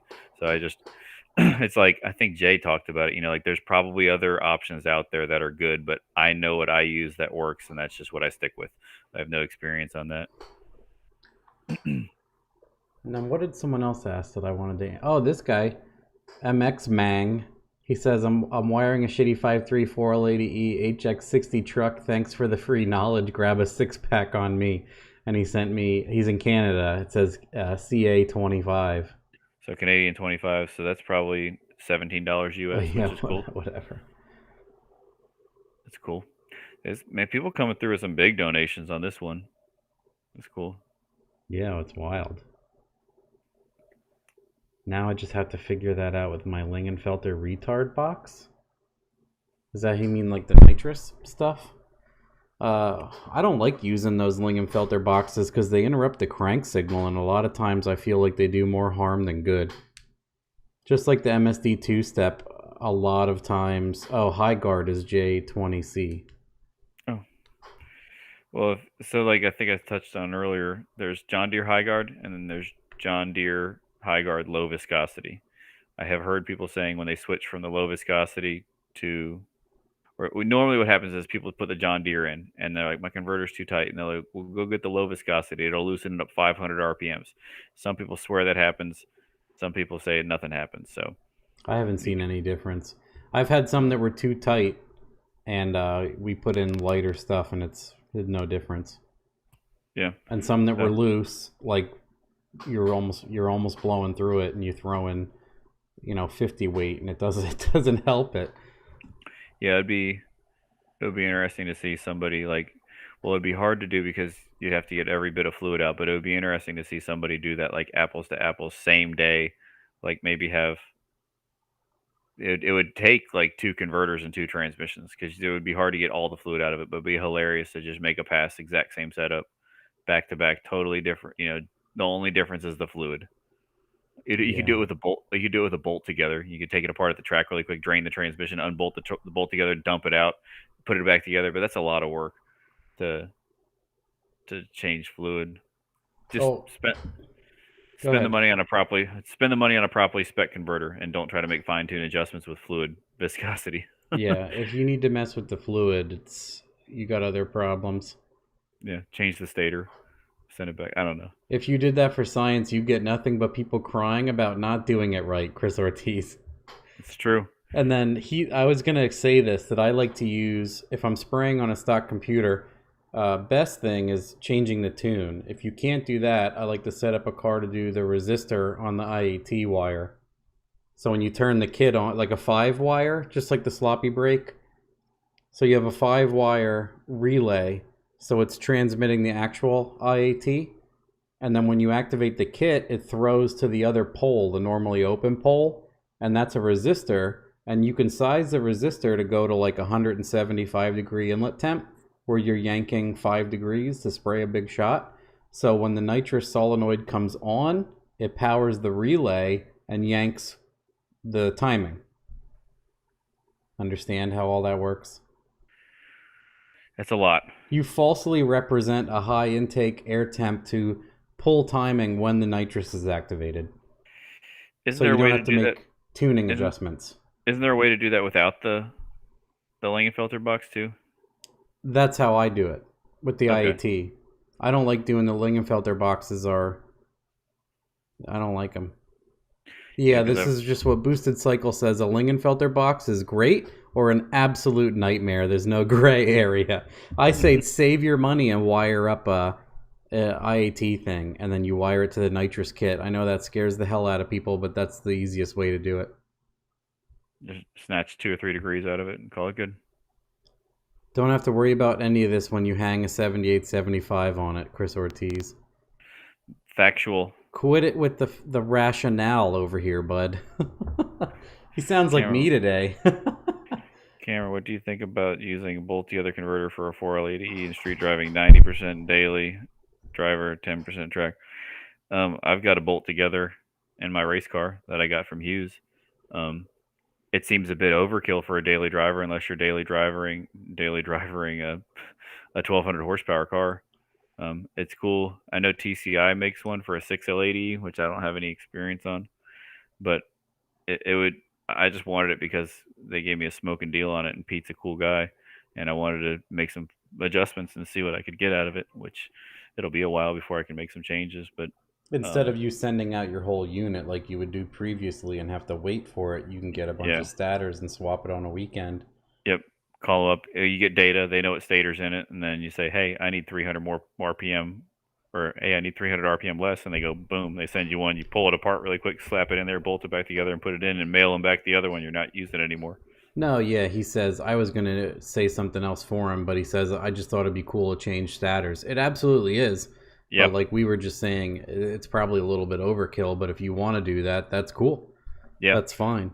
Yeah. Not gonna like. I don't need methanol in my car, but I wanted to do it. Yeah, same Nope. thing we went over. And then the other thing is, if it is a really good daily, and you race it like once a month or every 2 months, or you race it once or twice a year, that it would make sense. Like it's a little bit expensive, but if your car does both really well and you just can't make the converter do what you want, swapping the stator before a race event and putting it back, part of me just thinks 2 converters would be cheaper. Yeah. Just put the whole other converter in. Because a bolt together is for people like changing it, making passes. So what they do is they keep all of them and swap them. Uh-oh, bedtime? No, it's getting my charger because my phone's dead. Probably Ah. soon. Probably soon though. No, I meant I'm like sorry. your kids are going to bed, so you're saying goodnight. No, not yet. I'm probably about done though. I'm starting to get a headache. I never get headaches. I don't know if it's from looking at a screen for 4 hours or what. Dang, how tight are those headphones? It could be that. Yep, I think about yeah. yep. I have to, if they pinch me, like I'll get a headache immediately. Yeah, good call. Because I don't wear headphones for 4 hours at a time. Yeah, it's probably pinching your, and especially because mine are over ear. Mine Mm-hmm. go on your side of your head, and the ear is inside. Yours are pinching your ears. And I got a big head. I wear a 7 5/8, so these are probably made for people that don't have enormous heads like me. And then if I don't have the nice cushion pad on top, and the arm is sitting on my head like that I have to move it a lot, and it hurts. Oh yeah, Chris Ortiz says get 2 bolt together converters, flex on them. These are $20 versus These are $100. Yeah. Yep. You know what's funny is I knew I needed good wireless headset, so I asked Chris Ortiz what to buy, and this is what he uses. So I just bought it, no questions asked. Yeah, it's good to have friends like that with good input. I just knew he would know the best ones to have, so I straight up asked him and bought exactly what he said. Oh, should you pull, on nitrous and talking about things, should you pull 2 degrees of timing for every 50 shot and not bring the nitrous in until 3,000 or more? There's a Rate whole, immediately. that's a can of worms. So if it's an auto with a big converter, you could smack that thing with like 400 right out of the hole on a mechanical wide open switch, which friends of mine have done for years.